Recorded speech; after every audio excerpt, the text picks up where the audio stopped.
Okay, Israel. Hope everybody's doing well today. Shabbat Shalom. Shout out Swore the Truth family. Shout out isbhpk family.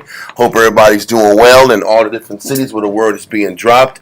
Houston, Rochester, New York, Guatemala, Atlanta, Georgia, Virginia, everywhere. Just hope everybody's doing well. Peace and love to all the brothers and sisters that are committing their life to serving the Most High Christ. So we're going to send our prayers up real quick and get started with class. Imagine Wapanya, Yerah Shalom. Stand and face Jerusalem. That's just us. That's just us. That's just us. And we'll call everybody in a second when it's time for everybody to get up. Barakatah Yahweh B'Hashem Yahushai. Barakatah Yahweh B'Hashem Yahushai. Ahawa'ah. Nathalanawa. Awar. Zayawam. The water. Aman. Bless you, Yahweh, in the name of Yahushai that gives to us the light this day. Thanks, so be it.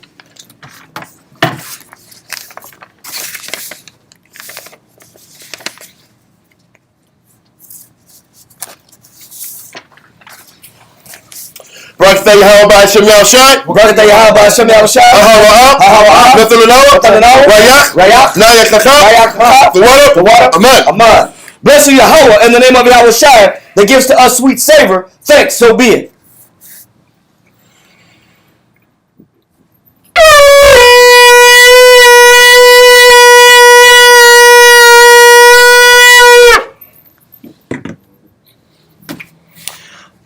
Imagine Wapanya, Yerah Shalom. Stand and face Jerusalem.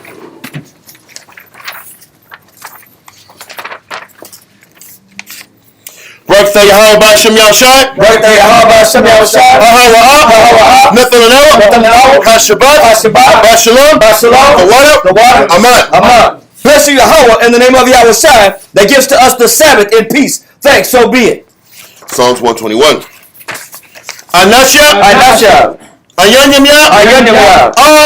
Hahoya. Ma'aya. Yabu'ah. Isaiah. Yabu'ah. Yahweh. Sha'aisha. Shemayim. Wa'aratazah. La'ah. Yanathan. Lamawat. Regalia. Yala'ah. Nawam. Shashamaya. Hana. Yala'ah. Nawam. Wala'ah. Yeshon. Shashamamah. Yashua. Yahweh. Shemaya. Yahweh. Cesaria. Al. Yanyamya. Yad. Hashemash. Yala'ah. Hakaya. Bayawah. Wala'ah. Halabana. Balayala. Yahweh. Yashemaya. Makol. Rad. Yashemah. Napasha. Yahweh. Yashemah. Hawalakia. Wabu'aya. Ma'aitha. Wa'ai. Amen. Psalms 121 in English. I will lift up my eyes unto the hills, from whence cometh my help. My help cometh from Yahweh, which made heaven and earth. He will not suffer thy foot to be moved. He that keepeth thee will not slumber. Behold, he that keepeth Yasharah shall neither slumber nor sleep. Yahweh is thy keeper. Yahweh is thy shade upon thy right hand. The sun shall not smite thee by day, nor the moon by night. Yahweh shall preserve thee from all evil. He shall preserve thy soul. Yahweh shall preserve thy going out and thy coming in from this time forth, and even forevermore. Amen. Israelite credo. Shema Yahshua. Yahweh. Eloheinu. Yahweh. Echad. Shema Yahshua. Yahweh. Eloheinu. Yahweh. Echad. Shema Yahshua. Yahweh. Eloheinu. Yahweh. Echad. Deuteronomy chapter 6 verse 4. Hear, O Israel, the Lord our power is one Lord. Okay. Most prayer. Abanoah. Shema. Kodesh. Hayah. Shemka. Yahweh. Malakutka. Daba'ah. Ratazaka. Hayah. Aisha. Ba'aratazah. Kawa. Hayah. Bashemaya. Nathalanawa. Racham. Kol. Yawam. Wasalachanawa. Chal Wathinawa. Kasalachanawa. Chal Wathinawa. Wala'ah. Tabi'anawa. Venisai 1. Abo. Habashaya. Mayan. Rad. Kaya. Laka. Amalakwa. Waha'ara. Amen. Lord's Prayer in English. Matthew chapter 6, verse 9. After this manner, therefore, pray ye, Our Father, which art in heaven, hallowed be thy name. Thy kingdom come, thy will be done in earth as it is in heaven. Give us this day our daily bread, and forgive us our debts, as we forgive our debtors. And lead us not into temptation, but deliver us from evil. For thine is the kingdom, and the power, and the glory forever. Amen. Amen. Ten Commandments. La'ayahaya.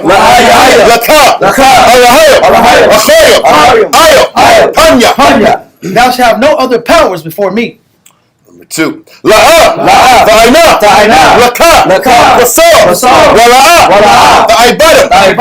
Thou shalt not make unto thee any graven image, nor serve them. Number 3. Sham.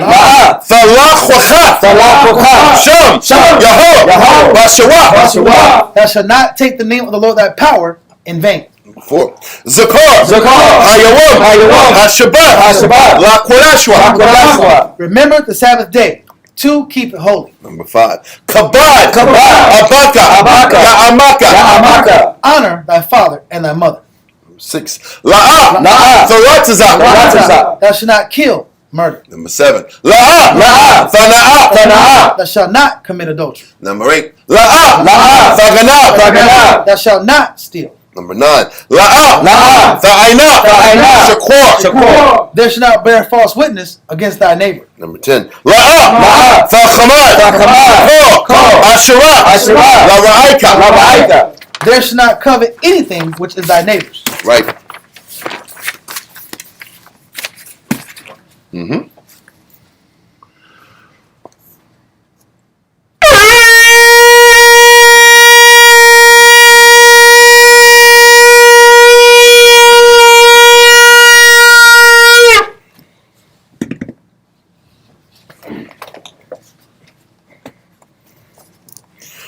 Barakatah Yahweh B'Hashem Yahushua. Blessed are you, Yahweh, in the name of Yahweh Shai, that gives to us the law. All right, Israel Yeshabim. Everybody seat. Take seats.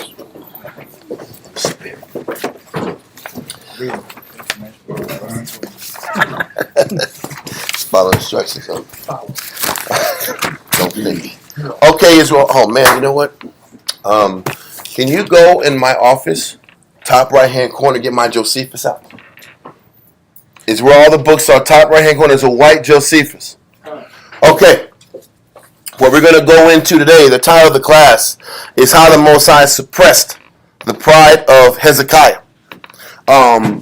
We'll eventually show scripturally where the Most High said that Hezekiah had pride. But before we go into that, yes. Think of that. Yes, sir.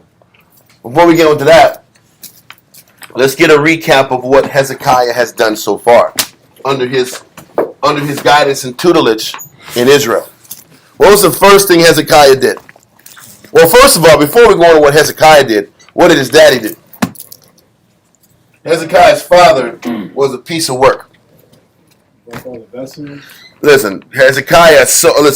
He gave away the vessels and brought Syrian altars to the temple. He closed the gates of the altar, of the temple, so you couldn't go into the temple. The doors were closed. All the gold was stripped out. The Hebrew belief system wasn't taught. Paganism was pushed. Levites were out of a job. There was no job for the Levites out. Listen, Ahaz brought Israel down to pretty much one of their lowest levels, at least in the southern kingdom. All time low. The Bible wasn't being taught. The Torah wasn't getting pushed. The law wasn't being enforced. So because of that, now we're sitting here and his son, Hezekiah, comes in and has to do a complete reformation of all things Israelite. Okay? He did a complete reformation from the top to the bottom. He reopened the gates. He re-cleansed the altars, re-cleansed the temple. He organized everything and put everything back in order the way it was supposed to be. That was the first thing. Second thing he did is soon after that, he went and tried to offer the opportunity for the northern kingdom to come down and get taught by the southern kingdom. Okay? That was the second thing that got done. When I mean get taught, they got an opportunity to get to go to a Passover and reunify Israel during the Passover. When that happened, a lot of the northern kingdom didn't want it. They didn't accept it, but a lot of them did. So the point is, that was part of the reformation process that was done with Hezekiah. And then after that, we had the issue with the Assyrian Empire that was coming in to infiltrate, infiltrate and take over the northern kingdom, take out Hezekiah. And Hezekiah and the whole nation to sit back and send their prayers to the Most High. And the Most High delivered the southern kingdom from the Assyrian Empire. So all these great things were happening. Hezekiah was getting renowned for his achievements, because at the time, the Assyrians were the world power. Nobody was touching them. They weren't taking L's. Nope. They weren't taking losses. And you can honestly say that retreat of the Assyrian army from Jerusalem was a big blow. They lost 185,000 people without even stepping forth into the siege of Jerusalem. So the whole world started taking notice of the achievements that King Hezekiah was accomplishing under his watch, or how the Most High was working through King Hezekiah under Hezekiah's watch. So all these things happened in a very short time. And a lot of praise and fame, on top of the fact of all the physical and construction miracles they did by subverting the water under Jerusalem and preserving the water, so that if any siege happens, they'd have water for an indefinite period of time. In preparation for the war coming. And why is this important? It's important because we always hear the history of black people were always in slavery. We never get pre-slavery history. This is pre-slavery history. This is when we were kings.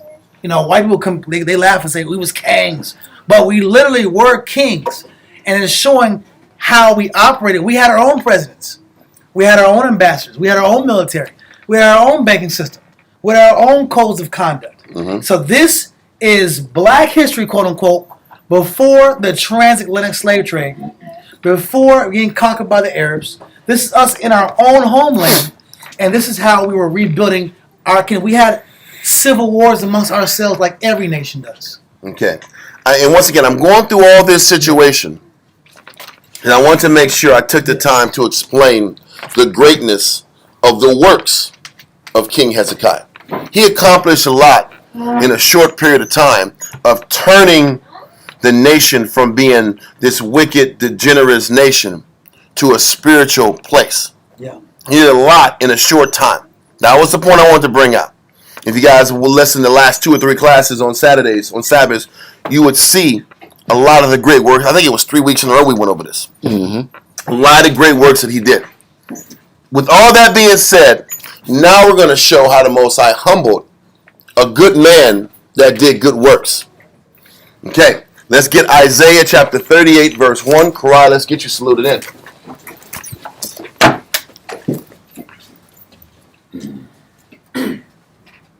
Karaya, Shah Shabbatah, Bana Shah, Banya Shahala. Karayim, Shalom Shabbatah, Bana Shah, Bana Shalom. Imagine. Yahweh Shem Yahshabakatah. How about Shem Yahshabakatah? That's my top. All right, so listen, Isaiah chapter 38, verse 1. Because this is coming off watching previous kings that made lots of mistakes, and the guys that made lots of mistakes, the Most High had to humble them. But now we're seeing a complete contrast. Well, this man, Hezekiah, did a lot of good. He did a lot of good things. And a lot of good things, and we're going to sit back here and kind of find out what happens to a man that did good things. Okay? Read this. Isaiah chapter 38 and verse 1. In those days was Hezekiah sick unto death. They said in these days, Hezekiah was sick unto death. Read on. And Isaiah the prophet, the son of Amos, came unto him and said unto him, Thus saith the Most High, set thine house in order, for thou shalt die and not live. Listen, it ain't like his physicians came and said, man, this isn't good. You got a terminal thing. The prophet of the Lord, the preeminent prophet of the Lord, Isaiah, said, listen, man, God told me it's over, B. Yeah. Listen, the Lord told me this is the lesson for the Most High. It's over. Yeah, I know. He was just living his life, eating his food. And then he got sick. He had physicians check him out. They were going through their process. And then the prophet of the Lord said, hey, Hezekiah, I don't know how to tell you, man, but you need to talk to your people. Let me just put it this way. You need to talk to your people, man, and get your affairs in order because you're about to die. Now, what I want to make sure I explain is hold this and go to 2 Kings chapter 18, verse 1 and 2. 2 Kings chapter 18, verse 1 and 2. Come on. 2 Kings chapter 18, verses 1 to 2. We got to set this up properly. 2 Kings chapter 18, verse 1 and 2. Let's get that. Now it came to pass in the 3rd year of Hoshea, son of Eli, king of Israel, that Hezekiah, the son of Ahaz, king of Judah, began to reign. 25 years old was he when he began to reign, and he reigned 29 years in Jerusalem. His mother's name also was Abi. Now listen, his mother's name was Abi, the daughter of Zechariah, which was the high priest at the time. Now, this is the situation. He reigned for 29 years. Now, I'm going to fast forward a little bit from this point. Hezekiah was given a death sentence. He ends up praying to the Most High. The Most High gives him 15 additional years. So, if the Most High gave him 15 additional years from the time of his death sentence, how old does that make him at the time that he got his death sentence? So what we're going to do is this. He was 25 years when he began to reign. He reigned... It's off again. Okay. It's on. Okay. I think what it is, when you look at this cord, somebody rolled over. Yeah, I know who did. I know who rolled over. We just need a new cord. Yeah. So, what I was going to say is, if the Most High gave him an additional 15 years, right, in his reign, he said he began to reign when he was 25 years old. This is a math problem. And he reigned 29 years in Jerusalem. So 29 years minus 15 is what? 14. Okay. So that means in his 14th year as king is when Isaiah came to him and said, get your affairs in order because you're going to die. So now, if he started out his reign at 25, 14 years later, how old would that make him? 39. 39 years old, right? So, 39 years old, King Hezekiah is in the prime of his life. He's below 40. He did great works. He reestablished the temple. He reestablished the worshiping of the Most High. I forgot to mention, he also eradicated all the other idolatry in the nation. He sat back and removed all the high places, all the individualistic Israelites. He cleaned house completely. He reestablished worship of the Most High, reopened the temples, gave the priests their occupation back, reached out an olive branch to the northern kingdom. Reinstituted the Passover. The first time in multiple years. Then he sat back here, and with his wisdom and ingenuity and his humility, the Most High rewarded them with protecting Jerusalem and not letting it get destroyed. These are a lot of great things that this man did in the name of the Most High in Christ, right? Okay. With that being said, with all the good works he did, he's 39 and he's given a death sentence. How would that make anybody feel? Just think about that for a second as we go into the Josephus. You did all this good work. And Isaiah said, hey, listen, man, talk to your next of kin is over. And I'm going to tell you another one, because when we go into Josephus, he's going to tell you something about the next of kin. So let's get Josephus, book 10, chapter 2, paragraph 1. We're going to read paragraph 1 all the way to like 3/4 down in the paragraph. You got to get one your Josephus too, man. Yeah, I got You got to put your name on it like your brother did. I got it in the crib, man. Come on, man. That's not good enough, man. There's 1,000 books here. No Josephus. Taking SOT Josephus out here. Okay, once again, Josephus, book 10. Okay. Book 10, chapter 2, paragraph 1. That's what, page 267? 267 in the blue Josephus. Let's read that. Y'all good with Josephus is back there? Y'all good? Okay, cool. Good. Read that. Antiquity of the Jews, book 10, chapter 2, and paragraph 1.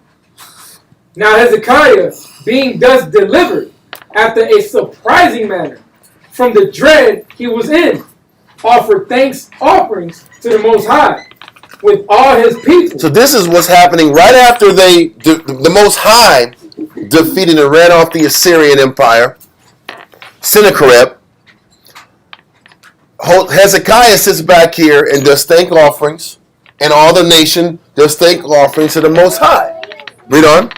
Because nothing else had destroyed some of their enemies, and made the rest so fearful of undergoing the same fate, that they departed from Jerusalem. So what happened is, when 185,000 men got smashed by the Most High, word got around the rest of the world. So nobody was going to mess around with the Jews for a long time. Read on. But that divine assistance. They said nobody could have did it but divine assistance. And that's how most of the time the Most High shows us he's here. He does things where nobody else could have did it. Your ingenuity, your wisdom, your capacity to think things through, your hustle doesn't work. It's the Most High's assistance, and his mercy works. And he sets things up in our life to remind us it's not our wisdom. It's not our talent. Our talent don't get us nowhere.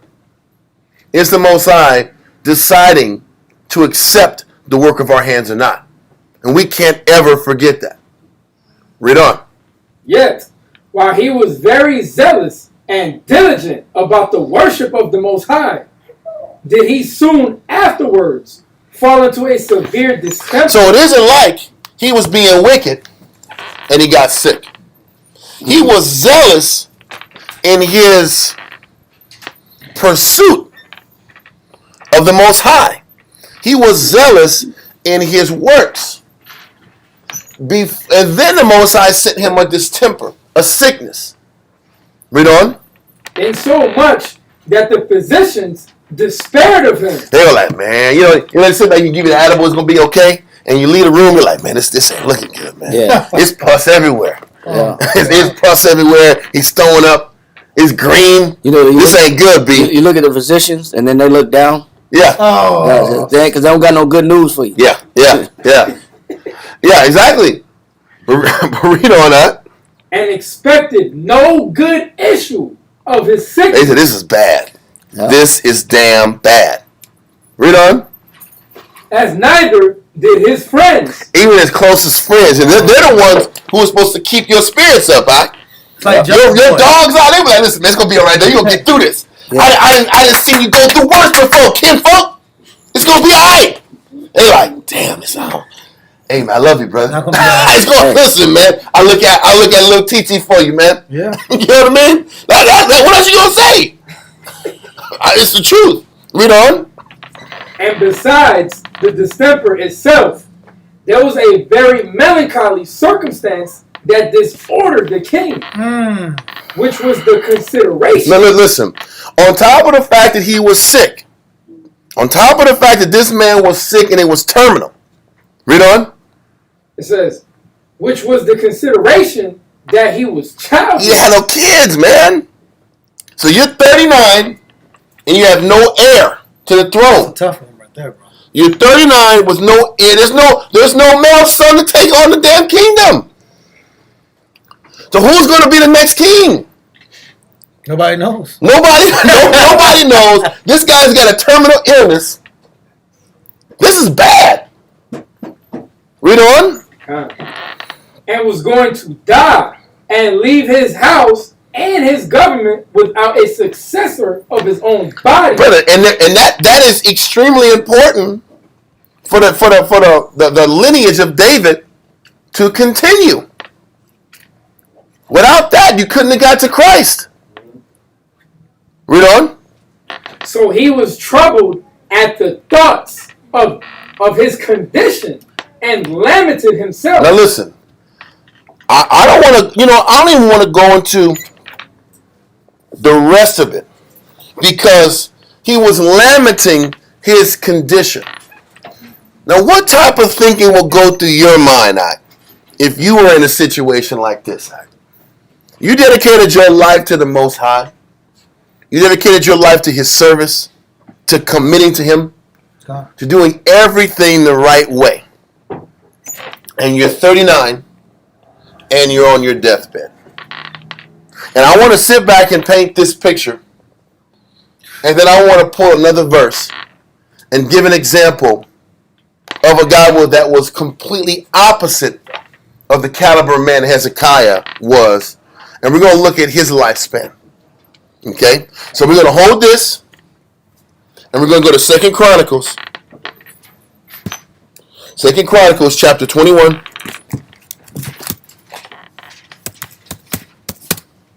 So he's lamenting himself. But I want to make sure before I even go into how he was thinking or how we would think, I want to put this information in your head too, so you can kind of see it from a different perspective. So we're going to go, like it says, 2 Chronicles chapter 21.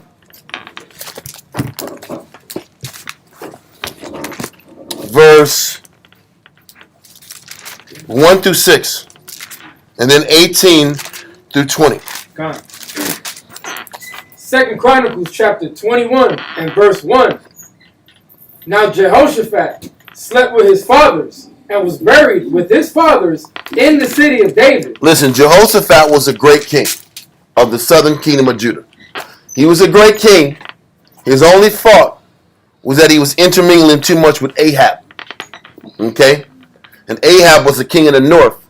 And Ahab was the first king in the north that introduced foreign idols and foreign gods into Israel.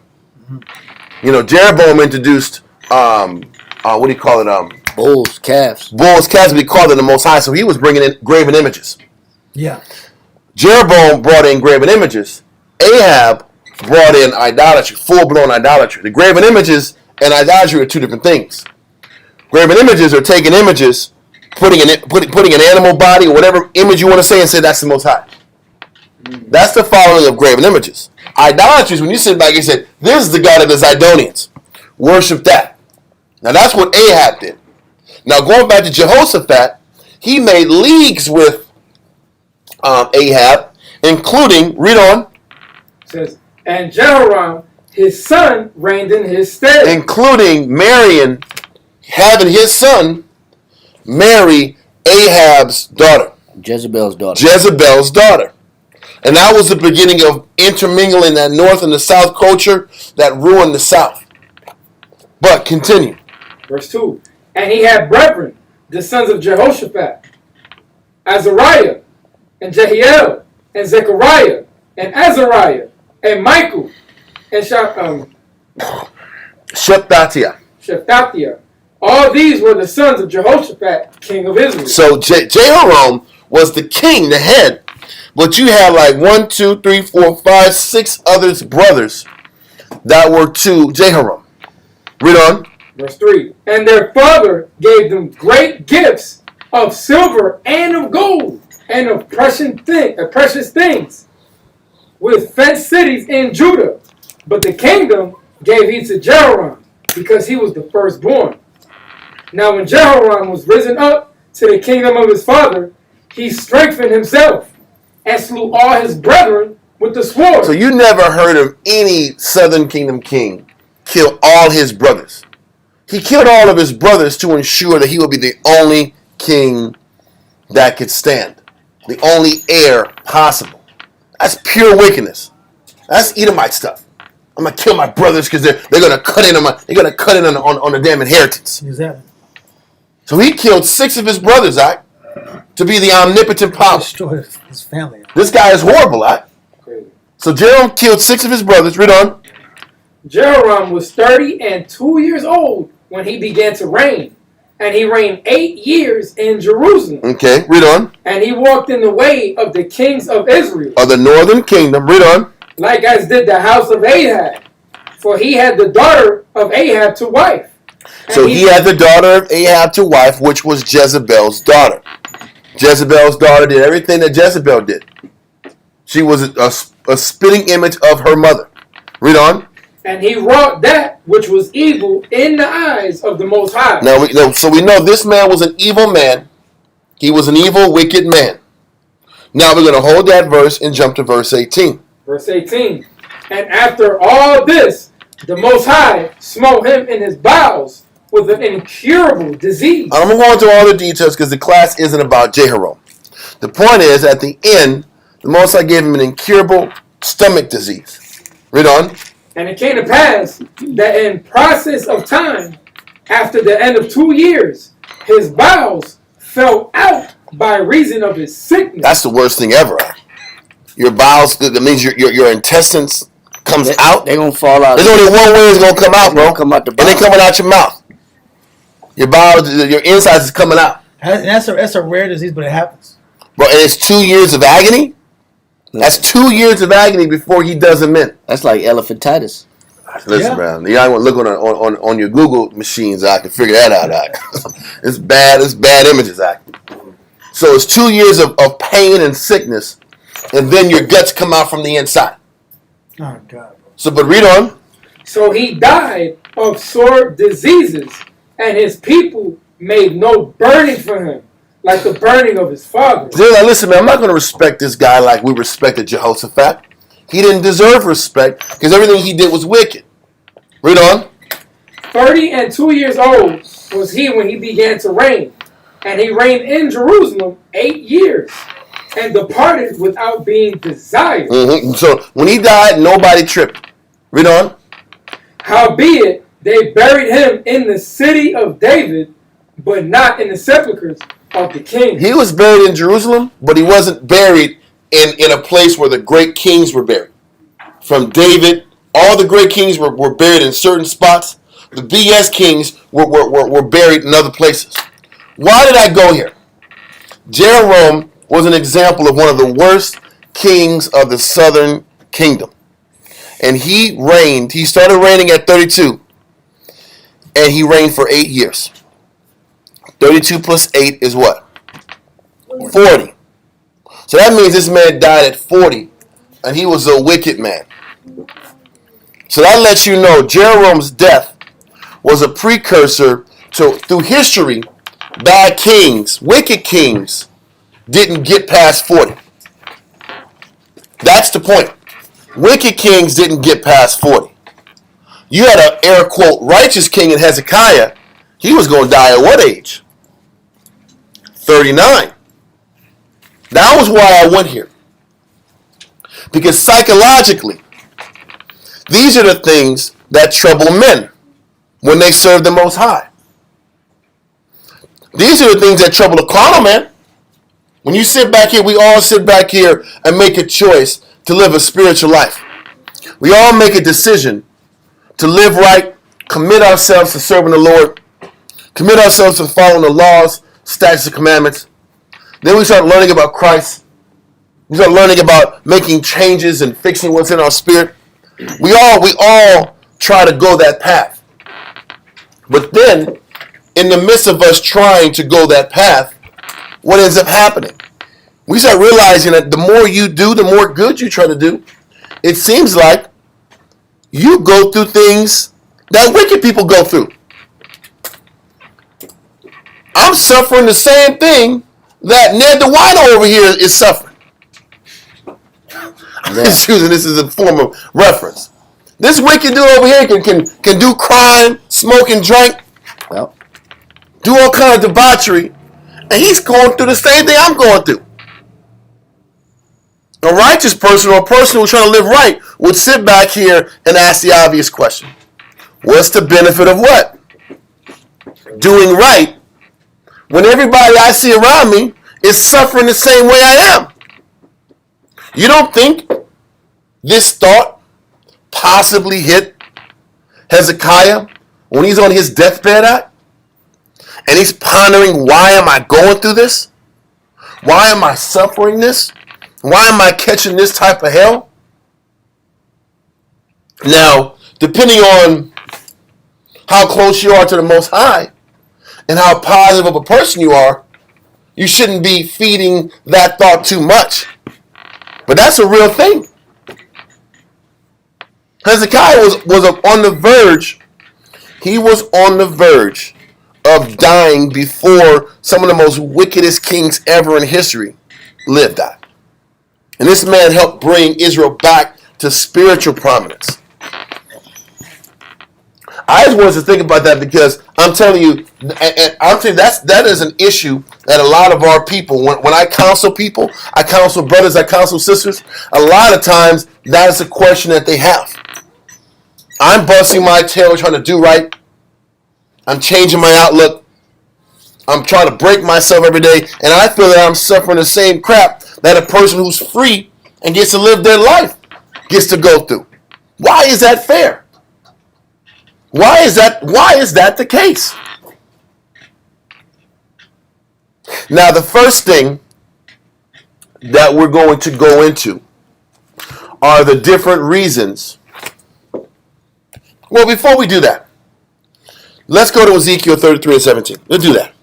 Ezekiel 33 and 17. Because this is the thinking. What I just expressed, this verse kind of expresses it itself. It's Ezekiel. Did I say Ecclesiasticus? No, Ezekiel. Yeah, Ezekiel. Ezekiel 33 and verse 17. Ezekiel chapter 33 and verse 17.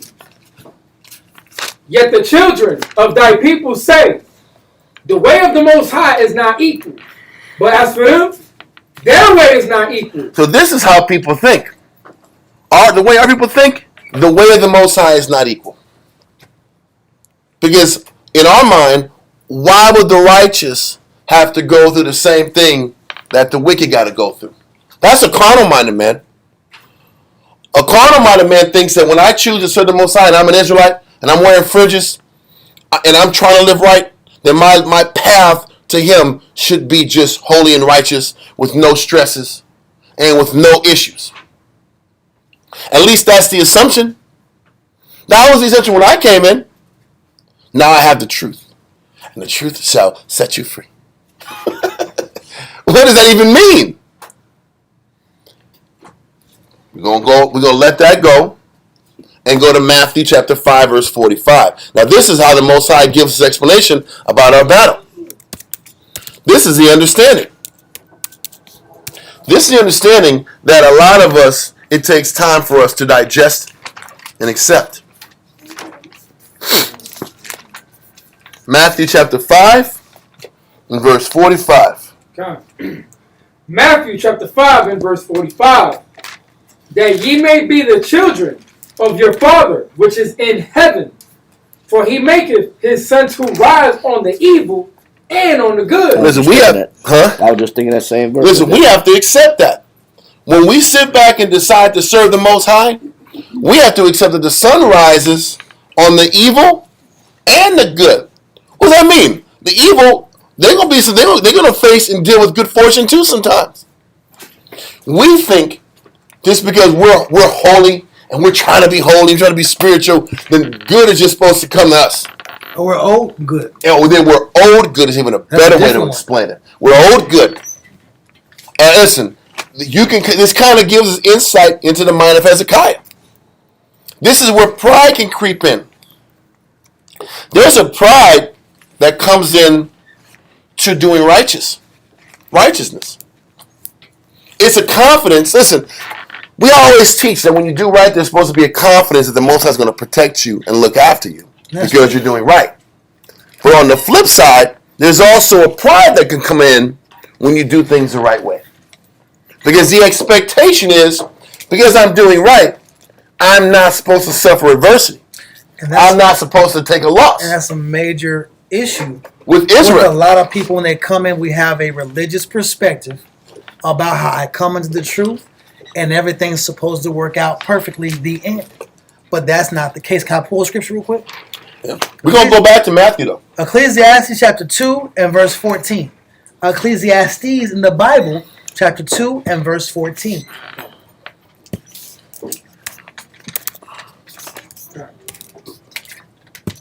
We have to take more time to get to know the Most High. Shalom, everybody online. Ecclesiastes in the Bible, right? Yeah, Ecclesiastes in the Bible, chapter 2 and verse 14. Let's read. Ecclesiastes chapter 2 and verse 14. Uh-huh. The wise man's eyes are in his head. Read on. But the fool walketh in darkness. So a wise man's conscious of what he's thinking and what he's doing, and he's planning, and he's sharp, and he's on his job, and he's on his business, and he's industrious, and he makes good decisions. But a fool operates in impulse and just makes moves and decisions off of just his how he flesh feels. And how he feels and where he's at and the situation he's in. And I just don't do what I want to do regardless of what anybody got to say. It's my way. Read. And I myself perceived also that one event happeneth to them all. There's two separate men. One man about the law, Most High in Christ. He's wise. One man's wise and about structure and discipline. And one man's about chaos, disorder, and impulse. There's just two different people. There's different types of men. Read. Different calibers of men. Different calibers of men. Read. Verse 15. Uh-huh. No. And one event happened to him. Yeah, sorry. Gotta read that Read that part again. God. And I myself perceived also that one event happeneth to them all. There's two types of men. One in order, one out of order. But there's one event that happens to both. Yep. Because once again, the person who's operating wise thinks he can elude and escape the same event that happens to the fool. Exactly. That's where the pride kicks in. That's what we imply. It's implied. It's implied. Because we think that we do things the right way. We don't have to suffer like the fool. There's a confidence that if you do things the right way, the Most is going to look after you. But there's no guarantee that you're not going to suffer just like the person who's operating wickedly is. You're going to still have to suffer. And that's where our pride gets exposed. Our pride gets exposed because we don't think we need to go through anything. We shouldn't have to go through the same thing the wicked person is. Why is this wicked person smiling out in the world, living their life, having fun, and I'm suffering? That's a major issue. I know. In general. I know. Our women be in order, living right, but women in the world be getting more attention. They're getting more focused. They're more rested. They don't have to. They sit here. They look. Oh, the hair's done. The nails done. They're feeling good. They're fresh. Yep. They have time to just be off and pursue manicures. They're going on their vacation. We're going to Bali. Yeah. But a righteous woman is doing the work. So the Most High taking care of her kids. Can't get her hair did. Hair crazy. Nails crazy. All you got to work, and then you get told, "Hey, you know what? You got to do more. You're not doing enough. You got to change more. You have to sacrifice." That contrast affects people sometimes. Hell yeah. Even men. Man, I'm sitting on the side. I'm busting my ass. I'm praying in Hebrew. I'm studying. You're praying in Hebrew. I'm going all out. I'm going all out. Jehovah, I'm praying in Hebrew. You're going all out. You're really going out in righteousness. And the boys you grew up with, their life is really good. Your life is really not good. Everybody's winning, except for you. But you got the Hebrew, right? You're in class. You're studying all night. No, you don't get weekends off like everybody else. No, oh yeah, everybody's getting weekends off, bro. Not you. Your weekends are not off. Yeah. Read on. Verse 15. Yes, sir. Then said I in my heart, as it happeneth to the fool. He said, this was Solomon said in his heart. Damn. As it what? As it happeneth to the fool, so it happeneth even to me. I went through all the pains of getting this wisdom and studying and denying myself and breaking myself and disciplining myself. And I'm going to go through the same experiences or same situations or same death as the fool. And think about this. This is what Hezekiah thought. You don't think Hezekiah was a historian of his culture and his history of his forefathers? Yeah. He used the history of his forefathers to help reestablish the kingdom and bring it back to the way it was. So he obviously was a historian of his people. So you don't think he remembered this story of Jehoram that died at 40 and he was a wicked guy? Yeah. And this guy's a righteous man, and he's on the hook to die a year earlier than this horrible wicked guy. Yeah. You don't think that's running through his head? Like, what the cuss is going on? I did right, and I'm on the hook to die. How is this fair?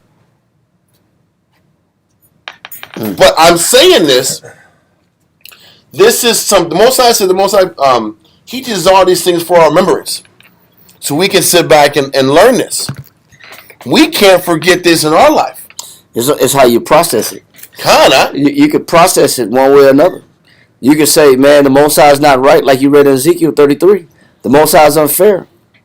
Or you process it like it says in 2 Peter. He said, think it not strange concerning the fiery trial, which is to try you, as if some strange thing has happened unto you. Yeah.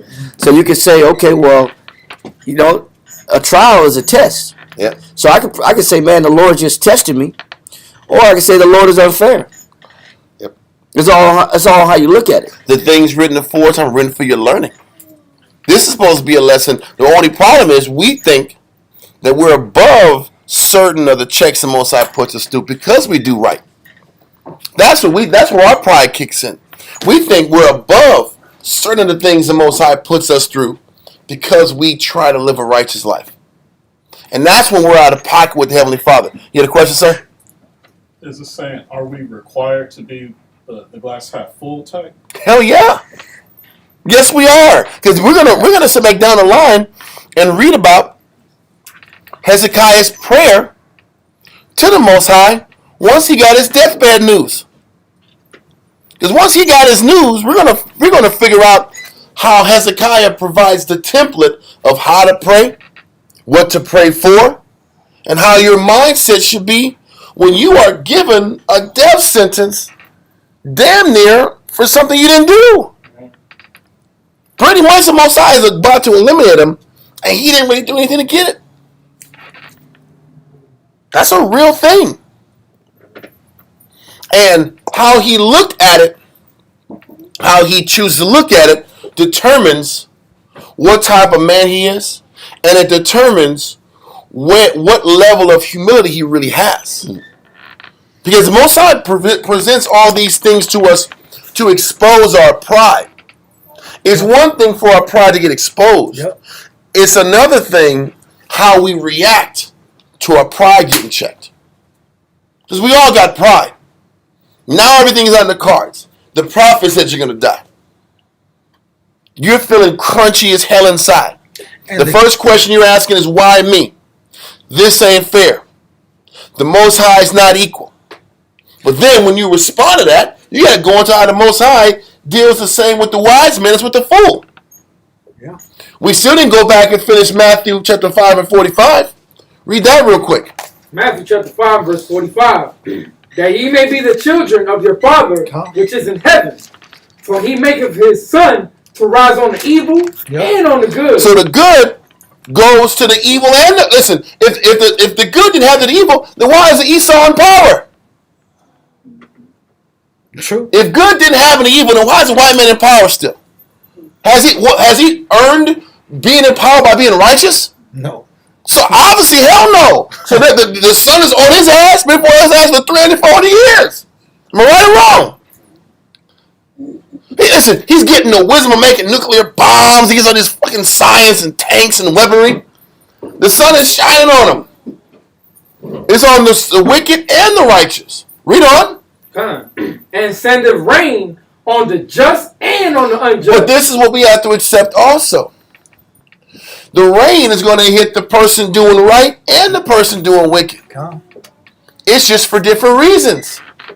If I'm being wicked and the rain's hitting me, it's because I was being wicked. When the rain hits the righteous, it's to sit back here and ask us this question. Are you going to sit back here and curse me because things aren't going your way now? Are you only going to serve me when serving me benefits you? That's the point. That's the point. I know. Because that's Job. Because the issue of Israel is, and that's people in general, we're serving the Most High because we're going to get some kind of hookup. Listen, I know, I see it all the time. Now, I use young men, for example. Young men come to the truth. I'm going to serve the Most High, and I'm going to get it real. That's 89% of the reason. Like they be studying, and they're studying like they're like this. The Lord says, "What's my rib?" Okay, I'm see them come in class today. Yeah. I'm studying some more. Where's my rib ain't came yet? Okay, I'm gonna keep studying. I'm really getting in order. I need to get some more rank. Got some rank. I'm a rank. I'm an officer. Where's my rib? Like, brother, you're doing this in hopes for a blessing, and the blessing is cool. But does the blessing define your service? Do you own the Most High because you're getting something? That's the purpose of testing men, even when you're doing right. Are you doing it because you love me, or are you doing it because you want something? And that's when the rain is sent on the just and the unjust. Yeah. The rain comes on the just to determine where a person's heart is. God. And what we're going to find out as we read down the line about Hezekiah, he showed what his true intentions were when he sat back and addressed his prayers to the Most High. God. You were able to see where his heart was when his pride was hit. Because listen, this is a direct hit at a man's pride. He dedicated his whole being and existence to doing things the right way. And then you're at risk of dying a year before the most wickedest man in your family line died. That guy was horrible. Nobody else killed 6 of his brothers and brought idolatry into the southern kingdom. That guy was a bad guy. He was as bad as Jeroboam. And this guy died before me. I'm going to die before him, And I sat back here and brought us out of idolatry. What is the purpose of doing righteousness then? You know how many times I've been told that in council? That's a door. How I've been told that in council with sisters? Yeah. I might as well do wicked. If I do wicked, I'll get attention from my husband. You know when I was told that? Yeah. If I act up, then maybe my husband will give me attention. Yes. I was told, or the brother's mind, why do all this good when I keep suffering? That's a good question. Because that's the point. That is the issue everybody's asking themselves. I'm working harder and I'm losing more. That's the point. Listen, in your mind, I'm working harder and I'm gaining more. Not serving Christ. I'm doing more and I'm hated more. The more you teach people, the more they hate you. Like, you told me about who I am, and I don't want nobody to see the real me, so I hate you. Yeah. Like, I thought I was trying to help you. I was trying to save your house. Nope. No. I hate you now. So you know. Listen, Paul was teaching the people with the greatest intentions. God. And it was MOB on this guy, They was banging this guy up in the temple, Beating him up. They was stomping on him, Put him in jail. Brother, listen, they was beating him, It was like Mrs. Society, Yeah. When they sat back and hit that dude, they started jumping on him and stomping on him, Yeah. That's what he was doing to Paul. Yeah. When he was just teaching. Doing the right thing. He did what's right. You know, they got mad. Certain teachers got mad because they drew a bigger crowd than they did. Paul was a guest speaker in Acts 13, right? Yeah. There was a guest speaker, and then what happened is more people, listen, he taught, the people liked it, right? The next week, he was a guest speaker again, and the crowd tripled from the last week. And the head of the church of that city hated on him, Mike, and didn't invite him back. Don't come in no more. No, we don't want you. Make it out of here, man. I don't like what you're bringing to the table. You outshouting me, man. You're making me look bad. Oh, This is what happens when you do things the right way. Why am I'm stressing this out? Because psychologically, situations like this Power off. keep us from doing right by our people. Yeah. When we face these kind of situations, this takes us out of the spirit of wanting to give. I can show love and be good to our people. Yeah. These are some of the indicators that not indicators. These are things that hit our life that make us tell ourselves, maybe I need to do some things for me. Was it worth I it? need to live for me. Come I need to be about me. Because all this giving that I'm giving to people, how am I benefiting from it? The point is, the Most High is truly testing your service. Yeah. Let us go to Luke 17 and 9. One scripture real quick, because you mentioned Paul. 1 Corinthians chapter 15, verse 9 and 10. Because I like what you said about Paul and what he was going through. He could have looked at it either way. Huh? 1 Corinthians chapter 15 and verse 9. For I am the least of the apostles. Paul said, I'm the what? The least of the apostles. He just humbled himself and said, I'm the least of the apostles. Even though, like you said, he drew a crowd. But he still said, I'm the least of the apostles. Yeah. Read on. That I'm not meet to be called an apostle. He said, I'm not even worthy to be called an apostle. But he was the dopest in the game. Yep. Listen, his understanding of Christ's life and his complete understanding of the book was decades above and beyond everybody else. Centuries beyond. Yeah, look, centuries, bro. He was centuries beyond everybody's understanding. But he also understood, I got to stay humble. Yep. And I'm not even qualified to even look at myself like I'm Abraham, Isaac, Jacob, any of these great men. I'm nothing. That's how he stayed humble. I'm sorry. No, even comparing him to himself to his peers. Matthew, Mark, Luke, John. You know, Peter. Read on. Because I persecuted the church of the Most High. But he said, I'm nobody because look at the amount of dirt I've done in my life. Yes. So Paul was able to justify why he deserved the punishment that the Most High brought him.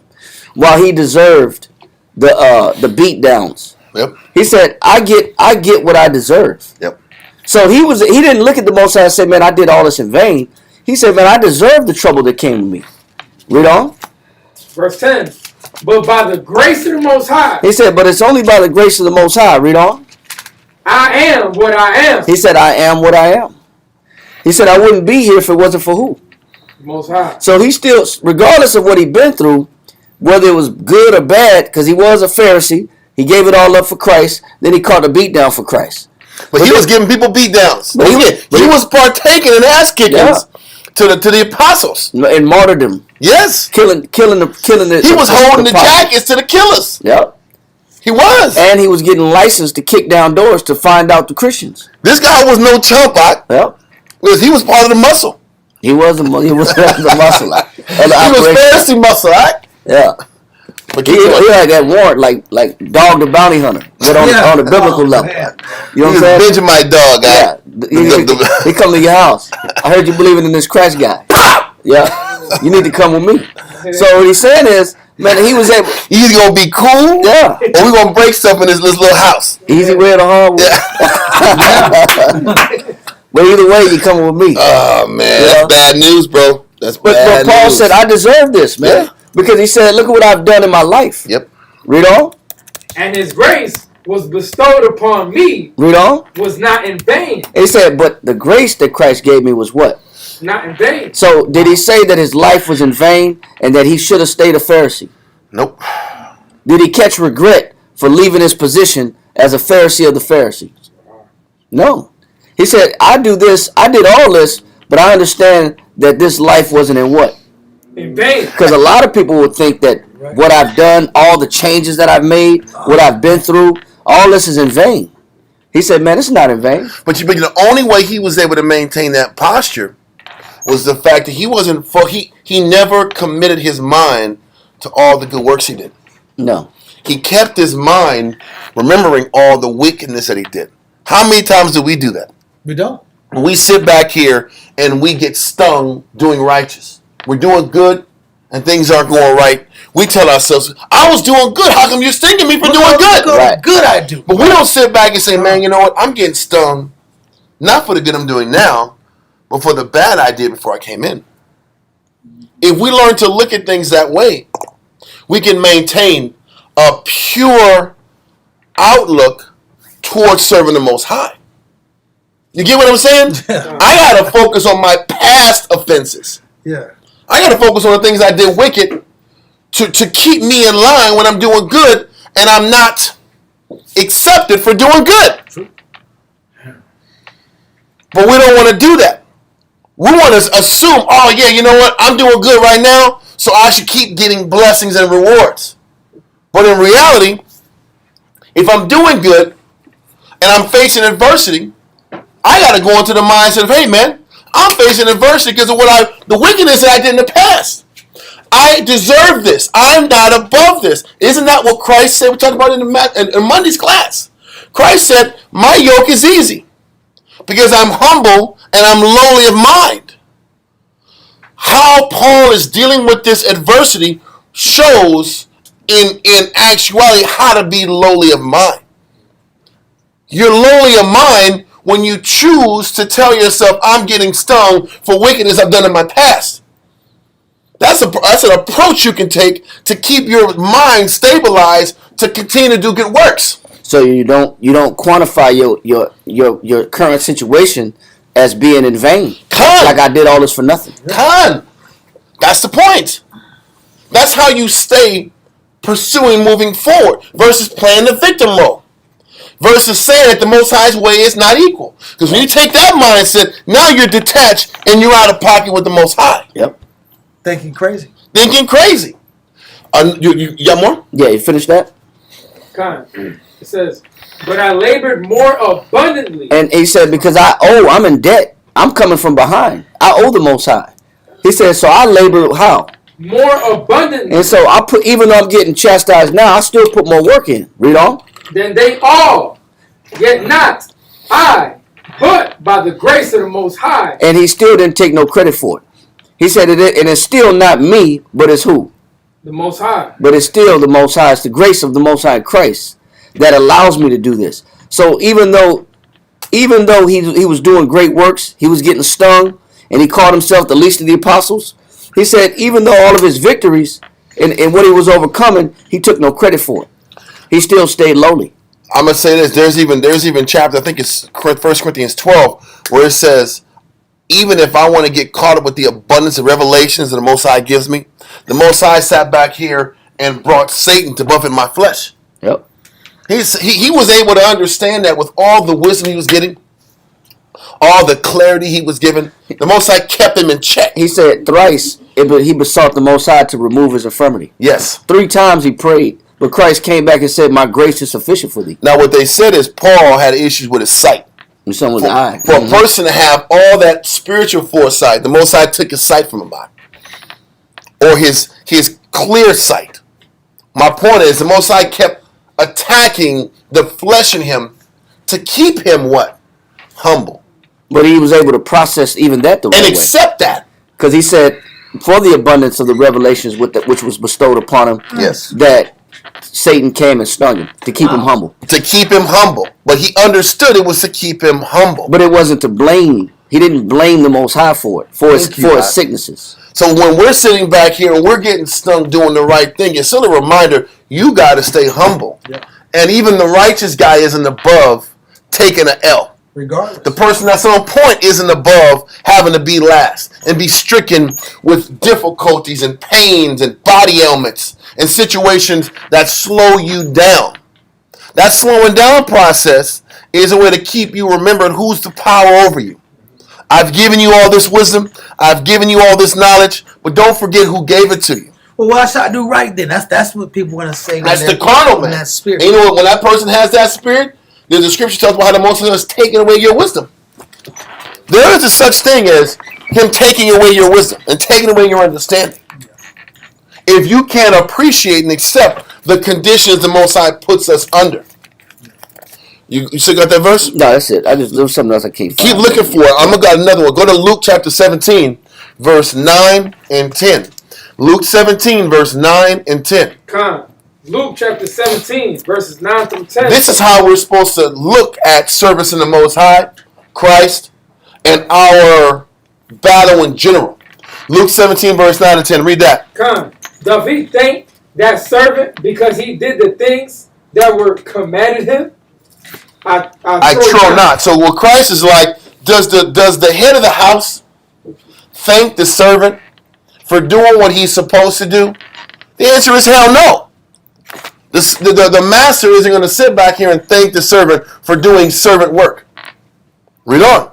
So likewise ye, when ye shall have done all those things which are commanded you, say, we Matter are... of fact, read verse 8. Come. Read verse 8 to give verse 9 understanding. Read that. Luke chapter 17 and verse 8. And will not rather say unto him, make ready wherewith I may sup, and gird thyself. Matter of fact, verse 7. Salaki. Come. Luke chapter 17 and verse 7. But which of you, having a servant plowing or feeding cattle, will say unto him by and by, when he is come from the field, go and sit down to meat? Hell no. Listen, if I have a servant and he's been working the field all day, and he's been plowing and feeding cattle and all the animals and doing his agricultural job or his husbandry job. Yeah. Read on. Are you going to sit back and say, man, listen, come and sit with your boy and we're going to eat dinner and talk about the day? No, you are still a field hand. I'm not going to sit back here. You're not going to eat with me after you did your job with the cattle. Why? Read on in verse 8. And will not rather say unto him, make ready wherewith I may sup, and gird thyself. Get more. Here's some more work. Keep your boots on. Don't put your flip-flops on yet, bro. You inside the house. Now you got to switch your mind up, gird your mind, and prepare the place for me. Serve the meal. And serve the master. Read on. And serve me till I have eaten and drunken, and afterward thou shalt eat and drink. This is what Christ is saying, dealing with the servant and a master relationship. Come. Read on. Come. Says, doth he thank that servant because he did the things which were commanded him? Am I going to thank this servant because when he worked outside and sweated all day long, he came home and he helped prepare the meal to serve me? That's his job. His job is to serve, and his job is to make sure he gets his after the master gets his. But we see this with Jake on a carnal level. Listen, I take care of my kids. It's like, listen, bro, that's a statement that you got to question sometimes. You take care of your kids. They're your kids. That was your job. You made them. They're your responsibility for God. Yep. But there's an arrogance. Well, I take care of my. I take care of my. Listen, I get it. But you're so like only we brag about that. Everybody else be taking care of their kids and just taking their kids out because they take care of their kids. We want a star on the chest, and we want a prize, A sticker for doing. That's for kids. Let kids get stickers for doing their homework. Let kids get stickers for sweeping the floor. Yep. But grown people have to do their responsibility because it's their responsibility. And we shouldn't get a pat on the back for doing what we're supposed to do. That mindset is how we operate as Jake, and this is also how we operate kind of in Israel. Come. And the whole point is this. What does verse 10 say? Read on. Verse 10. So likewise ye, when ye shall have done all those things which are commanded you, say, we are unprofitable servants. We have done that which was our duty to do. Why am I even going to this verse? Because we can never forget that we're unprofitable servants. Come. So we're not above whatever the Most High throws in our life. Come. If we're unprofitable servants, that means we shouldn't be expecting rewards for good behavior. We shouldn't be expecting special treatment because we chose to serve the Most High in Christ. We have to accept that serving the Most High in Christ just means we're serving the Most High in Christ. And that doesn't absolve us from suffering, from loss, from being humbled, from being brought low. We know better. We should know better, and we should learn how to accept being brought low better than most people. If we're really about serving the Most High in Christ. For real, for real. But a lot of times, we serve the Most High in Christ and don't even know how to handle adversity. And get angry at the Most High because He brings adversity to us. And we don't watch and look at any of our predecessors, our leaders, Abraham, Isaac, and Jacob, Moses. We don't learn from them to learn how to deal with adversity. Because those are the templates we're supposed to sit back here and follow. Okay, so with those verses out the way, let's go to Proverbs chapter 11 and 4. We read in Matthew 5 and 45 that the Most High said that the rain falls on the just and the unjust. Now let's go to Proverbs chapter 11 and verse 4. Proverbs chapter 11 and verse 4. Proverbs, let me get it real quick. Proverbs 11 and 4. Let's do it. Proverbs chapter 11 and verse 4. Riches profit not in the day of wrath. Listen, all the accomplishments that you do means nothing when the Most High is putting His hands on you. Yeah. When the Most High is teaching you a lesson. When the Most High is correcting you. Riches just means accomplishments. And this is what we can't forget. You can accomplish all you want to accomplish. When it's your time to get touched, it's your time to get touched. So let's remove your accomplishments. Let's remove all the good you do. And not forget, hey, I'm not above getting stung. I'm not above being humbled. This isn't, sometimes it's not even about being wicked. This is about just being humbled and not forgetting who you're here to serve. Hezekiah did great works. And he had to be reminded about who he was there to serve. We're going to keep reading about Hezekiah, and we're going to have a better understanding that the Most High was really hitting his pride. And this is a major issue in Israel amongst different camps and heads in camps that I'm the best thing since sliced bread because I teach the Bible. Yeah. That's a real thing. A lot of Israel pushes that, huh? You're the best thing since sliced bread because you teach. And I've done so much. I've done so much. You should be worshipped. You should be praised. Bow to you because you broke the Bible. I should have speeches written out in my name. People should sing songs about you because you taught a breakdown that you were given by your elder. Yeah. And that's the funny thing. All these guys were taught by other guys. Yeah, you have an elder too. And your elder didn't make you get on your knees and no, you didn't do that to your elder. But you want people to serve you like that? That's twisted. How about we're just servants, bro? One man's watering, one man's planting, one man's sweeping. And the Most High brings the increase. Come on. It ain't about none of us. If we can maintain this mentality, then we can weather the correction and the storms and the rain the Most High sends to each and every one of us. We're not above loss. We're not above suffering.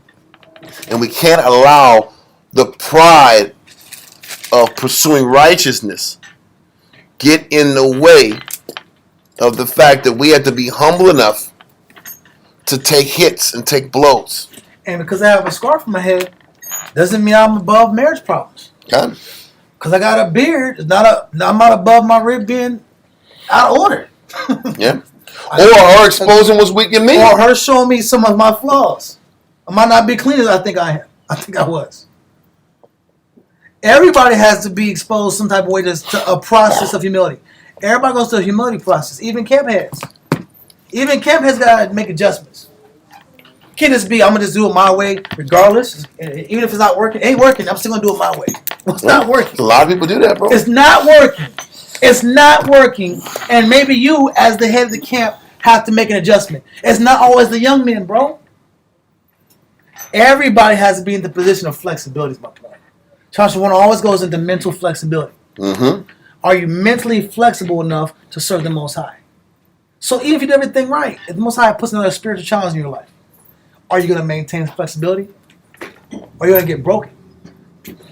Listen, let us go to Ecclesiasticus and the Apocrypha, chapter 5, verse 1 through 3. Watch for the cameras, guys. Ecclesiasticus and the Apocrypha, chapter 5, verse 1 through 3. Ecclesiasticus chapter 5 and verse 1. Mm-hmm. Set not thy heart upon thy goods, and say not, I have enough of my life. So listen, I can't sit back here and get so caught up into the good works that I did that I am in a situation where I can't stay humble.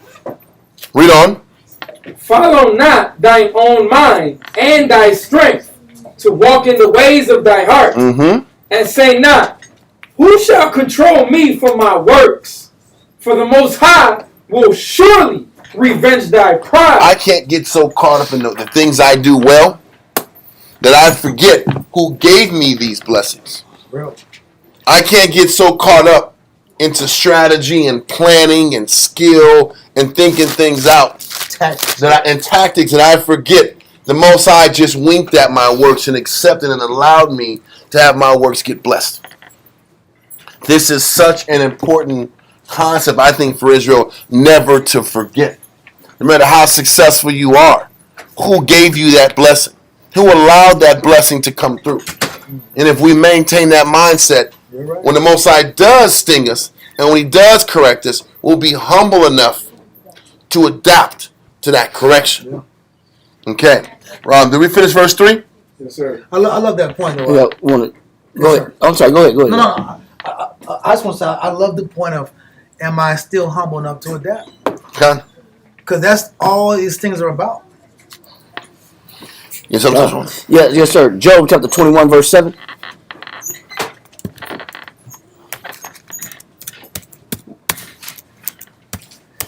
Because we're going on this point because we were bringing out how a person could do right and they get cut short, and a person could be wicked their whole life, and then you still get the same judgment that this is remarkable, like. Yep. This is a remarkable psychological mind. You know what? Like, bro, I did right, and I'm about to die in a couple weeks, B, and I'm not even 40. And this dirtbags is dying at 40 every day in the streets. Dying at 40 was a curse. If you did well, you're supposed to die at 70. Right? Isn't that what David said? Yeah, Psalms 90 and 10. Psalms 90 and 10. The David said, if you hit 70, you did all right. This man didn't even hit 40. 40 years by reason of strength. That's what I'm saying, Ike. Then what's up with this guy dying at 40? Under 40. He's a sub 40 guy, Ike. He didn't even hit a midlife crisis. That's the crisis. He got this disease. Yeah. That's the midlife crisis. Anyway, keep going. Yeah. Read that. That's bad news, bro. Job chapter 21 and verse 7. Wherefore do the wicked live? He said, why the wicked live? Why the wicked gotta get why they get extended time? I know. Right? Read on. Become old? He said the wicked live. They get to ride out their time. Yeah, they get to live a long time. Damn, bro. Go ahead. Yea, are mighty in power? Yeah, it's like old mafia bosses. You know what I'm saying? They gave people dirt naps and gave people cement shoes and fed the pigs and Michael Corleone should not have lived that long. That dude was doing dirt.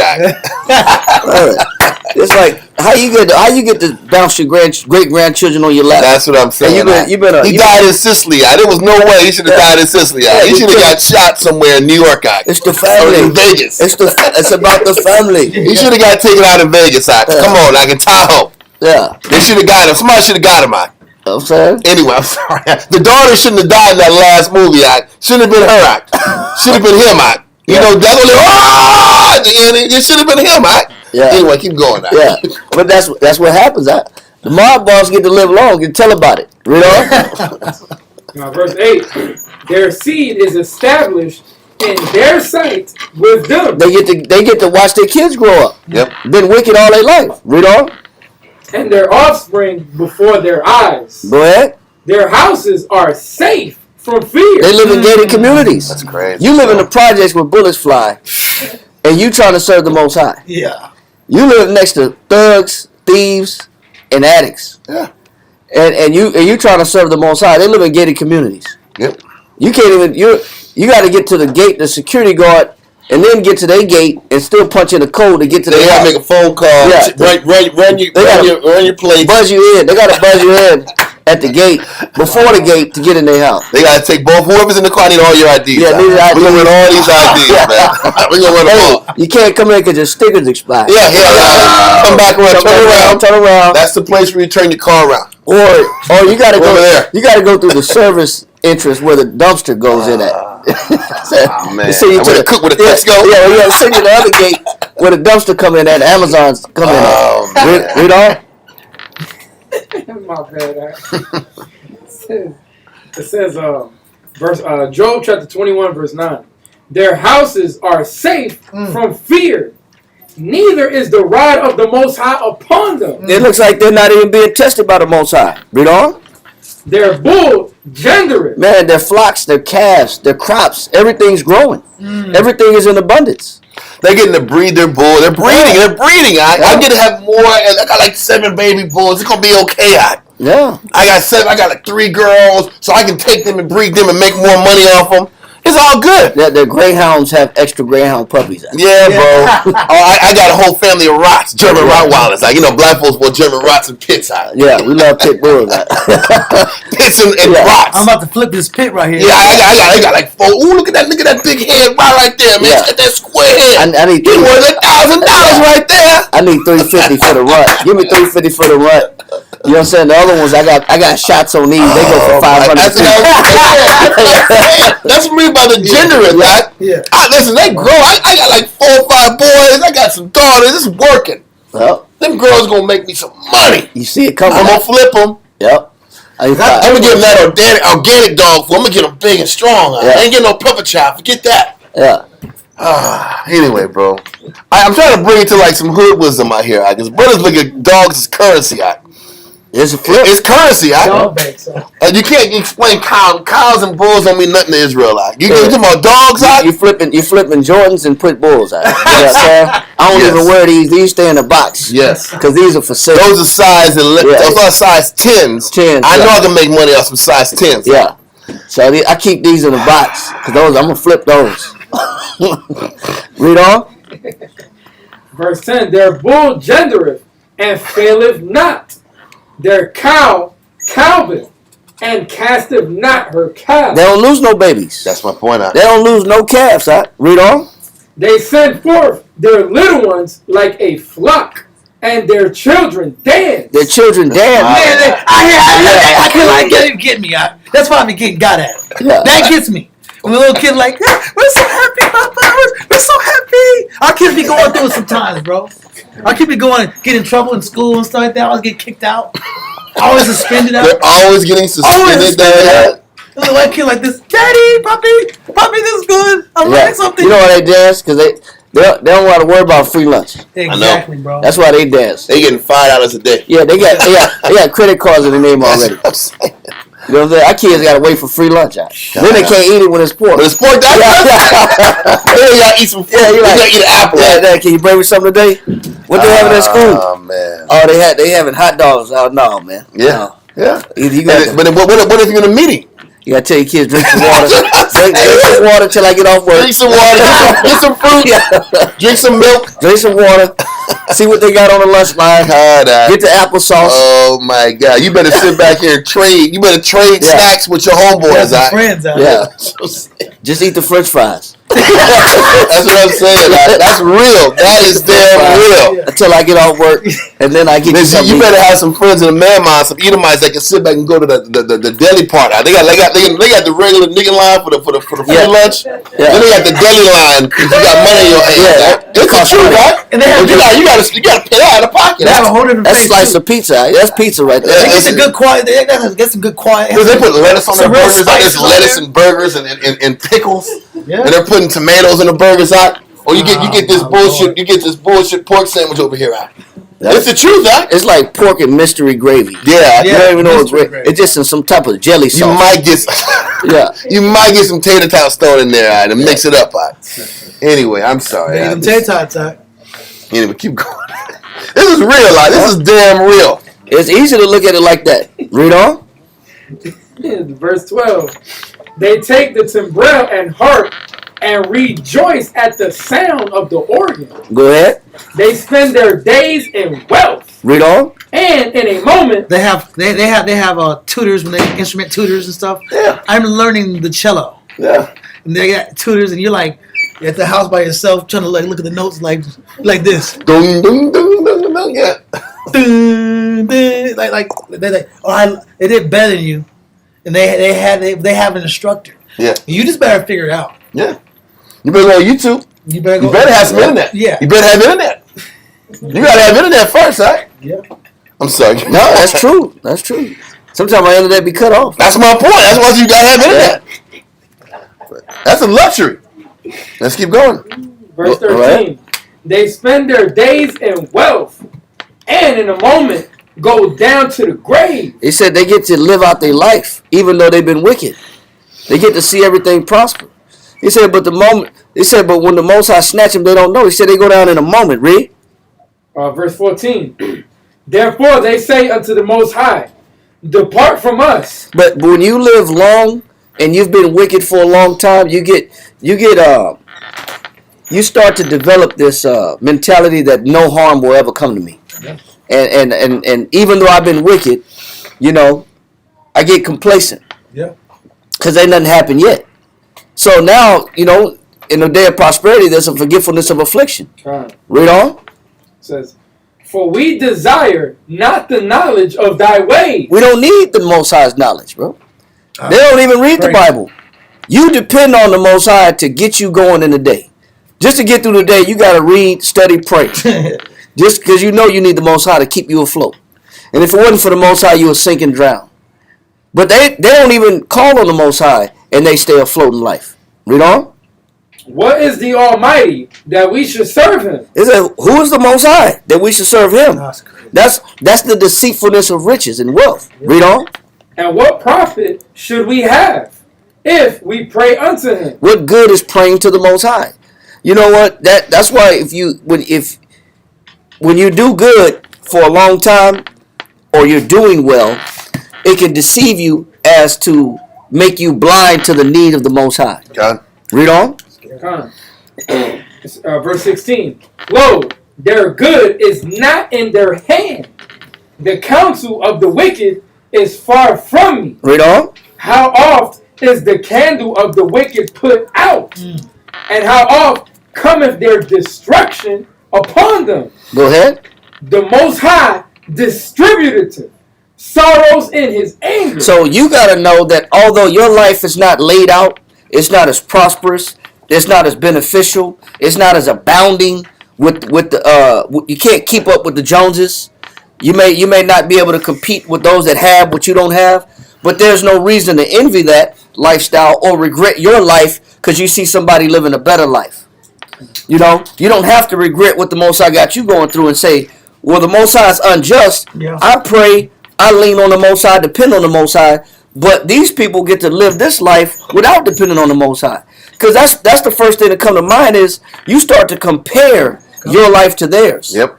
And it's easy to get distraught for serving the Most High when you start eyeballing or becoming envious of the wicked, like David said in Psalm 73. You can easily slip if you're not paying attention to the eventual end of the wicked versus what the Most High got in store for you. Yep. He said the Most High is they're gonna lay down in sorrow. He said, but if you go to read this one part for me, Ecclesiastes chapter 2. I got some too on that point. Okay, Ecclesiastes, real quick, chapter 5. I'm sorry. Apocrypha? And Apocrypha. Yep. Yeah. It's no, I'm sorry. Wisdom of Solomon, chapter 3, 1 through 5, real quick. What page is that? Red book, page 59. My bad. What y'all did you say? Wisdom of Solomon 3, verse 1 through 5. And this is all I like what y'all bringing out. This is really practical information, bro. This is not just religion. This is a good way to view and perceive your life. Too many of our people do well, face adversity, and don't know how to still look at things pure after they face adversity. Because there's a part of us that tell ourselves because we do good, we shouldn't have to suffer the things that we're suffering. And this is why we're taking the time to explain this. We have to learn how to be humble before the Lord if we want the Most High to continue to work with us. Read that. Wisdom of Solomon, chapter 3 and verse 1. But the souls of the righteous are in the hand of the Most High. So regardless of how uncomfortable your life may be, you have to have confidence that your life is in the hands of the Most High, even though it may be uncomfortable. Yeah. Read on. And there shall no torment touch them. Now the thing is this: when it says no torment touch them, torment is subjective to the person. The Most High's form of torment isn't what our idea of torment is. Most High talks about our affliction is light. Didn't it say that in Corinthians? That our light affliction that is but for a moment. For a moment. Mm-hmm. The Most High calls the things that we go through light. Do we call the things that we go through light? We think it's the trials of Job. If it's touching our flesh, man, we're catching hell. Because we think we don't deserve it. Well, that is that, and we our tolerance level is not up to par of the Most High. He says you haven't resisted unto death. That's what he's saying is torment. Didn't Paul say that? Have you resisted unto death? Then you ain't done. You ain't gone through nothing. Have you been martyred?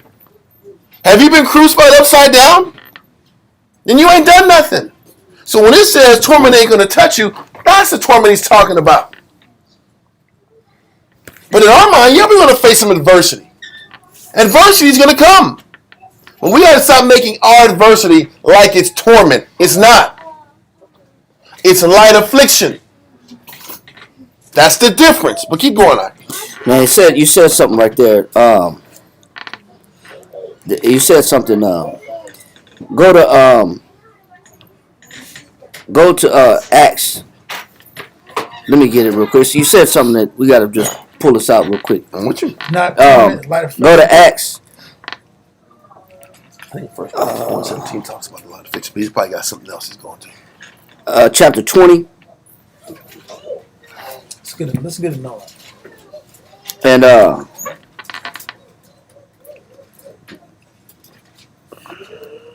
start at verse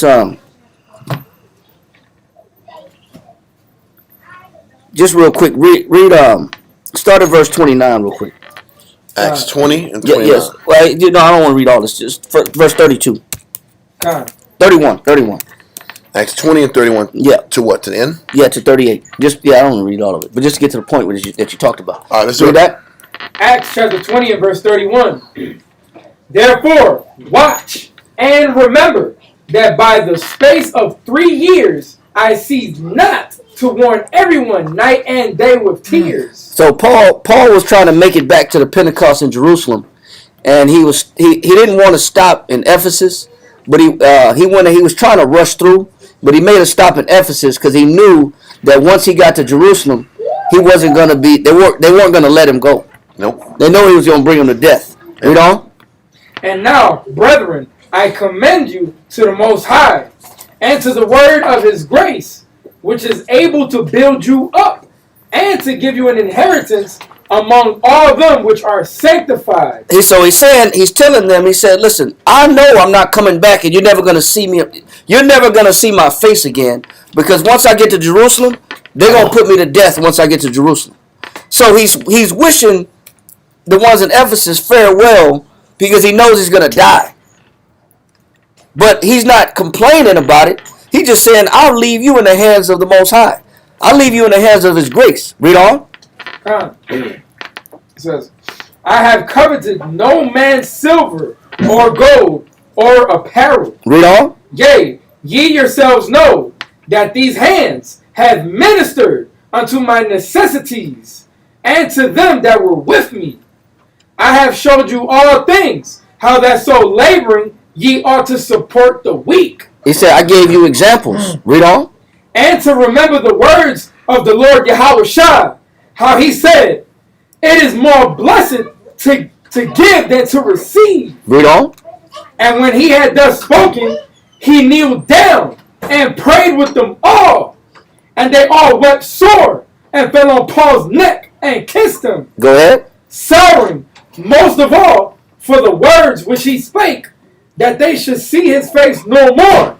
And they accompanied with him unto the ship. And so when they walked Paul to the ship, they knew that was the last time they was going to see Paul. They knew that Paul was a dead man walking. Oh, it's crazy. And what you said earlier was we're not getting pushed to that point where we're striving for the truth unto death. Where we're dead man walking. We haven't been walking into martyrdom and knowing that once I get to this place, I got a death sentence. But I'm still gonna go. I'm still gonna go and celebrate the Pentecost. But I also know I'm gonna die when I get there. But we don't have a death sentence like that. But Paul still, look how he looked at it though. How courageous he was. Right. To face that. We're not going through that. People ain't saying our final farewells, kisses and hugs, and we're sending up our last words and prayers towards each other. Nope. We're not doing that. We're just being inconvenienced. Yep. And this is why what Hezekiah did was so marvelous, because he's pushed with death. He's facing death. And we're going to read about how he receives death and how he didn't play the victim role. We're going into what we're going to, and we're teaching like we're teaching because so many of us want to play the victim. We want to be sad because of what the Most High, the path the Most High's got us going. We want to be sad and angry at our life because the Most High sent us rain and not just all sunshine. Right. Now the Most High ain't real. Now the Most High is not fair. Now the Most High is not equal because he sent me rain like he sends negative people. The reality, this is how he keeps us all humble. And we have to accept that. Is this something you want to go? I want to go a verse. No, just that in you want to go back to Wisdom of Solomon, right? Yeah, just finish that in Wisdom of Solomon. Okay. Verse 2. Wisdom of Solomon, chapter 3 and verse 2. Mm-hmm. In the sight of the unwise, they seemed to die. He said, in the sight of the unwise, if you don't know how to look at the situation, if you're looking at the situation wrong from what you're going through, it looks like serving the Most High is a death sentence. It looks like serving the Most High is not the most profitable thing to do. Read on.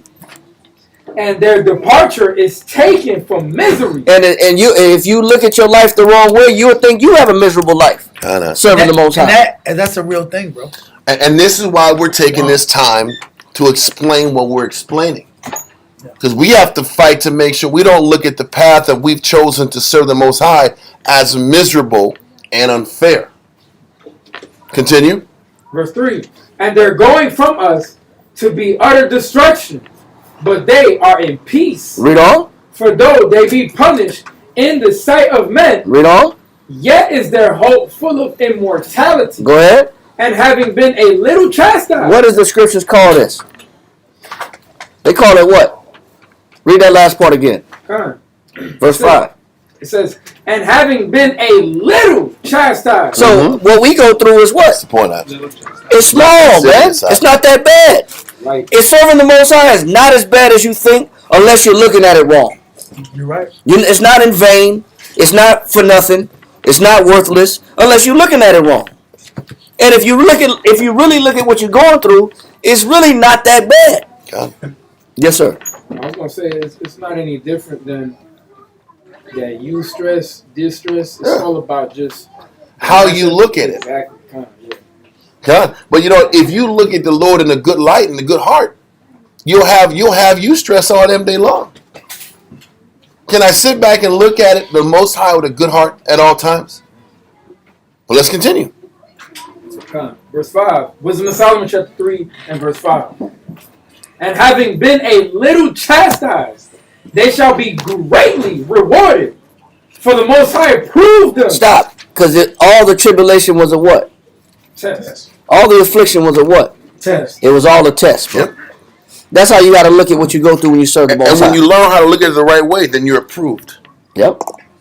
You can get through it. Then you can get through it, and then you're approved, and you've earned to go to the opportunity to go to the next level of your growth and your training. Because everything in life is about growth and your training and lessons to be learned.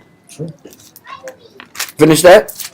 It says, for the Most High approved them and found them worthy for himself. And that's how the Most High chastises, approves everybody that's called a son of his. Mm-hmm.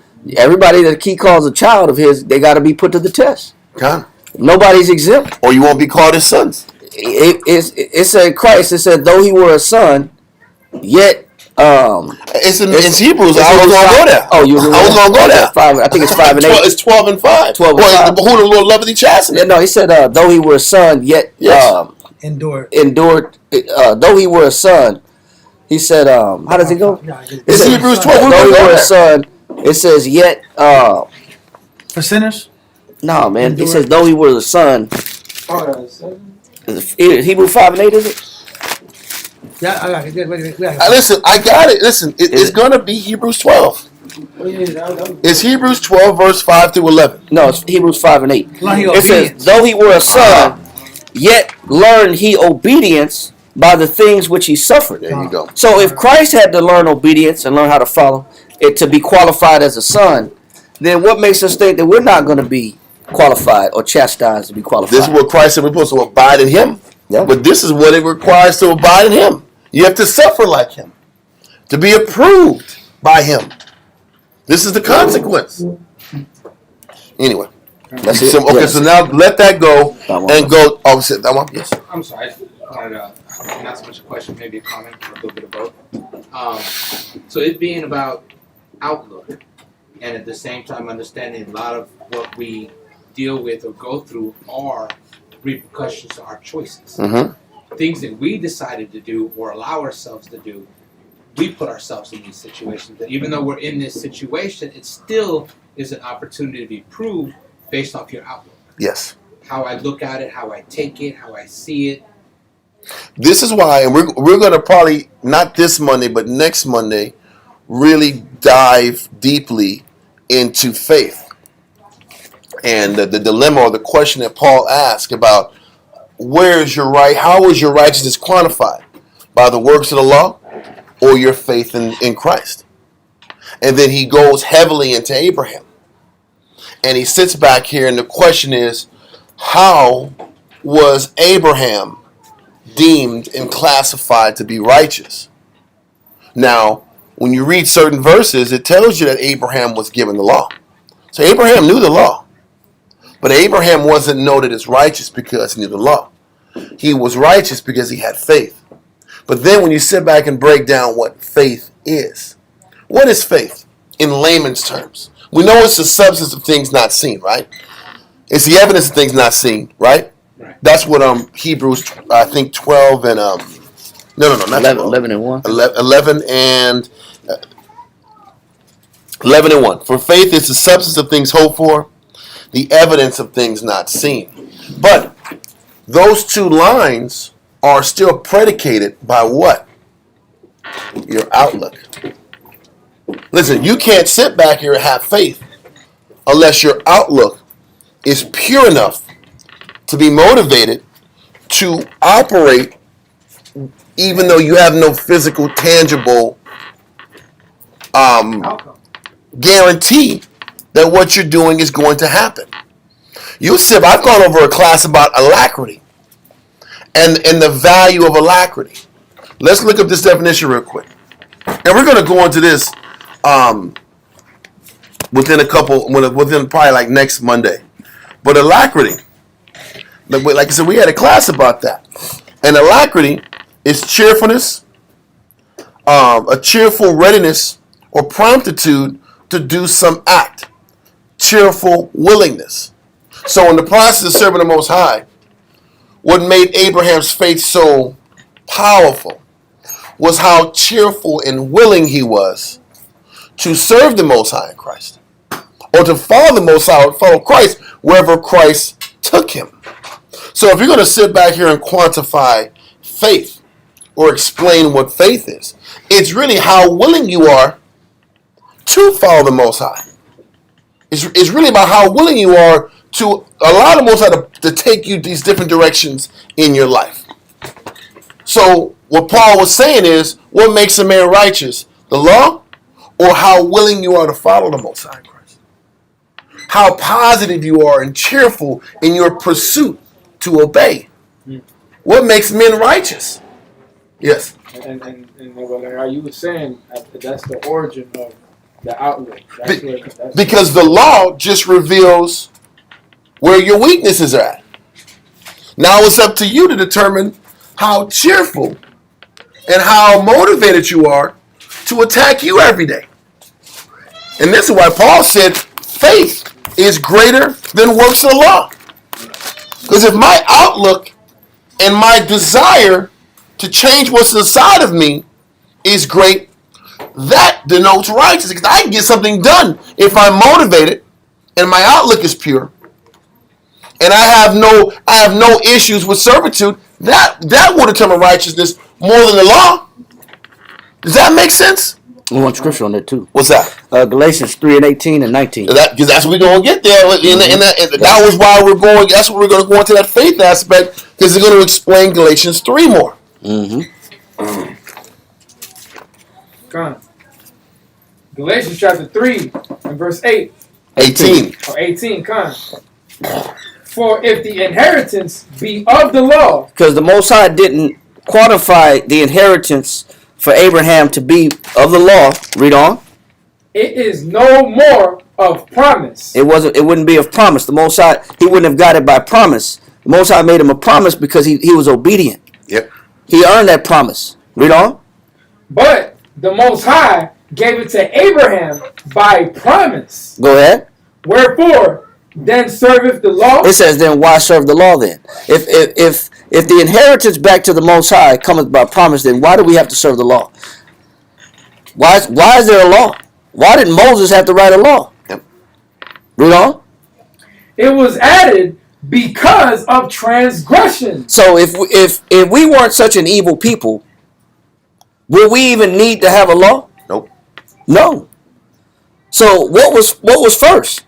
The law, or just following the Most High in faith and doing what you're told and being obedient in what you're told? And having a pure outlook towards it. The Most High knew a lot of people weren't like Abraham. What people don't understand is people think that Abraham's journey started when he started walking to the promised land. When he started walking through the promised land.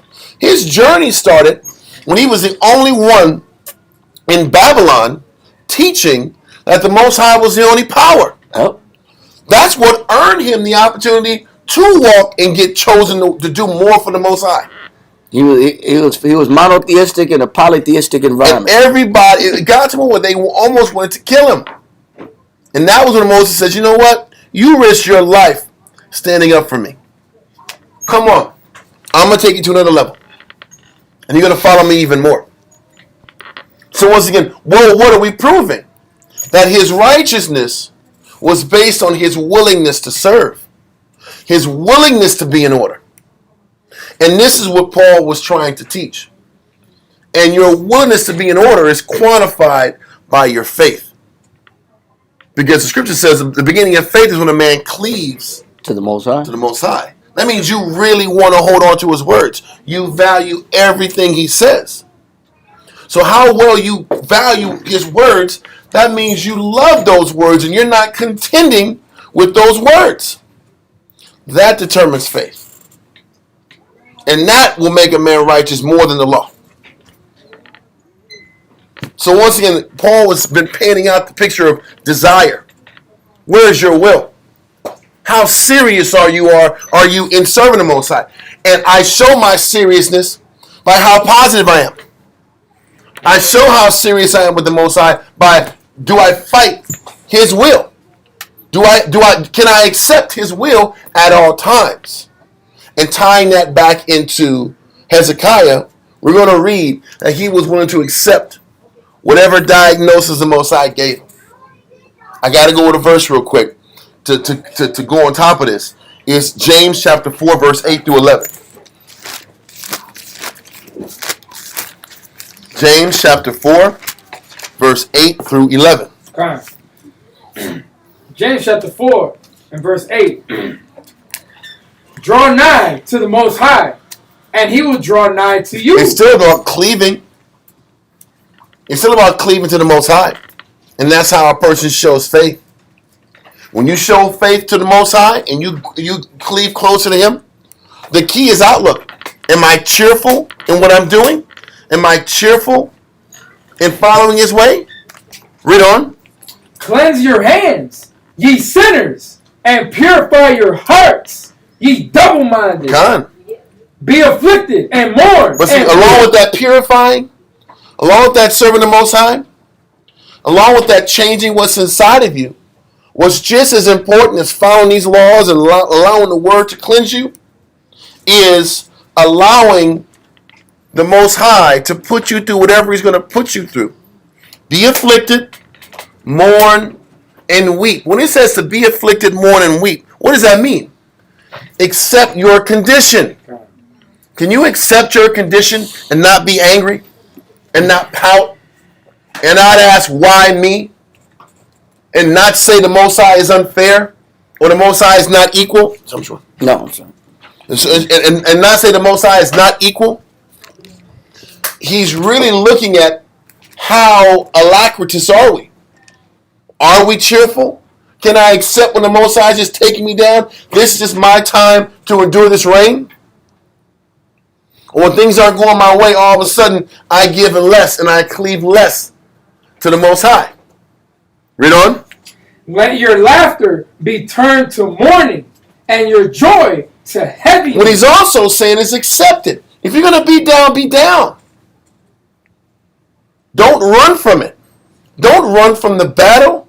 Don't run from the lesson. Also is this. When we're in the midst of our battle, he says, let your laughter be turned to mourning and your joy to heaviness. When we're afflicted, what's the first thing we try to do in the heart of our affliction? Run away from it. How do you run and how do you escape it? You try to find joy. Yeah. When you're down, you try to find joy. But what do most people do when they're down and they try to find joy? They find their joy in sex, in a bottle, drugs, sleep. Whatever your vice is, that's what you choose when you're down. You're choosing the wrong comfort. But he said, accept your heaviness. Pray on your heaviness. Counsel about your heaviness. Don't run from the lesson. Too many times we run from the lesson. And we try to quickly medicate and self-soothe because we don't want to feel that sadness. He said, turn your laughter to heaviness. Own up to the pain. So you can sit back here and read, study, counsel through the pain. Counsel through the loss. Read on. Verse 10. Humble yourselves in the sight of the Most High. That's how you humble yourself in the sight of the Most High. Don't run from the lesson. Don't run from the pain. Counsel through the pain.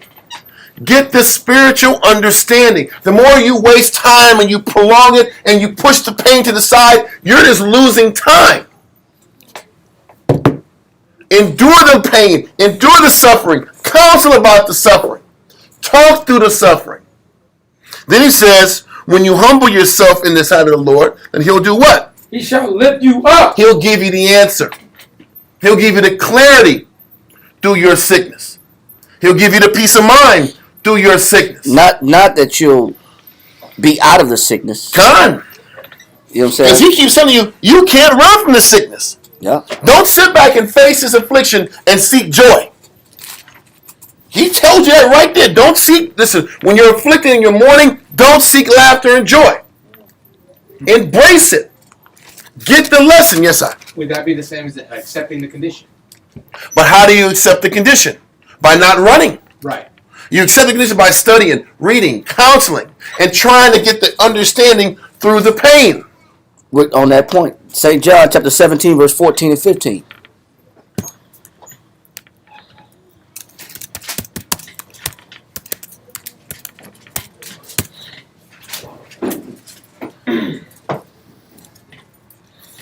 $17.9. 17, Verse 14. 14 and 15. This is the last one you got to roll after this. Matter of fact, I need somebody else to do this. It's the next reader. Whoever.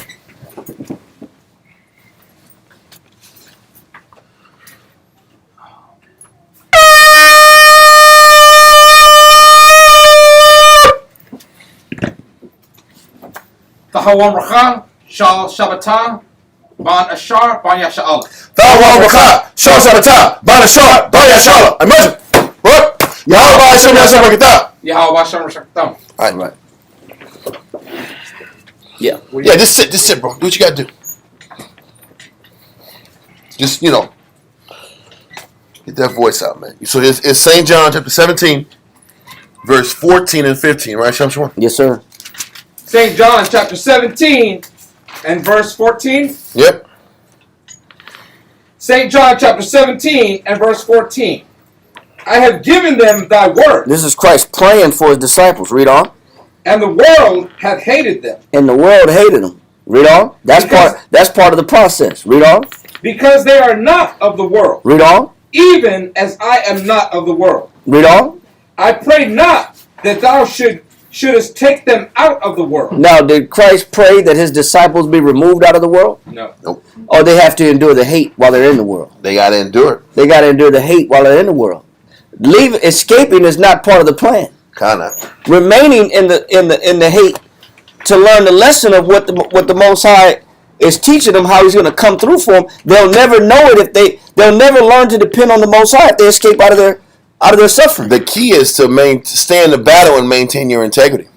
Yep. Because that's what the next part of the verse says. Read on. Read on. Verse 15. I pray not that thou shouldest take them out of the world, but that thou shouldest keep them from the evil. So that you keep them from the evil, meaning that they don't adopt the same evil tendencies of the world. Keep the integrity. Keep their integrity. Kinda. But doesn't mean that they were allotted to escape just because they was getting hated on. You can't. You can't run from the battle. Too many times we want to run and escape what the Most High is taking us through, and that was never the intention. That was perfect. You got me more of that? Let's go back to James chapter 4 and 10. Make this one call. Yeah. Thou just give me that one if you can. James 4 and 10. Yes. James chapter 4 and verse 10. James chapter 4 and verse 10. Humble yourselves in the sight of the Most High, and he shall lift you up. Exactly. Read on. Speak not evil one of another, brethren. So what ends up happening is when we're in the middle of our battle, what do we want to do? Either we want to escape and replace our sadness with joy or some kind of comfort, or we want to refocus our blame to somebody else. But we want to sit back and create a villain as to why we're suffering. It's this person's fault. It's this negative person's fault. Somebody's got to be the scapegoat for what I'm going through. So he said, speak not evil one of another. Read on. He that speaketh evil of his brother and judgeth his brother. Because that's what judging means. We're supposed to judge according to the scriptures. Meaning, if you are doing wrong, I can show you in the scriptures where you're wrong. But when Christ says we're not supposed to judge one another, Christ is saying I'm not supposed to see and look at you in a negative light. That's what Christ is saying when he says judge not one another. I'm not supposed to see the worst in my brother. Now, if I'm supposed to sit back here and correct you according to the scriptures, that's holy. That's right. But when I sit back and I see the worst in the people around me, that's when I'm guilty of not making the kingdom. I have a responsibility to see the good in the people that I work with every day. So read verse 11 from the top again. James chapter 4 and verse 11. Speak not evil one of another, brethren. He that speaketh evil of his brother and judgeth his brother. Speaking evil, seeing the evil in his brother, that is having judgment of your brother. Read on. Speaketh evil of the law and judgeth the law. But if thou judge the law, thou art not a doer of the law, but a judge. I just want to bring that verse out to explain that even in the midst of our battle when we're suffering, I can't get caught up into blaming other people for what I'm going through. Because now, all of a sudden, I'm putting myself in a position that I'm not supposed to be. I'm not supposed to judge. Christ tells us that. None of us are supposed to be in a position to judge that way. I can judge scripturally. I can say, hey, what you did is off according to the Bible. But I don't have a right to sit back and look at another person negatively and have hate in my heart towards my brother. That I'm not supposed to do. Does that make sense? Does that variation in what judging is, does that make sense? Because sometimes we look at judging, because people in the world say, oh, you can't judge me. So you can't tell me I'm wrong. Oh, that's bull. If you're sitting back here breaking the law, I can tell you you're breaking the damn law. But I can't sit back here and quit on you in my mind. I can't have hate in my outlook towards you. But I can tell you you're wrong. So once again, this is just different things that people go through when they're suffering, when the Most High is touching them, when the Most High has rain on you in your life at that time. That's the thought pattern that we have. So I think we've kind of thoroughly explained the mindset that we have when we're in that battle. And Hezekiah, once again, is going back from the top. He did everything right. And the Most High still gave him a terminal illness. And he was already told by Isaiah he was going to die at 39 years old. When wicked dudes died at 40. Pure evil guys died at 40. He was going to die at 39. And this was the dilemma he was facing. And all these thoughts and emotions were just fluttering and pushing at him. Well, that's after the fact. But I want to make sure, before I just jump through and run the story about what happened afterwards, what a man would face when he's given his death sentence after all the good works he did. Because that's what we go through when we're doing good, and we still face adversity. We don't just say those will be all right. No, we don't say that. We don't just play it cool. We're pissed. So, now with all that being said, now let's jump back to Isaiah 38 and verse 1.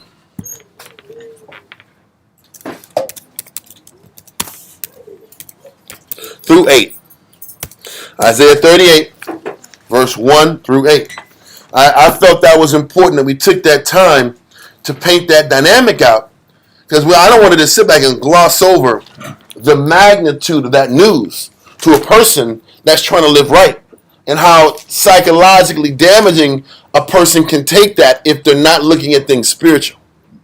So, Isaiah 38, verse 1 through 8, let's go back at it again now. Isaiah chapter 38 and verse 1. In those days was Hezekiah sick unto death. And Isaiah the prophet, the son of Amoz, came unto him, and said unto him, Thus saith the Most High, Set thine house in order, for thou shalt die, and not live. Listen, but your house in order, you didn't have no kids. Who's you going to sit back and set your affairs? Who's going to be over your affairs if you're dead in the grave? With no son, no heir. Yeah. Read on. Then Hezekiah turned his face towards the wall, and prayed unto the Most High, and said, Remember now, O Yahweh, I beseech thee, how I have walked before thee in truth, and with a perfect heart, and have done that which is good in thy sight. And Hezekiah wept sore. First of all, even how quickly he responded. Right. And the reason I'm going to go into how quickly he responded, because you're going to read in a different chapter, maybe even in this one, that as soon as Isaiah left, he was leaving the quarters of Hezekiah. Moses said, "Now go back." He tells Isaiah to go back and tell him it's going to be okay. So that means Hezekiah quickly responded with humility. And he didn't, as detailed as we explained that inner battle a person has, and how negative a person's mind can go once you're given a death sentence like this, Hezekiah's mind was so pure, he was able to respond so positive even though he had such bad news. He said, just remember, Father, that I walk with thee in truth and with a perfect heart, and have done that which is good in thy sight. And just Hezekiah cried. Read on. What's that? I have a question. With him saying himself, he walked with a perfect heart. Mm-hmm. I mean, when I first read that, I almost thought that, based on how we study and we're taught, we're not necessarily supposed to say things by ourselves. Mm-hmm. But I'm sure, of course, he already had the work behind it already to actually justify it. But I was just wondering about him saying that specifically. Well, I look at it this way. He didn't sit back and say, bring me back to life. Right. Give me more time. Why did you afflict me with this issue? He just said, Father, don't forget my intentions were right. That's all he's saying. And the word perfect means complete. So when we read perfect, we always get the idea of perfect means like you just everything's. No, perfect means I've completely committed my. Word perfect means complete. Right. So when a man is perfect, he's complete. So this, I walk before thee with a perfect heart, meaning you are my complete focus.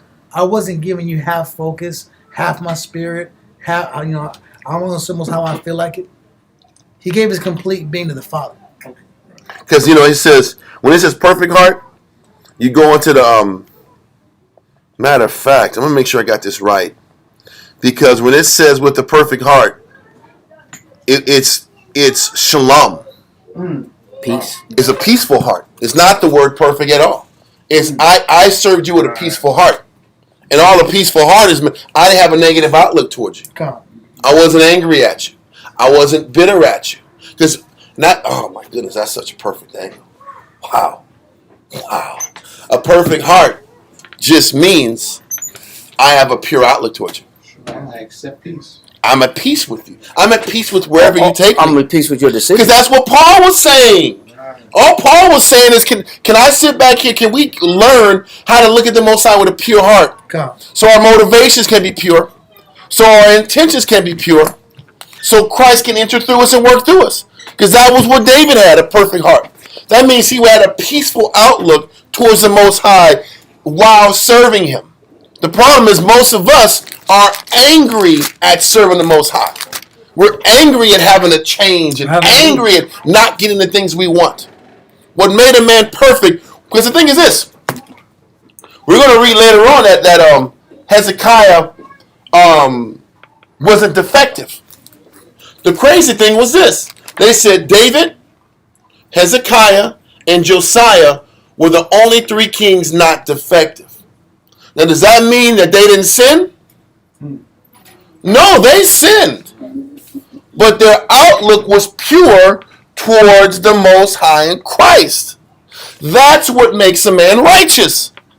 Is how pure his thoughts and how he thinks towards what the Most High has got him going through. It ain't about perfection in the flesh. And it tells you this in the Old Testament. But Paul painted the proper picture and gave us the understanding in the New. He just said, listen, man, the law can't make you perfect. Your faith and your outlook towards the Most High makes you perfect in his eyes. So you can sin and make a mistake every once in a while. That doesn't define your outlook towards the Most High as a man or a woman. But every day, how do you look at the Most High? Where is your enthusiasm and your alacrity and your motivation to change what's inside of you? That's what's being judged, and that's what's being the Most High in Christ is looking at the most as a determining factor of what makes a person right or wrong in his eyes. He said, count it all joy when I fall into diverse temptation. Come on. But most people don't do that. They don't want to do that. They want to be angry and bitter about what the Most High in Christ got them going through. Or their own life decisions got them going through. And that's the point. So all Hezekiah is saying is, just don't forget, Father, that I've looked at you at peace this whole time. Even at this particular time, he was at peace with the verdict. Because he's not sitting back here and petitioning the Most High to take away the sickness. He was just saying, I am at peace. I am perfect with you. I am in shalom with you. I am at peace with what you're putting me through. I accept it. Just don't forget, I accept everything you've done, and everything I've done for you has been in a pure heart, a pure mindset. Got to read this too. Yes, sir. Acts chapter 20, 21 through 23, real quick. 21 through 22 through 24. Okay, 21. 20. No, it's Acts 20. We're dancing in Acts again. Acts 20. 22 through 24. Okay. Just to get this point. We're reading I hope people are really listening, man, because I'm telling you, man, this is gold. I'm not trying to pump anybody up, but really understanding the will of Christ, and understanding the will of the Most High and how outlook and willingness to accept the conditions the Most High puts us through really determines where we're at with the Most High in Christ. Yes, sir. Is there fair to say with unto the pure all things are pure? Absolutely. Done. That's exactly what it is. Yep. But and the ongoing saga is to look at everything in a pure light. You see how it all ties in? A perfect heart is a peaceful heart. I accept all the conditions of the Most High with no defense, no resistance. However you want that to go, we're going to do it your way. Because I'm a servant. I come last. Well, you know what? It does. But listen, even though the flesh might get weak at times, has my outlook changed? Has my pureness of heart towards the Most High changed? Because it could be the opposite. It could be where you're sharp and on point. But you're bitter as hell and everything about it. Every facet of the element of the structure of the law, you're on point with. But you have a disdain for your life. And you have a disdain for your people.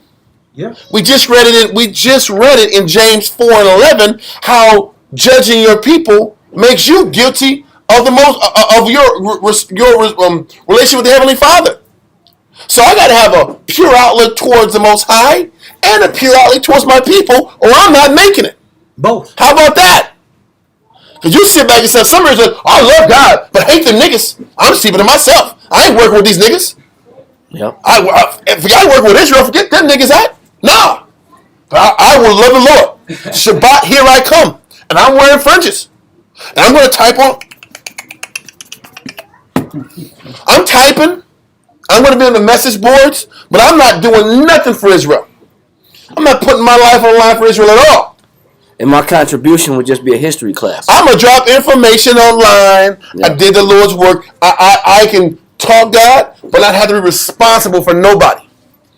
And I don't got to deal with the sickness and the vomit and the filth that Israel brings to the table.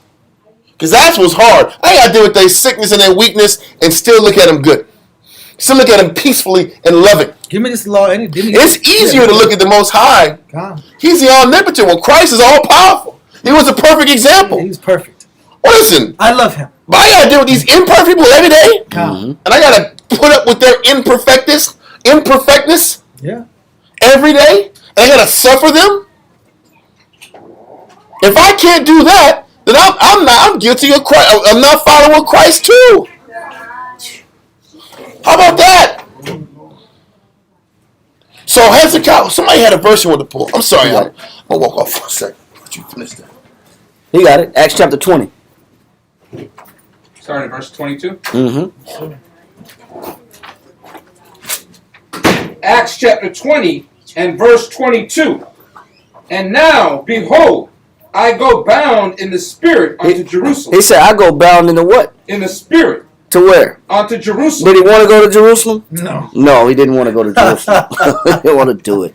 He didn't want to do it. He didn't want to go to Jerusalem because he already knew what may happen in Jerusalem. Read on. Not knowing the things that shall befall me there. He said, the Spirit is pulling me to go back to Jerusalem, even though I don't know what the hell's going to happen when I get there. Read on. Save that the Holy Spirit... He said, but what I do know, what I do understand, is that the Most High got me doing what? Read. Witnesseth in every city, saying that bonds and afflictions abide me. He says, no matter where I go, I'm going to catch hell no matter where I go anyway. I'm going to catch hell no matter where I go because that's what the Most High is sending me. So I can only expect afflictions wherever I go because that's always going to be with me. The affliction is, I can't run from the affliction. There's no escape from it. Read on. But none of these things. He said, but what? But none of these things. He said, it don't matter what city I go to, I catch hell, but none of these things what? Move me. He said, none of this moves me, man. Powerful. None of it shakes me. Read on.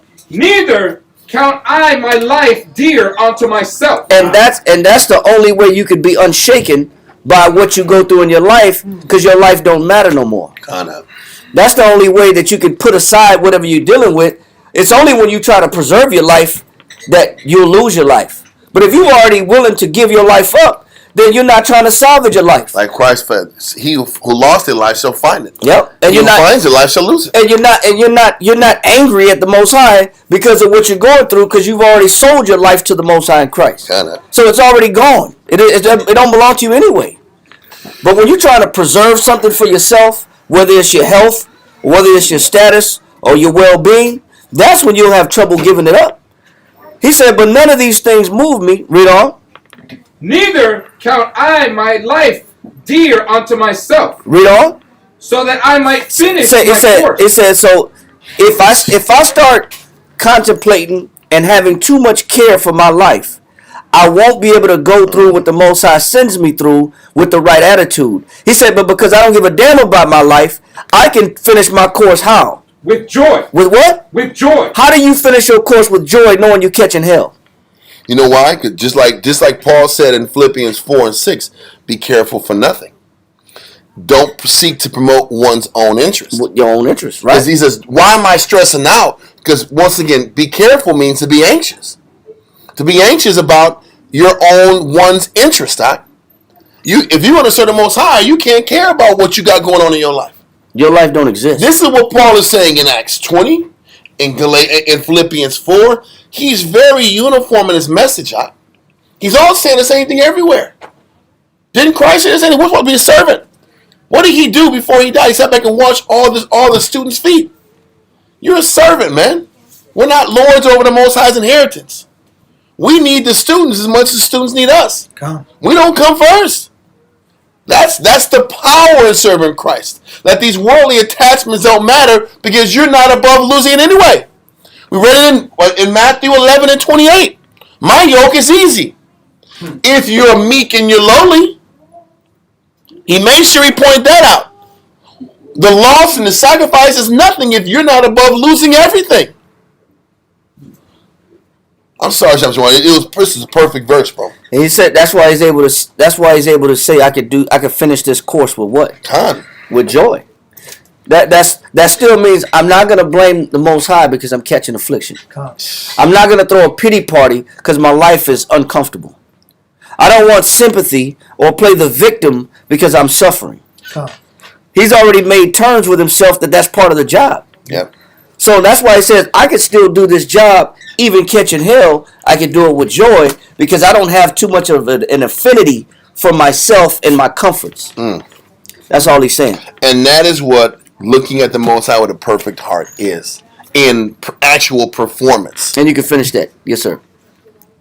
Yeah, just finish that. I might finish my course with joy and the ministry which I have received of the Lord Yahweh Shai. Because Christ gave me this ministry. I can't run from the ministry.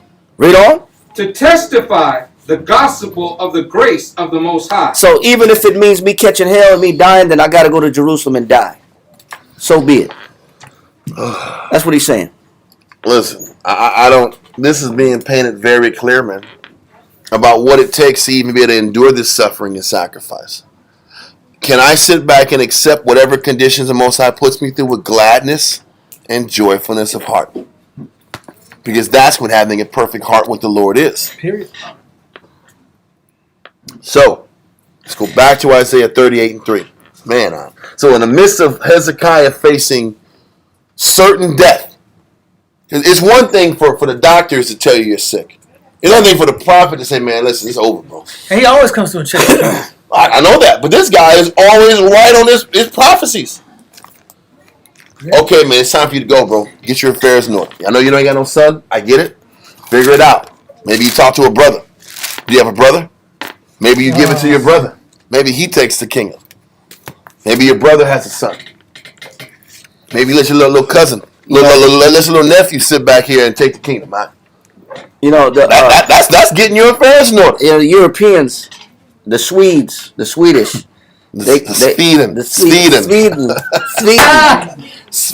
Yeah, they have something that they do with the old people.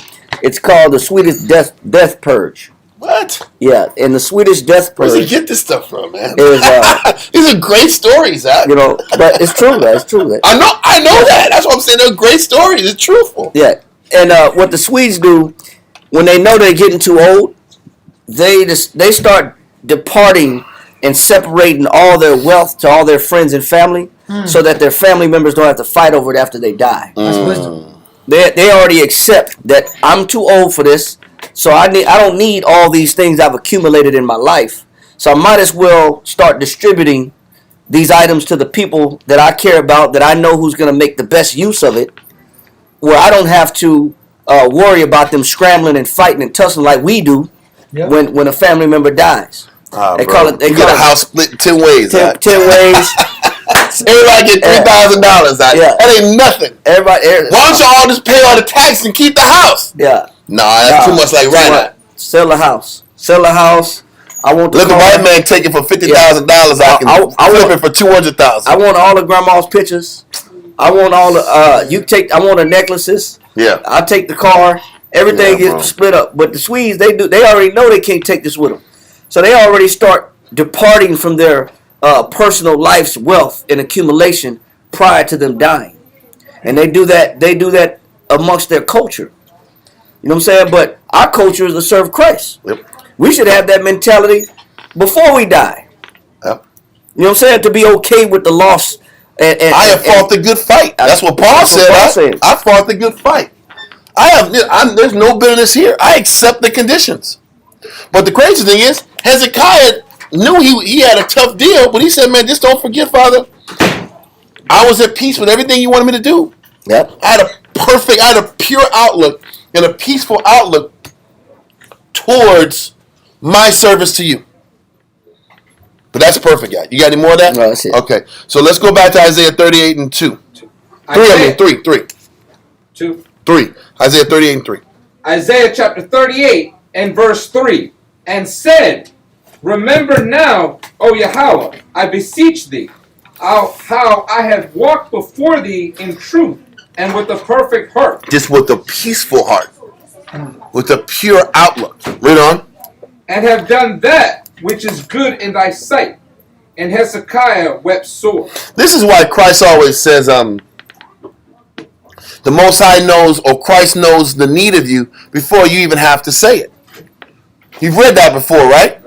You don't got to sit back and constantly make vain requests day in and day out. Please give me this, please give me this, please give me this. The Most High knows what you need. So Hezekiah is like, you know where my heart was, Father? It was pure towards you. And he started crying. That's the most humblest approach and supplication you can make to the Most High you can do. Come. Read on. But he still didn't inject himself in the request. That's what was so powerful. He held back all his little belief system, his opinions about if he should last longer and stay longer on earth. None of that mattered. And why? Why it ain't fair. It doesn't make sense. It doesn't make sense. He didn't listen, he pushed all that away and just said, Father, don't forget, I served you with pureness and gladness of heart. So when it says, pray unto the Lord, he will make thee whole, that's not praying for healing. That's praying more so for just acceptance. I'm going to say this. There's nothing wrong with asking for help. There's nothing wrong with asking for help. But we always talk about the purest form of prayer, the purest form of request, the purest form of reaching out to the Most High. And there's more information about the prayer in another chapter. I think it's later on in the chapter, I think. But let's continue.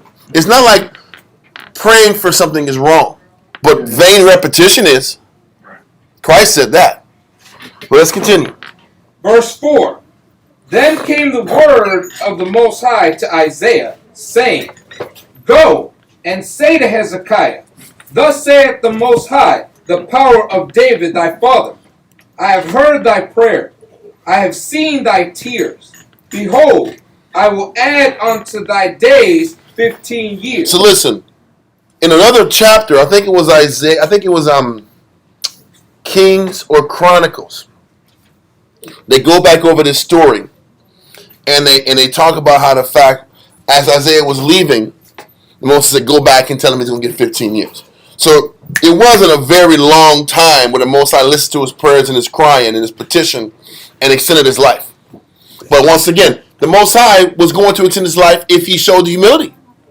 He showed humility. He showed, Hezekiah showed the Most High that regardless of all those accomplishments, he didn't forget that he was a servant. And a lot of times, that's what the Most High is looking for before he blesses us. Are we humble? Are we going to stop playing the victim? Are we going to learn to have a pure outlook towards him? If we learn that, that's the key to the blessing. A lot of times we get angry and we don't understand why the Most High don't bless us, but we miss the point. It ain't about the blessing. It's about, can I look at the Most High with a peaceful heart, even though I'm not getting what I want, or I'm not getting what I think I deserve? Can I sit back here and still look at Him peaceful, regardless? And once we show Christ that it doesn't matter whether I get what I want or not, Yep. I'm still peaceful towards you, and there's no animosity and bitterness in my heart about what I'm going through, that's when you get what you want. And this is the proof. More often than not. More often than not. You're right. That's a better way to explain it, because there's a game. Well, I'm going to say this. That's the best way to explain it, because even Sham Shawan pulled it about how Paul went to the Most High 3 times to take that affliction from him, and he didn't do it, and he had to accept that too. Hell, even Christ did the same thing about taking the weight of having to die. He prayed to the Most High thrice, and it wasn't listened to, and he had to accept it. The point is, you're better off. You have a better chance of the Most High listening to your petitions if your outlook is positive and your intentions are positive, and how you look at the Most High is positive, whether you get it or not. You have a better chance of getting what you're looking for. Yes. That's a better way to explain it. Also, that it was more of a declaration of his acceptance, and at the same time, the joy that, not in a as is negative or trying to flee from it or escape from it or be given something extra, but more that this is how I've been with you, Father. That's the whole point. The outlook is pure. Right. How he looks at it is pure, and there's an acceptance to that. Right. And because there was an acceptance to what he's done to the Most High, then the Most High granted his wish. It doesn't always get granted, Right. but he granted that one. And he'd have took it either way. Either way, he'd have been cool. But that's the key. Either way, however the Most High wants to do, I am at peace with the Most High. And my outlook is pure towards him. That's the point. Whether I get it or not, whether it's listened to or not, I am okay and I'm at peace. And can I live with those results? Okay. Let's continue in Isaiah. Verse 6. Isaiah chapter 38 and verse 6. And I will deliver thee and this city out of the hand of the king of Assyria. And I will defend this city. Now listen, certain scholars like to say that this incident happened before the Assyrian conquest, or before Assyria came up and tried to besiege Israel or Jerusalem, but I'm not going to go there. Okay, I just want to throw it out there because that placement of how Assyria is going to be defended didn't make sense right here. But just a little FYI, but let's continue. Verse 7. And this shall be a sign unto thee from the Most High, that the Most High will do this thing that he hath spoken. Behold, I will bring again the shadow of the degrees, which is gone down in the sundial of Ahaz, 10 degrees backward. I'm going to confirm it. So no, he's going to confirm it. But the way, first of all, this story is going to be talked about in 2 Kings 20. And he will go more into the detail about this sundial situation. But King Ahaz had a sundial. And I guess, and I'm not really super wise in understanding about what a sundial is, but I would imagine the sundial, as the shadow continues to go, you have an idea of what the time is in the day. And it's like a clock. Yeah, so depending on the shadow being cast, you'll know the timing of the day. Now, in 2 Kings chapter 20, the Most High ends up asking Hezekiah, what sign do you want? Do you want this sundial to move up or go back? Hezekiah said, listen, it's easy to sit back and for the sundial to go forward, because that's just the sun going through its normal course. Have the sun go backwards 10 degrees, and I'll really know that you're going to look after me. Because the Most High promised Hezekiah that in 3 days he'll be healed. And he says, then ask me for a sign and I'll show you. So you want me the sundial to go up or back? He says, I want you to go back because that's more of a miracle. That time goes backwards 10 degrees. Because for the sun to go back 10 degrees, that means time is going back like, I don't know, 10 minutes. It's time travel. So this is the first time travel situation. Like, I'm sorry, being stupid, but you get the point. Yeah, rewinding something. So he goes back 10 degrees, and that was the way the Most High showed that I'm going to be there for you, Hezekiah. Okay, now we'll go into more detail in the next part. Yeah. But let's keep going. So the sun returned 10 degrees, by which degrees it was gone down. The writing of Hezekiah, king of Judah. No, that's all I want from there. We're going to go and hold this and go back to Josephus. Book 10, chapter 2. The middle of paragraph 1, I think it was where it said... where he's going to go childless? They're just going, I guess, was very melancholy. Well, there was a very melancholy circumstance that disordered the king. Now, let's do this one. We're in book 10, chapter 1. Chapter 2. I'm sorry. Paragraph 1. And I'll show it to you in a second. Let's just get this in.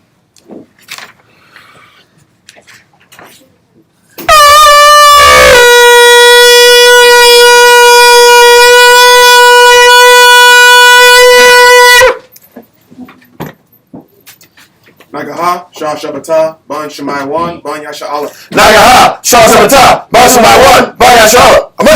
What? Yahweh Shem Yasha Brakatah. Yahweh Shem Yasha Brakatah. All right.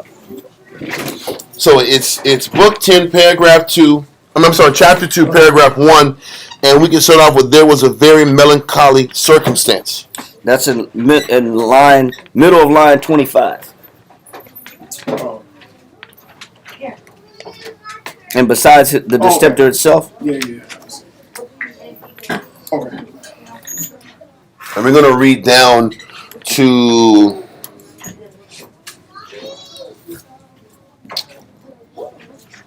the end of the chapter.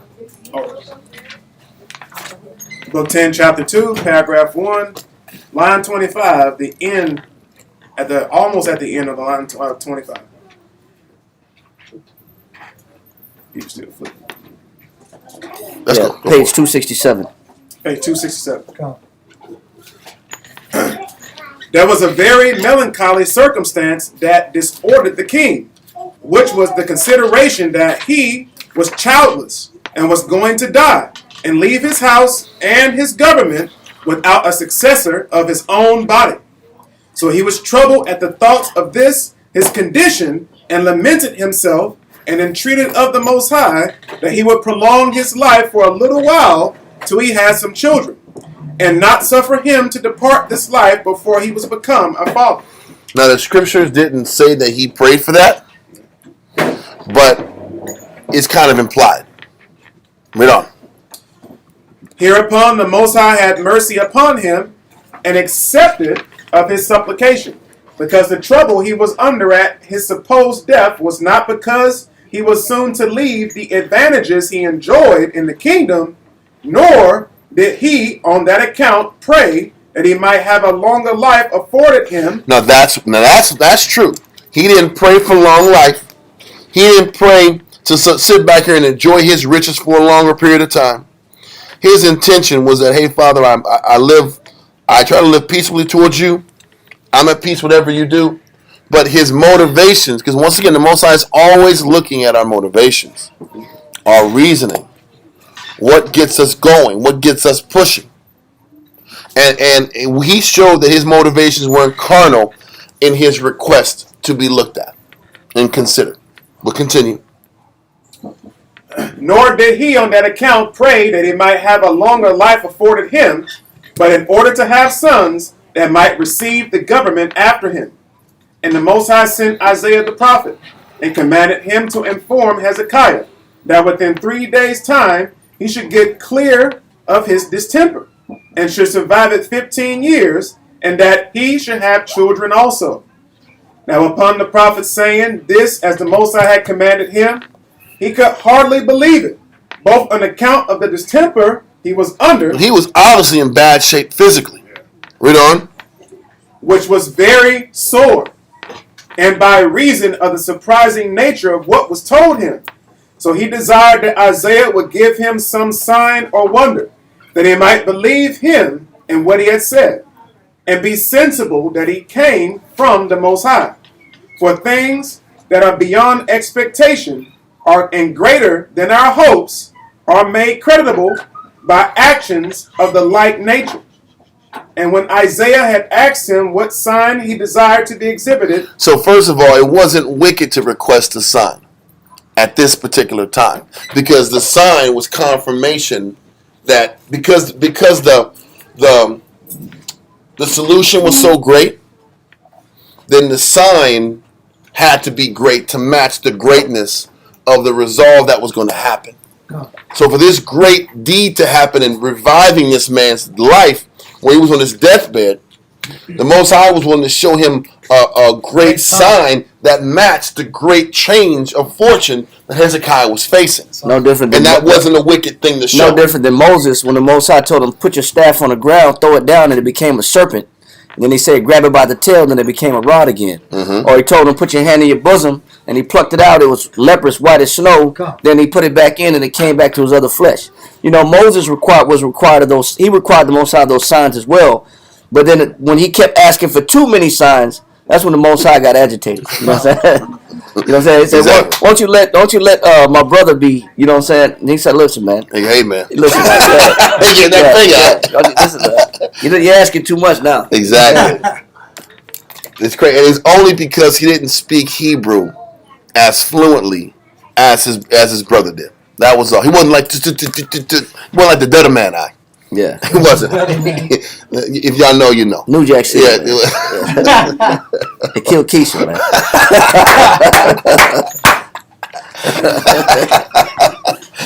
Anyway, man.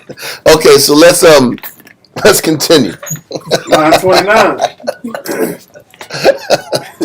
And when Isaiah had asked him what sign he desired to be exhibited, he desired that he would make the shadow of the sun, which he had already made to go down 10 steps or degrees in his house, to return again to the same place, and to make it as it was before.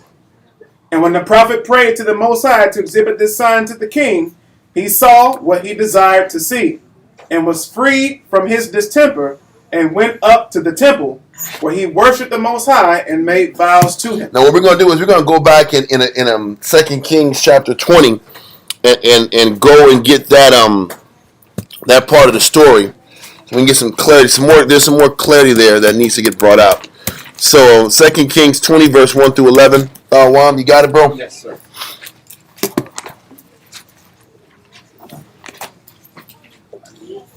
Second Kings 20 verse 1 through 11. Yeah. 2 Kings chapter 20 and verse 1 through 11. In those days was Hezekiah sick unto death, and the prophet Isaiah the son of Amoz came to him, and said unto him, Thus saith the Most High, Set thy house in order, for thou shalt die and not live. Come.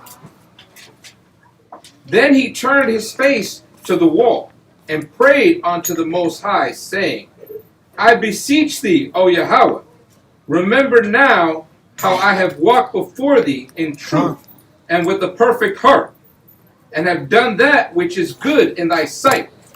And Hezekiah wept sore. Now this verse 4 explains what I was talking about in Isaiah. Read on. And it came to pass, afore Isaiah was gone out into the middle court. Before Isaiah got out the damn grounds of the palace.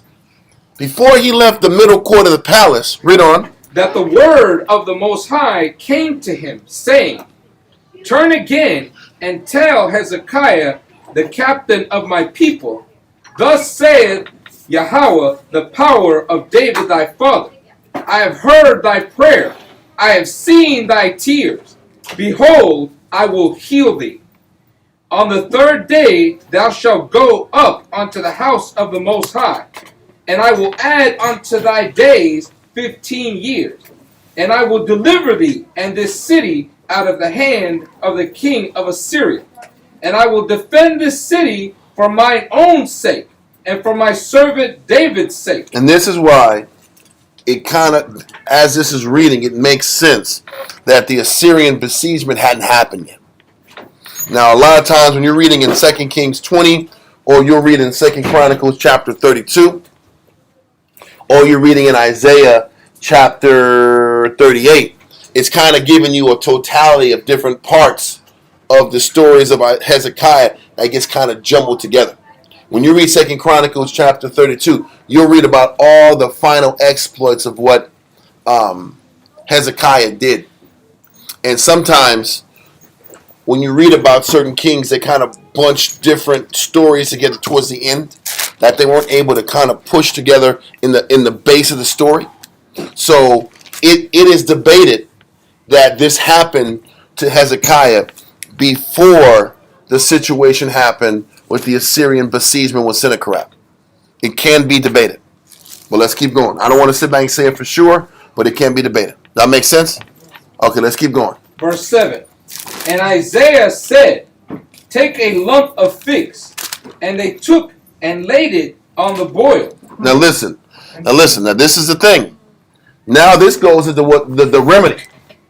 He says, take this lump of figs and boil it, and he recovered. You'll read in Chronicles that it was made like a plaster, and it was put as a topical ointment on the sickness or on the different lesions on his body. You would think this is a conventional solution, but figs are, what's the word? I want to make sure the word is proper as I explain it. Figs cause irritability on the skin. It's not natural to put figs on your skin. You get irritations. There's much pains that come from putting figs on your body. Figs are meant to eat and taken internally, not topically. So the Most High sat back here and told Hezekiah to put this burning figs on your body. That wasn't a good feeling. It wasn't some putting some tussin on it. It wasn't no tussin. It wasn't no damn cortisone, hydrocortisone that's cool to the skin. This was a burning process that was put on the skin, and that was going to heal him. Even the process of healing is uncomfortable. Yeah. That's the point of the lesson. These figs were burning. You can look at figs. You can look on Wikipedia and tell you that. Figs are they're skin irritants. The sap of the fig is a skin irritant. It's all a skin irritant. It's not like oatmeal. No, it ain't. Or you put an oatmeal on chicken pots. Yes, sir. Yes, sir. This is not oatmeal on eczema. Exactly, This burning, And he says, put this burning figs on your skin, and in 3 days you'll be okay. It's just once again showing you the Most High's remedies are uncomfortable. The Most High's solutions to problems are all about facing discomfort. Nothing's easy. It's not an easy solution to fighting what's inside of you. Or the Most High's solution to anything is uncomfortable. And that's how the Most High operates. Okay. So, irritation, yes. So read verse 7 again. Verse 7. And Isaiah said, take a lump of figs. And they took and laid it on the boil, and he recovered. Mm-hmm. And Hezekiah said unto Isaiah, what shall be the sign that the Most High will heal me, and that I shall go up into the house of the Most High the third day? Because obviously it was unclean. Read on. And Isaiah said, this sign shalt thou have of the Most High, that the Most High will do the thing that he hath spoken. So he was obviously having outward sores and issues because he couldn't go to the house of the Lord at the time. Wow. So read on. Shall the shadow go forward 10 degrees or go back 10 degrees? The Most High gave Hezekiah the option. Do you want to see the sundial that go up or backwards? Your choice. Read on. And Hezekiah answered, it is a light thing for the shadow to go down 10 degrees. Because the sun keeps going down anyway. So when the sun goes down, the sundial is going to go down. Read on. Nay, but let the shadow return backwards. Now that's 10 hard. degrees. For the shadow to go backwards, that means we just bought ourselves 10 more minutes. It was daylight saving time. 10-minute daylight saving time. That's a miracle. in the middle of the day. That's a miracle, so I want to see that. Read on. And Isaiah the prophet cried unto the Most High, and he brought the shadow 10 degrees backward. So we gained 10 minutes that day, or whatever 10 degrees equates in time. Exactly. He gave everybody 10 more minutes that day, or 10 whatever, 10 degrees worth of time to show Hezekiah that he was going to be healed in 3 days. That's phenomenal. Read on. By which it had gone down in the dial of Ahaz. So listen, this is very important because it also shows differences in Ahaz and Hezekiah. Because, like we mentioned in the Josephus, the showing of signs was confirmation of a person's faith. It wasn't proof that they didn't believe. It was a confirmation of faith, and the Most High gave Hezekiah the option to choose a sign to confirm the belief of a person. Yes? It says 10 degrees. Real quick, let me get this point out, and then I'll let you go into there. I want to go into this and go in contrast to his father Ahaz. Let's go to Isaiah chapter 7, because the Most High approached Ahaz with the same deal. It is Isaiah chapter 7, verse 10 and 11. The Most High said, listen, prove me, and I'll show you that I'm with you. Shalom, y'all. Okay, bro. So we're at Isaiah chapter 7 and verse 10. Isaiah chapter 7 and verse 10. Don't forget, at this time in Isaiah 7, this was when Pekah and Rezin of Syria were conspiring to take out Ahaz and put a vassal king in there to take over and eliminate the reign of David and have a puppet governor that they can control in the south. So the Most High was trying to tell Ahaz, listen, man, I'm not going to let you down. I'm going to make sure your seed remains. Read verse 10. Isaiah chapter 7 and verse 10. Moreover, the Most High spake again unto Ahaz, saying, Ask thee a sign of the Most High thy power. Ask it either in the depth or in the height above. He said, listen, what sign do you need me to show you that I'm going to be with your seed and I'm not going to let Pekah and Rezin take you out? Name whatever great thing or whatever sign or wonder I can show you to confirm your faith in me so you can trust me. Read on. But Ahaz said, I will not ask, neither will I tempt the Most High. That was wicked because his son sat back here and took that deal. Because to ask for a sign was a person's confirmation of faith. It wasn't a knock against faith. It was a confirmation of faith. But Ahaz didn't have any faith in the Most High. That's why he didn't ask for a sign. Because he didn't believe. And he didn't want to believe. He just walked off. And he didn't want a relationship with the Most High. It's just showing you the difference between the Father and the Son. The Father was given a chance to show the Most High and see a sign. He reneged. The Son was given a chance to see a sign. He took the deal. It's just something, it's just little things you want to go back and forth on as confirmations to points. Confirmations to the different character of people. Okay? Y'all got something? Yeah, Luke chapter 7, verse 36. 36 to 39. Luke 7:36, right? Mm-hmm.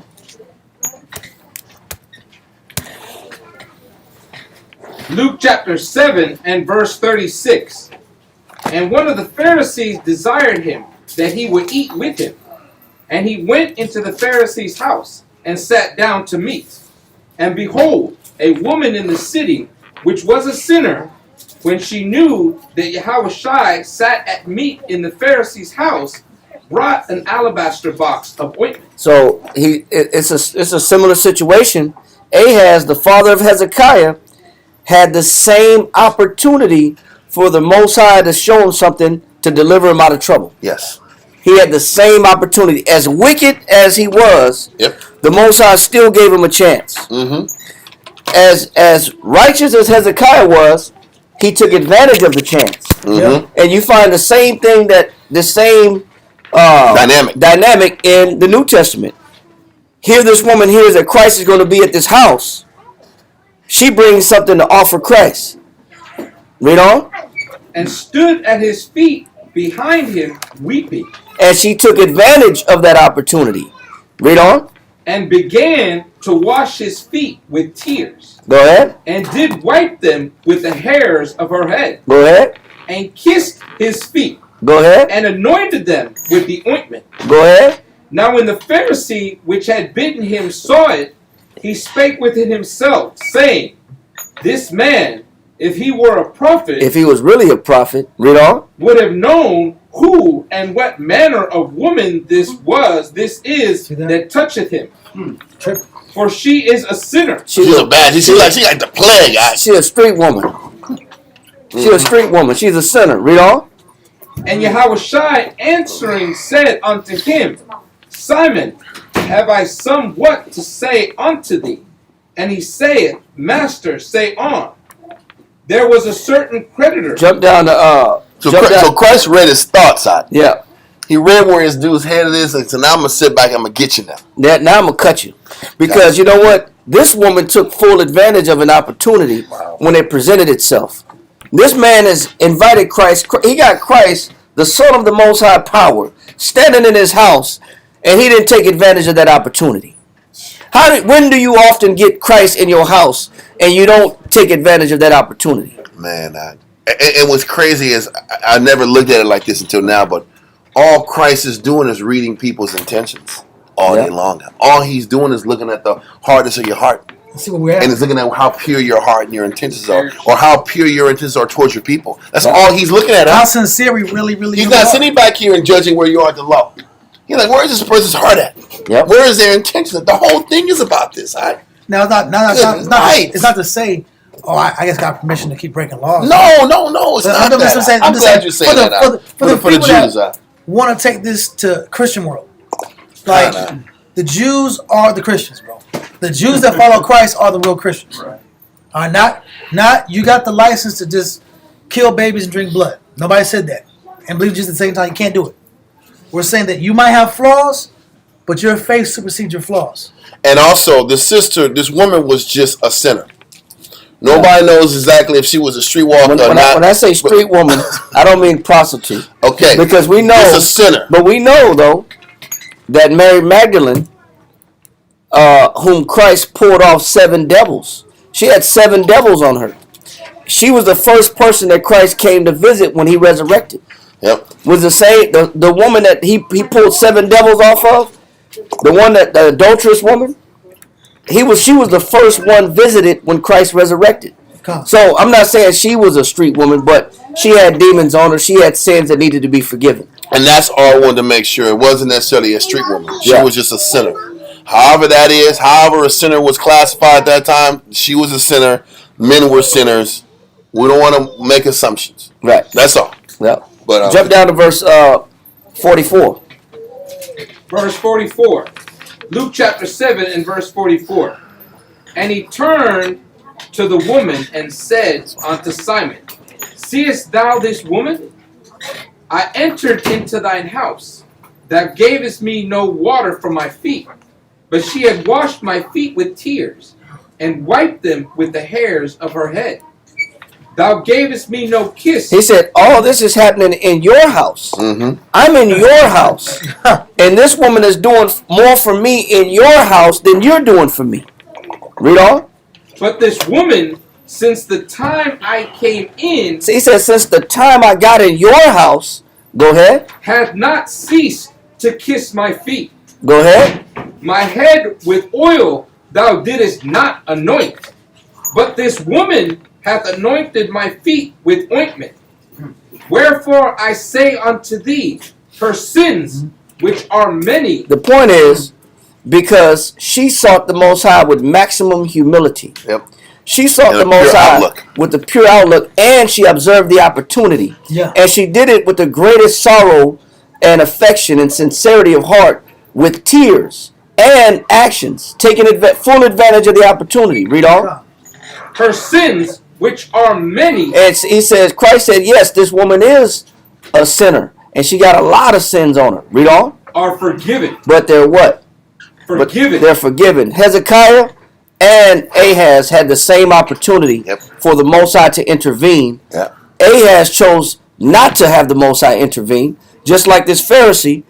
And Hezekiah took full advantage of the opportunity and sought the opportunity and the Most High's participation with a multitude of tears, just like this woman in this house. Showing that some people, when they do catch a death sentence or they do get they're dealt a bad blow, the Most High will still show you something. He's willing to show you something to show you that he can be with you, but it's what you do with the opportunity and how you look at it. How do you look at the opportunity? How do you look at the Most High? Do you choose to have the Most High involved? Or do we read about, who was it that was Asa, that he didn't even seek the Most High. He sought physicians. Yep. When he had the feet issue, he sought physicians, but he didn't repent to the Most High. The Most High checked him out. He didn't like it. He didn't like it. So he suffered for 2 extra years without even calling on the Most High to intervene. He just said, forget it, I'm going to just die like this. Yep. I'm just going to I made my bed, I'm going to lay in it. Yeah.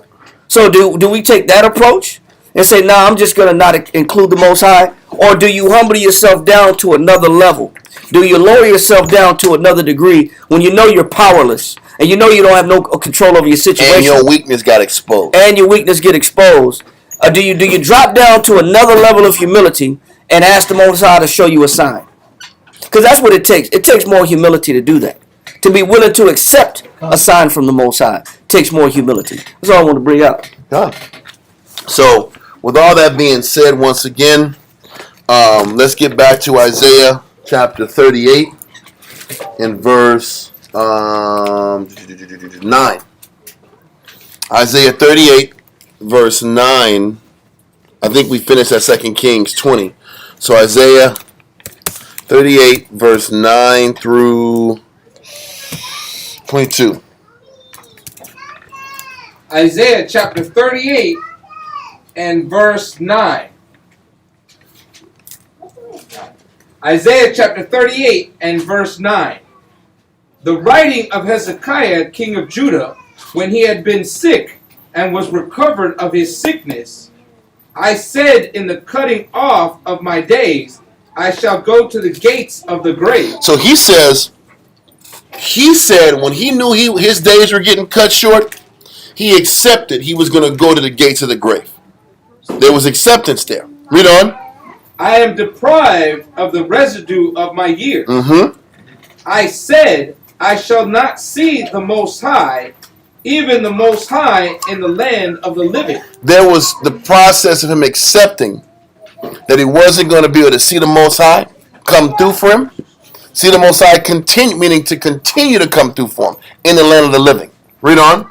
I shall behold man no more with the inhabitants of the world. In his head, he's like, I'm going to be off this plane, off this earth, and there's going to be no more of me. Read on. Mine age is departed, and is removed from me as a shepherd's tent.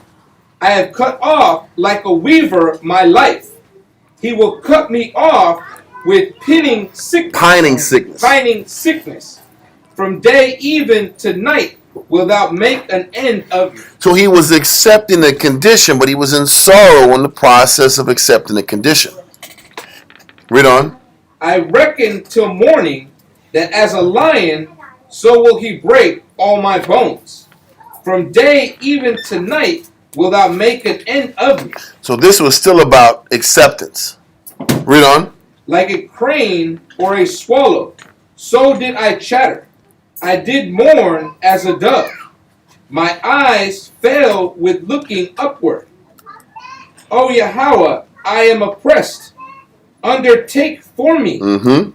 Meaning help take this sadness away from me. Go. Read on. What shall I say? He hath both spoken unto me, and himself hath done it. He's like, listen, man. He's the one who decreed it. He's spoken to me, and he's decreed the death sentence to me. Read on. I shall go softly all my years in the bitterness of my soul. The rest of the time I got on earth, I got to accept that I'm toast. I'm done. Read on. O Yahweh, by these things men live, and in all these things is the life of my spirit. So wilt thou recover me, and make me to live. Behold, for peace I had great bitterness, but thou hast in love to my soul delivered it from the pit of corruption. So now he's like, now that I knew I was finished, you delivered me from this pit of corruption, this sadness, this disparity. Read on. For thou hast cast all my sins behind thy back. Mm-hmm. So even then, he's still considering his mistakes. Yep. As to why he's in this condition. He's like, all my sins that would have led me to this downfall, all the things I did wrong, that would have made me justified for you to take my life, you pushed away those sins and didn't hold it against me.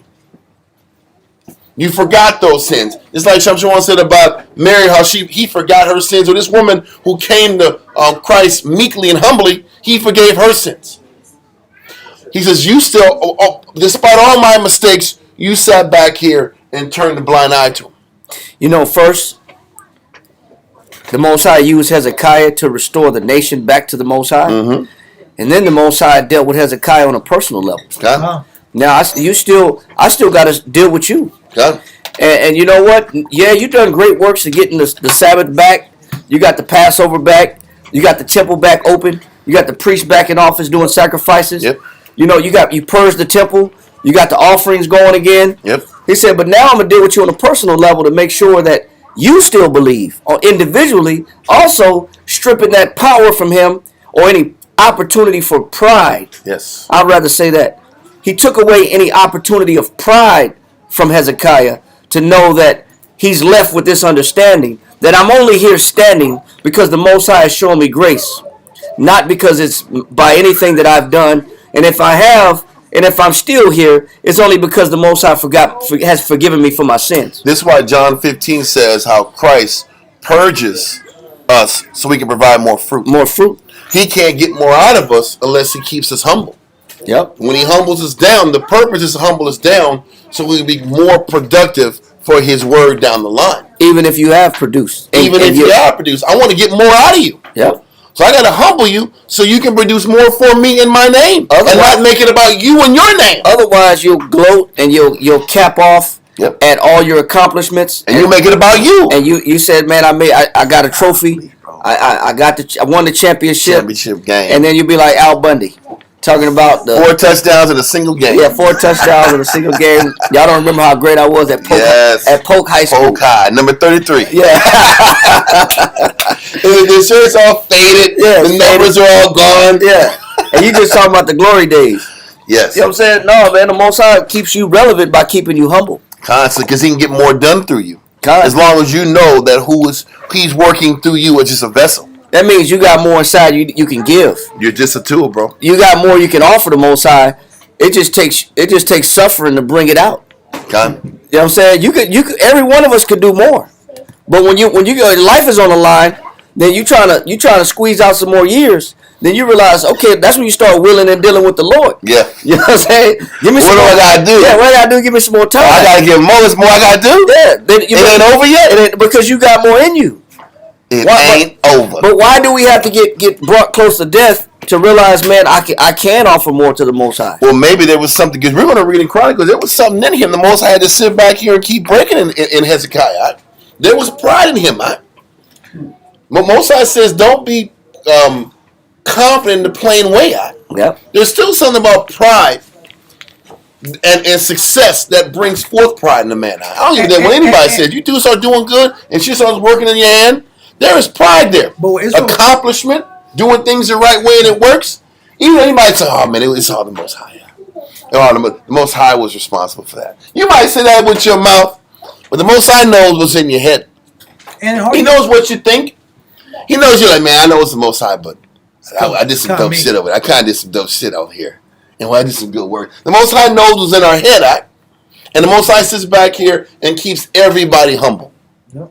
His way. I'm sorry, I didn't want to keep that. No, I'm just saying, at the time Israel will be cocky or arrogant for something they did back in the day. I know.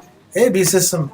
I won the football game. It'd be something simple as, I was this sharp on this, and I got this one breakdown. Yeah. Sharp as hell. Or I was during an era that was the glory days. That was looked upon as the glory days. We'll have arrogance based off of glory days versus focus on where am I at with the Most High right now today. And how productive am I for Him now. And the scary thing we should all be asking ourselves is, can we still be used by the Most High in Christ? Come. Let's stop focusing on what I did in the past. Am I still viable now? Still doing it. Can I still be used to get a lot of good work done? And then also focus on what I have to offer the Most High. And the truth is that could stop in a day, in a week, in a month. It could be spiritually irrelevant. And that's what we should be concerned about. Yeah, we're always on ice skates, side. So we should embrace the chastisements. At least I know I'm getting chastised so this branch can keep growing. Yeah. I'm getting pruned. Most High is pruning me. Christ is pruning me. Because that's what John 15 talks about. So I can keep being productive. Huh? God is pruning. We'll go into that next week. I mean, this Monday, we're going to go into John 15 because it ties in with Romans 8. But that pruning is how we're able to be more productive. He has to shave elements off of us. Yep. Weakness, corruption, selfishness, pride, ego. All your spiritual split ends. So that's a good one. So that we can still grow. Because we all get them. We all splitter. We all think we've done enough. We all look back and stop looking forward. I'm sorry. No, he just what you said is, it's a scripture that talk about the Most High like refiner's fire. Right? God. The refiner's fire. Refiner's fire. Yeah, full of soap. He's gonna keep putting you in that intense heat, so you can keep purifying who you are as a man or woman. So there's more. There's always more to give, and there's always more out of you that your spirit can offer. But He's got to make it difficult so that you're uncomfortable, so that you can yield more. Otherwise, we'll stop and we'll tell ourselves, "Man, I've done enough." We'll put a cap and a limit on what we can do for the Most High, and say, "Man, I've done this for years. I was successful at that. I got this under my belt. I've got this certification with the Most High. I've got this commemoration. I made it to this status." So we think we made it, and we can never develop that idea that we made it, man. And that's something that He says, strive for the truth unto death. Yep. And the Lord shall fight for thee. That means I got to keep going till I die. I don't know when the Most High has approved me as His son and I'm worthy of the kingdom. I got to keep going, man. But we will put a limit and a cutoff, and we'll put a retirement age on our servitude to the Most High. Yep. And there is no retirement with the Most High. We know that from that John 12 or Luke 12. The rich man shall bestow all my goods. And He said, "Thou fool, I require thy soul this night." So there is no such thing as a retirement with the Father, man. The Most High ain't no such thing as that, bro. You got to take it to the grave, man. You got to do this. You got to be obedient unto death, unto the grave, just like Christ was. Okay. We're definitely supposed to choose purification, but that process is a constant purification. Yep. It's a constant process of being purged. So let's continue in Isaiah 38. I think we're in verse 18. Yes. Isaiah chapter 38 and verse 18. For the grave cannot praise thee. Death cannot celebrate thee. Christ said the same thing. Can't honor Christ in the grave.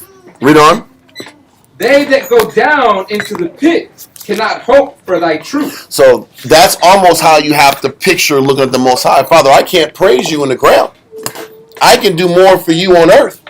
I can praise you more on earth than praising you when I'm dead and gone. So give me an opportunity to keep praising you on earth.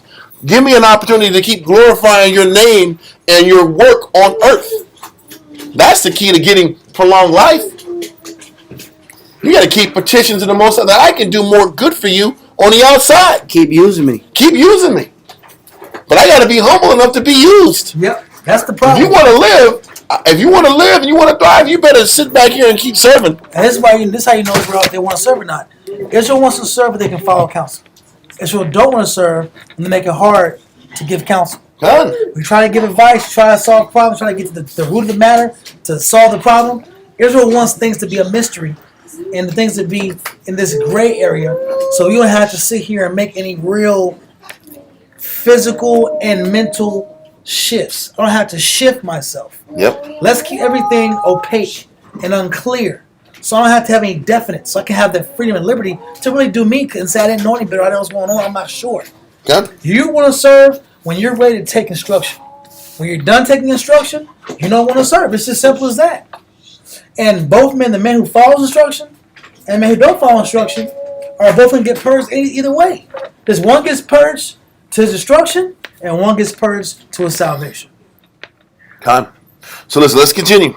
Verse 19.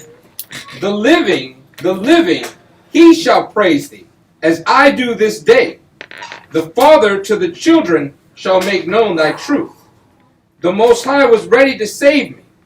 Therefore, we will sing my songs to the stringed instruments all the days of our life in the house of the Most High. When the Most High comes to for you, all of a sudden you're like, man, I'm going to serve the Most High forever. Yep. I'm going to sit back and be super special now, super on point. And we're going to read in 2 Chronicles if he stuck to this. Well, let's continue. For Isaiah had said, let them take the lump of figs and lay it for a plaster upon the boil. So that it was a topical ointment. And those figs are a skin irritant, and that irritated that boil. But whatever the hell it did, we know it hurt. But we also know it healed it. Read on. And he shall recover. Hezekiah also had said, what is the sign that I shall go up to the house of the Most High? And we know that. We read it earlier about the sundial was that sign. Okay? So we're going to let that go for now. I'm going to go to 2 Chronicles, chapter 32, verse 21 through 26. It says 2 Chronicles, Verse 32. Chapter 32. Sorry. Verse 21. No, you're right. Through 26. Let's get that. 2 Chronicles, chapter 32, verse 21 through verse 26. 2 Chronicles chapter 32 and verse 21. And the Most High sent an angel, which cut off all the mighty men of valor, and the leaders and the captains in the camp of the king of Assyria. Now we know what that's that blast. In this verse 1, that's that blast that came down from heaven that killed 185,000 Assyrian troops. Read on. So he returned with shame of face to his own land. That Sennacherib went back, those captains and Sennacherib went back to Assyria with shame. It was Ratatouille in Egypt, and it was a blast in Jerusalem. Instead of Rap City? Yeah, it was Rat City. Rat City. Rat City. Let's keep going. And when he was come into the house of his God, they that came forth of his own bowels. His son. So they're saying when Sennacherib went down to praise in his own idol worshiping temple, his own sons did what? Slew him there with a sword. Got him. Read on. Thus saith the Most High, save Hezekiah and the inhabitants of Jerusalem from the hand of Sennacherib the king of Assyria, and from the hand of all other, and guided them on every side.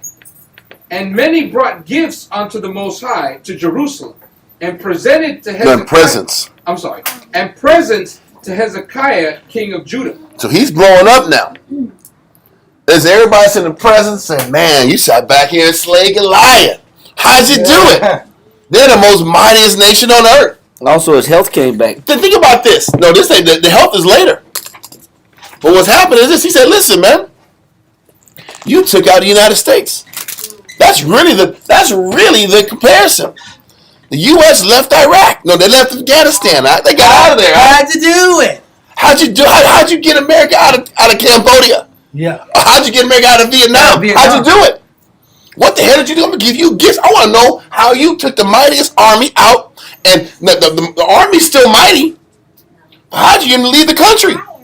I need to know how the hell you did it being outmanned and outgunned.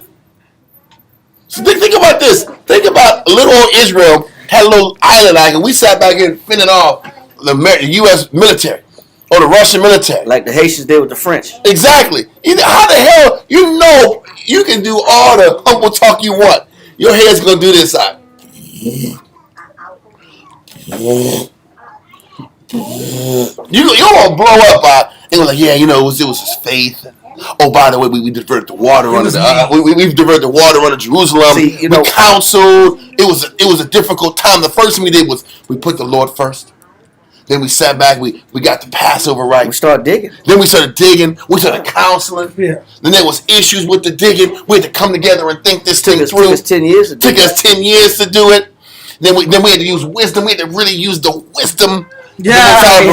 We had to put the right men in the right place. We had to put the right men in the right place. Yeah. We had the right carvers. We had to get rid of probably the first construction crew because they weren't doing it in a timely manner. We dropped a bag on that tunnel.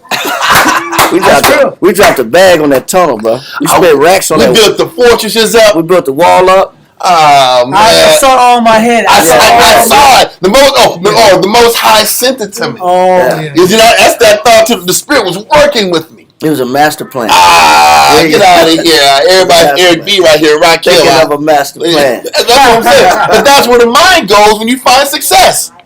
You point out, the Spirit was working with me. The Spirit told me. The Spirit told him. Okay, cool. It could have been. But you got to be careful when you start talking when the Spirit told me type of stuff. You got to be careful. Because there's truth there. And there's a little pride behind it. And that pride's like right behind that truth. Like it was all by the Most High. And there's that pride guy that's right behind that. Because men like to steal the Most High's glory. Men. Or they secretly say it's them too. Yeah. They outwardly say it was the Most High, but secretly, I figured that out. You know what was good for that? Wasn't that brother Gideon? He had that ephod on and made himself ephod. Yeah. He said, I'm not the king. I'm not the king, but give me that gold, and I'm gonna sit back here. I'm gonna get a priest garment. But I'm not a priest. I'm not a king, but I'm gonna get the priest garment though. Yeah. But listen, I'm not the king. I'm not gonna choose the kingly way. And everybody started coming to him like he was the king. And then what but did it he was name the his implied kingship. And what did he name his son? It was Abimelech or something like that. It was something like the king or something like that. Like son of the king? Yes, sir. So you name his son Son of the King. Yeah, that's what it was. You But named you're his not son the Son of the king, but I'm not the king. No, I'm not taking that word. Don't put that evil on me, Ricky Bobby. It's fake humility. Get out of here, bro. But that's the whole point. So, where are we at here? Verse 23. Yes. So he's getting gifts. They're blowing his head up. They're telling him how great he's doing. It's hard to be humble when you're stunting on the jumbotron. You know what the scripture say about gifts and what it does to the heart? It corrupts the heart. Yeah, it's true. It's true. Let's keep going. And many brought gifts unto the Most High to Jerusalem, and presents to Hezekiah, king of Judah, so that he was magnified in the sight of all nations from henceforth. So all nations respected him. They looked at he was the Don. They looked at him like he was the Don. He was on it. Read on that. In those days, Hezekiah was sick to the death. So you see how certain accounts say that he was sick, but then the Most High promised the Assyrians they will get delivered from the Assyrians. But here, it's saying that the Assyrians lost. He got hyped up, and then he's about to get sick. So that's why you get different accounts. So we're just gonna stick with this one. Read on. And prayed unto the Most High, and he spake unto him, and he gave him a sign. That sign was that with that sundial, the sun's going to go back 10 degrees to show to you that I'm going to come through and I'm going to take this sickness from you. We read all about the sickness. Chronicles doesn't go heavy into the sickness part as much as Isaiah and Kings go into the sickness part. But verse 25 lets you know that even after all the Most High humbling you, he humbled him, but then what happened in verse 25? Read on. But Hezekiah rendered not again according to the benefit done unto him. He forgot. The Most High sat back here and took him from death, but that pride popped up again. That pride popped up. He said he rendered not again according to the benefit done unto him. Read on. For his heart was lifted up. His heart got lifted up again. That was why he got hit the first time with the sickness. You see, Most High was dinging his pride. And then after we got healthy, remember he said in Isaiah, I'm going to be praising the Lord in the temple forever. Yeah, we'll be singing I'm going to be singing songs forever. That was all good a week ago. After that, he's sitting back here. He forgot that the Most High brought him back from death. And he lost focus. And his pride popped up again. In the day of prosperity, there's a forgetfulness of affliction. Thank you. And I got to pull it right here. Ecclesiasticus 18 and 21. Ecclesiasticus 18 and verse 21.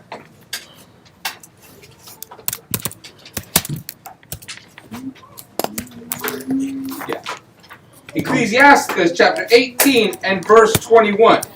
If a servant say to his master, I will not do as it pleaseth thee. I'm sorry. 18 chapter. Oh, 21st forgive me, that was verse. 19. Excuse me. So, Ecclesiasticus chapter 18 and verse 21. Uh-huh. Humble thyself before thou be sick. Read it again. Humble thyself before thou be sick. One more Great time, verse. just because this is the part of the lesson that we're on. Read one more Humble time. thyself before thou be sick. It said before. Keywords before. We don't want to hear the before part. We want to be humble after I'm sick. Oh, I'm sick. Oh, Lord. Where are you? Yeah. Not before we're sick. After we're sick. Most I knows we're bullshit. Read on. And in the time of sins show repentance. And if you know you're off and you're sinning, wouldn't this be a time to show repentance versus saying, look what all I done? That's why Ecclesiastes 5 and 5 says, don't add sin to sin. Come on. Don't just keep doing it. Like, if you know you're wrong, stop it after one time. Don't do 3, 4, or 5 times. Come on. Stop it. But that's perfect. That's perfect. In the time of sin, you got to show repentance. I mean, it's your job. It's not the counselor's job. Yep. Ain't the general's job. It's your job. It's your job to show the Most High you want to change. It shouldn't be something you want to drop in 2 weeks of repentance classes. At work, though. That sure the hell works, though. Thank God something you want to say, we got to repent. It just reminds everybody. You know, The only time people start calling and confessing is after stuff like what he was bringing. There's no confessions until someone says, you know what, man, I think we're about repentance. And if we don't confess, you ain't made the kingdom. It's like, hello, I've done some sins. Calls are being called. There's some sins happening. It's the truth. But now I gotta take change serious. Let's not be play this game with the Father and only be in order because the class said to be in order. What I'm trying to say is you have to take responsibility for your relationship with the Father. The king had to take responsibility for his relationship with the Father. We're not even kings. We're just regular guys. We must take responsibility and consider, damn, what I got to do. You know what? I know I have to have some kind of consciousness that I'm not always on point. Because we're Israelites. Israelites roll. I'm trying to get this one statement. I'm sorry. Israelites roll and we act with this pretentious nature like we're always on point. Even if you know the law, we act like that. When you're a law guy, you act like that. And when you're even a Christ guy, even when we're Christ guys, we push Christ, we keep the law automatically. It's like, let's say that's a given. Like when you get a car, it should come with AC and some heat. And instructions on how to use it. Yeah. When you're an Israelite, you should already know the law. That should be, having the law is like having AC in your car. It's a given. But all the extra features, all the Christ features, those are upgrades you got to put in. Leather interior out. Yeah, leather interior. Wood grain. Yeah, leather interior, wood grain, heated seats. Screens. Behind it. Turbo boost, turbo injections. V8. Take that V4 out of that. Tight. You got all these little microchips. That's that Christ element. That's the extra features that make the car dope. Every car should have air conditioner. Every brother should keep the law. But if I am sitting here, I'm off, I should not wait for a magical sign out the sky. I should not wait for thank God there's classes and signs. He still gives us signs and classes. What I don't understand is we're getting signs and getting classes and we still act like we don't do nothing. We still act like we still act like we don't really make mistakes. We underplay our mistakes, but we overplay other people's mistakes. Or our ribs mistakes. We're offended at young brothers' issues, ribs issues. Everybody's issues make us mad except for our own issues. This is where we have to say we got to repent and show repentance. In time of repentance, in time of sin, in time I'm starting to get negative and my thoughts starting to get negative. And I'm starting to get frustrated. I'm starting to get angry at my condition and why my life ain't going this and why am I getting blessed with me and why am I put last? When those thoughts start to rain on your mind, when that thinking starts to come and that grimy mentality starts to come in our mind, that's when I start remembering, you know what, Most High could make my condition worse. I better be thankful for the little bit I do have. We don't practice enough gratitude in Israel. That's like a missing element in the Jews. We just can't find gratitude. Until we fall. Until we're sick. Until we fall. Until the car crash. To the divorce, to a divorce court. Yeah. We're not grateful until we lose something. Yep.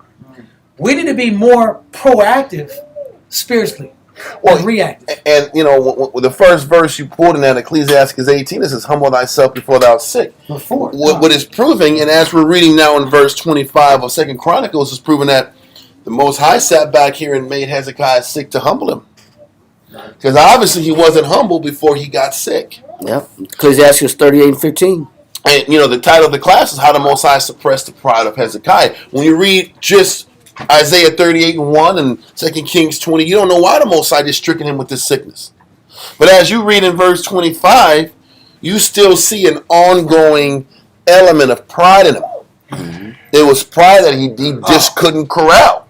And because of that pride that he couldn't corral, now we understand why the Most High sent him sickness in the first place.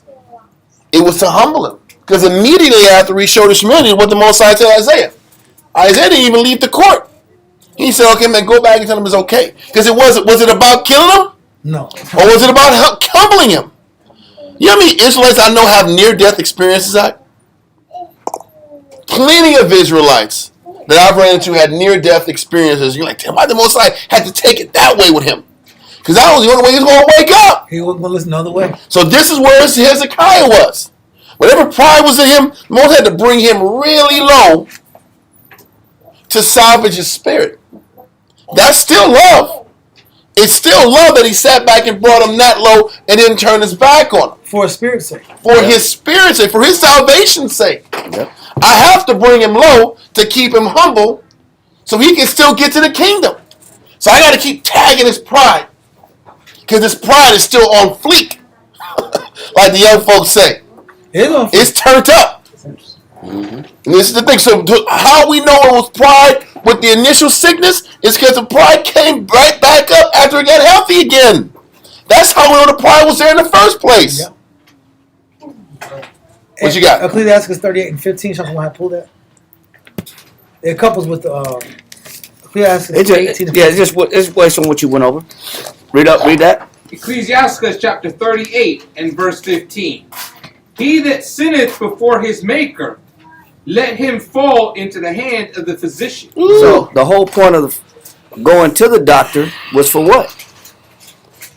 Why does the Most High sometimes send us to the doctor? The humblest. Because that before the doctor there was some what? There was some sin. There was some sin. There was some funny business going on. There was some sin before the doctor. The doctor is the after effect of what happens when you're sinning first. Yep. That's the secondary action. Because you know why you know that? Because the first time you go to the doctor, the first thing is, what am I doing wrong? Am I doing anything wrong? You know damn well when the doctor's telling you this is something going on. The first thing, yes, you know there's some health solutions. He might say, take 2 of these and call me in the morning. Yeah, that's cool. But in the back of your head, what you doing, nigga? What you doing to go to the doctor and you got this verdict on you? Am I right or wrong? Yeah. That's the first thought you're having. And then once you get to the solutions, you start taking the medicines and you still taste about it was just something physical. I just needed some herbs and I was gonna be okay. It was some allergies. It was just, the air, the cedar. It was that cedar strong. It was super strong. It was so strong. That cedar was so strong. You know I come from the hill country, right? The hill country's in Austin. And I was looking online and it was just telling you how crazy the cedar was. Right. That's the answer. But the first thing that goes in your head is, am I on point with the Most High? And that's the truth. That is the damn truth. You can't say it's the cedar at an STD clinic. You cannot say, wind blew all cannot say it's the cedar. Yes, pine needles. Must be the pine needles. Yeah. This is like pine needles. And we got high mold. You know what I'm saying?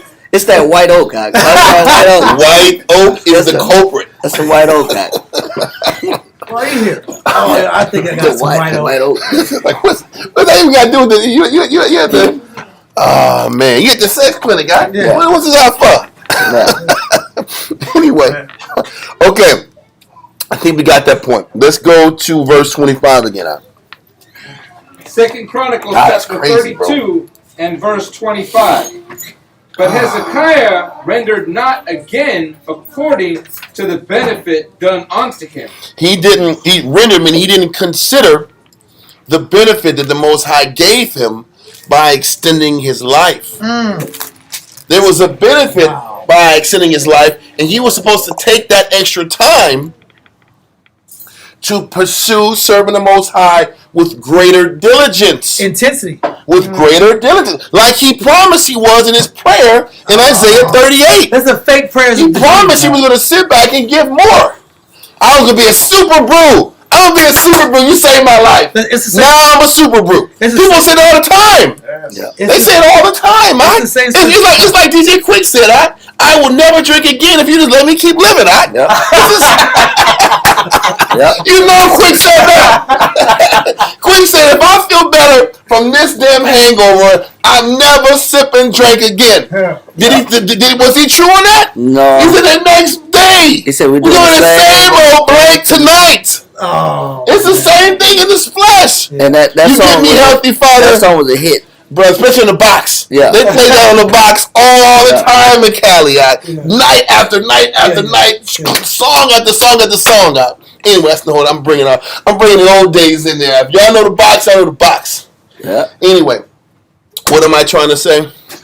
Is Hezekiah did the same thing. Hezekiah promised greater servitude because you gave me extended life. But you know, he sat back here and he didn't stick with that same fervency. They don't feel it's part of the bargain. All of a sudden, the pride kicked back in again. It's a constant battle for pride. Jumbotron again, huh? That's the point. He's like, get like this. Now it's like, oh man, you sat back here and escaped death.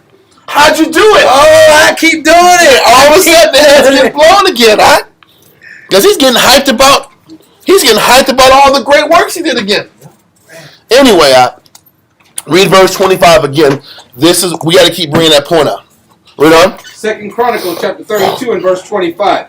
But Hezekiah rendered not again according to the benefit done unto him, for his heart was lifted up. Therefore there was wrath upon him and upon Judah and Jerusalem. The Most High sat back here and said, you want to be proud? Now I got to touch your people. You know what I got to do? Now I got to touch how your people look at you. Oh my God. He says the wrath going to be on Judah and Jerusalem. Now I got to make you look bad. Now I got to bring out something that you are going to do that's going to result in everybody around you getting affected. Because now I got to expose your pride. It's one thing to have pride. Secret pride. And he's stinging you on your pride. But now if you keep feeding that pride, I got to let everybody see your shit. Maybe that'll break you. That's mother shit now. Listen, it's written, bro. It was written. Now everybody knows Hezekiah got pride. It was kind of concealed in the beginning when he got sick. Like, why is he sick? Nobody knows. He's going through some problems. But now you have pride again? Now I got to let everybody know I'm busting you because you got pride, Hezekiah. Because you kept feeding it now. You didn't take my sting when I first hit you. That wasn't real repentance. It wasn't. And now he had to get embarrassed. Now there's a slight stain to his name. It's great, bro. Because that pride kept coming out. That's why it's better to be like David played the best. He said he's a worm. That was King David. I'm a worm. He called himself a worm. I was like, ever since little kids reading church, like, he called himself a worm? What is that about? Bro. Listen, bro, we literally are pretty much worms, bro. In comparison to the Heavenly Father, in comparison to Abraham, we're nothing. Abraham was the greatest of the great. Listen, now we're going to read the BKC, Bible Knowledge Commentary. We're going to deal with Chronicles, 2 Chronicles 32 and verse 24 through 30. It says, the story of Hezekiah's illness and miraculous healing and extension of life is greatly abbreviated by the chronicler. Perhaps his intent here was to emphasize the pride of the king and not his piety. The reasons for such pride could well be the accomplishments which the historian cataloged in verses 27 through 31. He had wealth and honor. He built storage facilities, agricultural settlements, villages. He rerouted the city's water supply from the Gihon Spring in the Kidron Valley on the east to the west side, and succeeded in these and many other undertakings. The tunnel of Hezekiah was dug through solid rock from the Gihon Spring to the pool of Siloam, the distance of 1,800 square feet, and workmen digging from each end and meeting in the middle. Now we're going to go into elements of why or how his pride was displayed after he was healed. There was things that he showed and he did that kind of like really brought out his pride. But we just got to make sure that pride never left him out. Even though he was near death, the pride was never completely broken. That's how strong it was. Exactly, bro. Now what we're going to do is read make sure I got this right. 2 Kings. Yeah, this is bad news. 2 Kings 20 verse 12 through 19. 1 second. Gotta get this. 2 Kings 20 verses 12 through 19. We're going to find out where that pride, how was that pride manifested again? Chronicles tells you the pride was there. It just doesn't tell you how it was manifested for everybody to see. Okay, let's read that. 2 Kings chapter 20 and verse 12. At that time, Berodach Baladan, the son of Baladan, king of Babylon. So this is when Babylon had been around since the beginning of time, but Babylon was in battles and wars with the Assyrian Empire. They were just little brother at the time because Assyrian was on top of them. Now, Baladan, or Berodach Baladan, was the king of Babylon, and they were on the rise. As remember we read in Tobit, how from the time that Israel got sent up to Assyria, kings were being shifted out left and right. Whether it was Shalmaneser and who was the brother? It was Pastor Hayden. No. The brother of damn it, Shalmaneser was it wasn't Sennacherib. It was Sargon. It was Sargon and it was Shalmaneser. They were at odds with each other. After the brothers died and whatever happened with them, then you had Sennacherib was next. Sennacherib came in there, did what he did, and then his sons killed him. And the two sons that conspired against him fled up north. Another king came in. So there was obviously turmoil at the top as soon as we got shipped out there. And soon the northern kingdom was allowed to get out and branch off and do their thing. Point is, the Assyrian Empire was on the decline. Whether it was Shalmaneser, Sargon, Sennacherib, his son, so forth and so on. Babylon, as you know, each time, this thing is messing up. Each time a king dies, right? And the next guy comes into power. What does that next guy got to do? He's got to flex and reestablish his kingdom and go back to all those jurisdictions to make sure they're going to keep paying their fare every year. And that's the job of the next guy. That's why Sennacherib had to come back in after Tiglath-Pileser put Ahaz in check. Remember, Tiglath-Pileser put Ahaz in check, but after Tiglath dies, now you got to have Sennacherib got to come in here and reestablish his dominance. So as all these kings are dying and they're losing power and all this stuff, Babylon is slowly getting themselves back together. And you look at the history between Babylon and Assyria, they're just going back and forth. The Assyrian king might subdue them. That king dies. They rise back up. Then the other guy comes back in and subdues them, and they rise back up. That's the dynamic between the Assyrians and the Babylonians. They were neighbors. So, obviously, this king, Berodach Baladan, is sitting back here and has an affinity towards Hezekiah because he's the guy that slayed the what? The bad guy. He's the guy that slayed the bad guy. I got to know how you did it because I'm at war with this guy. What did you do to defeat this Assyrian guy? Let me be like you. I need a template. What'd you do? What God did you serve? What idol did you tap into to take this, to back this guy off of you, where he don't want none of that smoke no more? Yep. This is what's happening as Baladan is going to meet Hezekiah. Okay. Right? Now, read verse 12 again from the top. 2 Kings chapter 20 and verse 12. At that time, Baladan, the son of Baladan, king of Babylon, sent letters and a present unto Hezekiah. For he had heard that Hezekiah had been sick. So Baradak was sitting back here and setting up the flattery way before he met him and physically met him. But he's checking on him because he's still the one that defeated the Assyrian Empire. And I'm trying to get allegiances. And he's also trying to get allegiances like, hey, I might need this guy to help me in war. This is where the Babylonian perspective is coming from. I'm going to need his help. We know that God is with them because they beat our enemy. The enemy of my enemy is my what? My friend. My friend. This is his stance. Yes, sir. So is it about to come out why he showed them so much? Yeah. Couldn't understand Well, why. it's pride. It was the ego. He's already sending gifts. He's already prepping Hezekiah. He's blowing him up. He's showing extra care and support for this man during this difficult time. So read on. And Hezekiah hearkened unto them, and showed them all the house of his precious So things. after he was sick and he got well, then he got called back and it was pride back. Listen, okay, the Assyrian Empire was my enemy, but hell, these guys might be my enemy next week. Well, even their names, that Baladak, what his name is, verse 12. Yep. His name means worshiper of Baal. There you go. So why are you aligning yourself Yep. with guys whose name actually means the worshiper of Baal? Why are you bringing these people and inviting these people in your kingdom as if there is some symmetry or some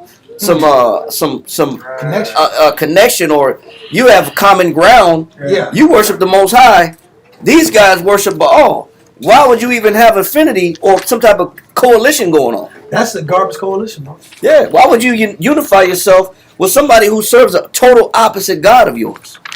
Bro, there's a scripture that talks about what good is aligning yourself with Baal. Where is this? It's a sinner, and let me see. I can't get it off the top of my head. It just talks about What fellowship?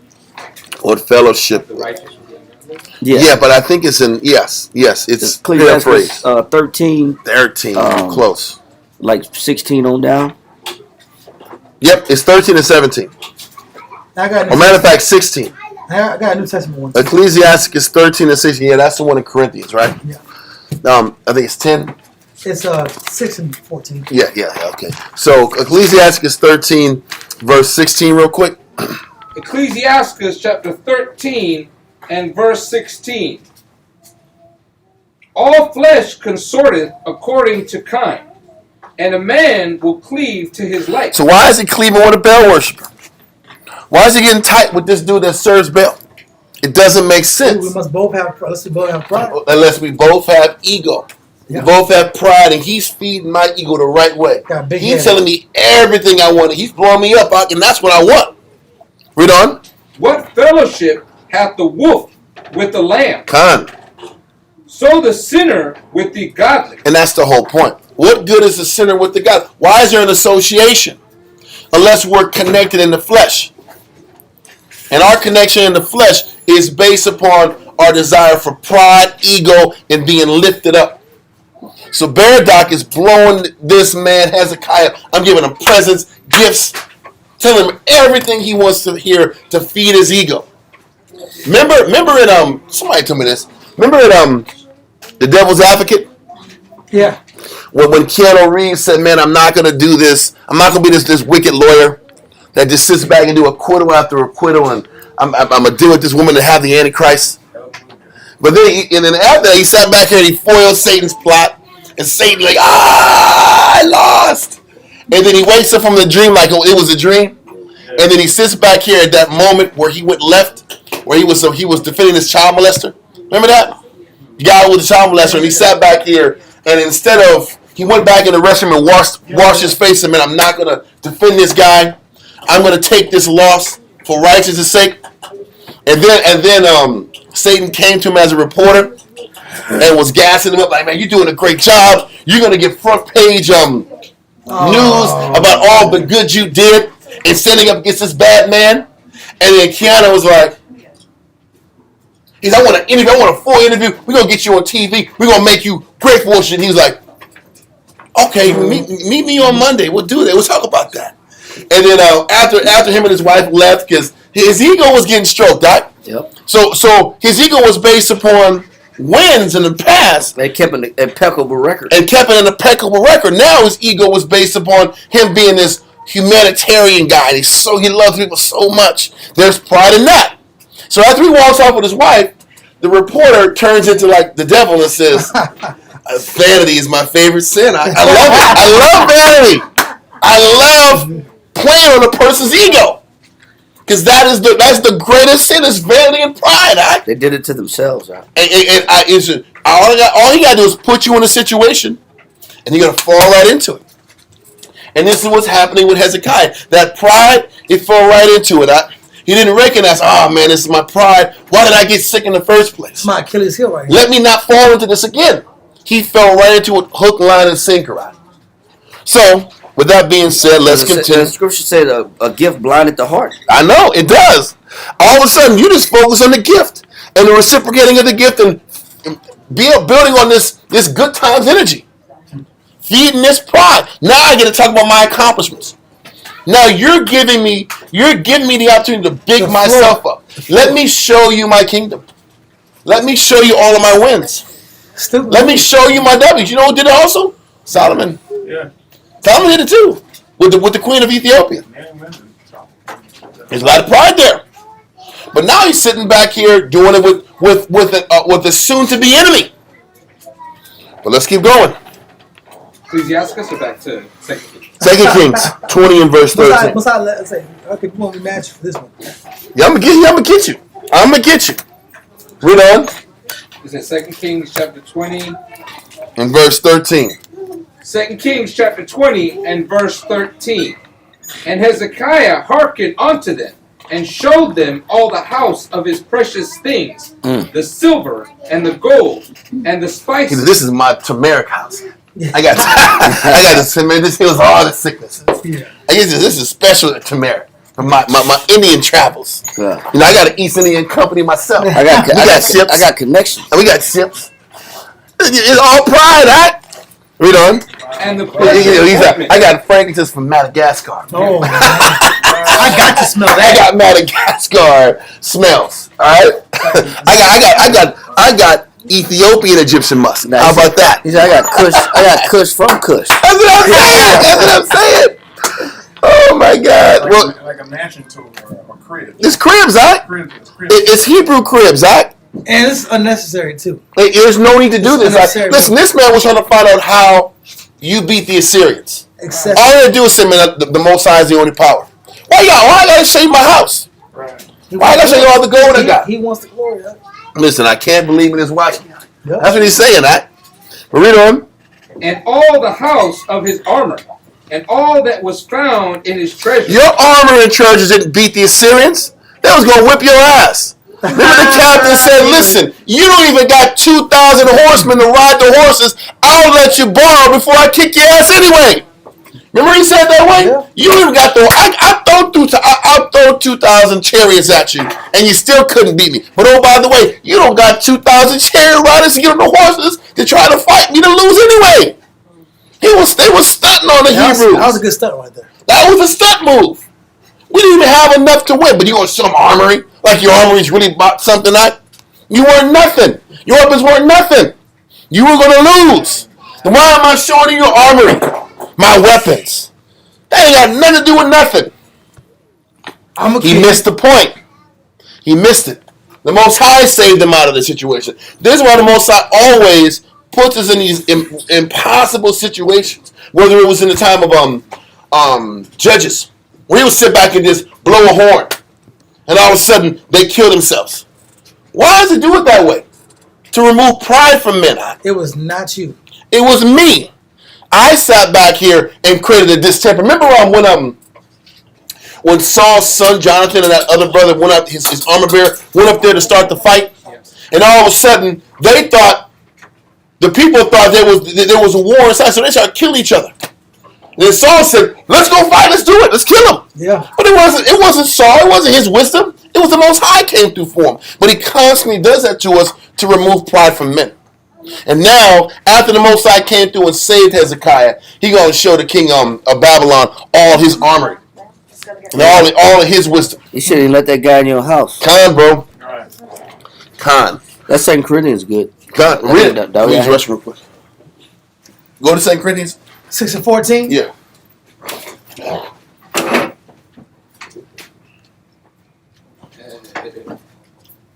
Even right now, Boosie just got 10 years, bro. What? Yeah, Boosie's getting 10 years. The feds is arresting like a couple days ago. As according what the news said, maybe I'm wrong, but the news said, hey, Vlad 5 minutes ago talking crazy, having a good time laughing.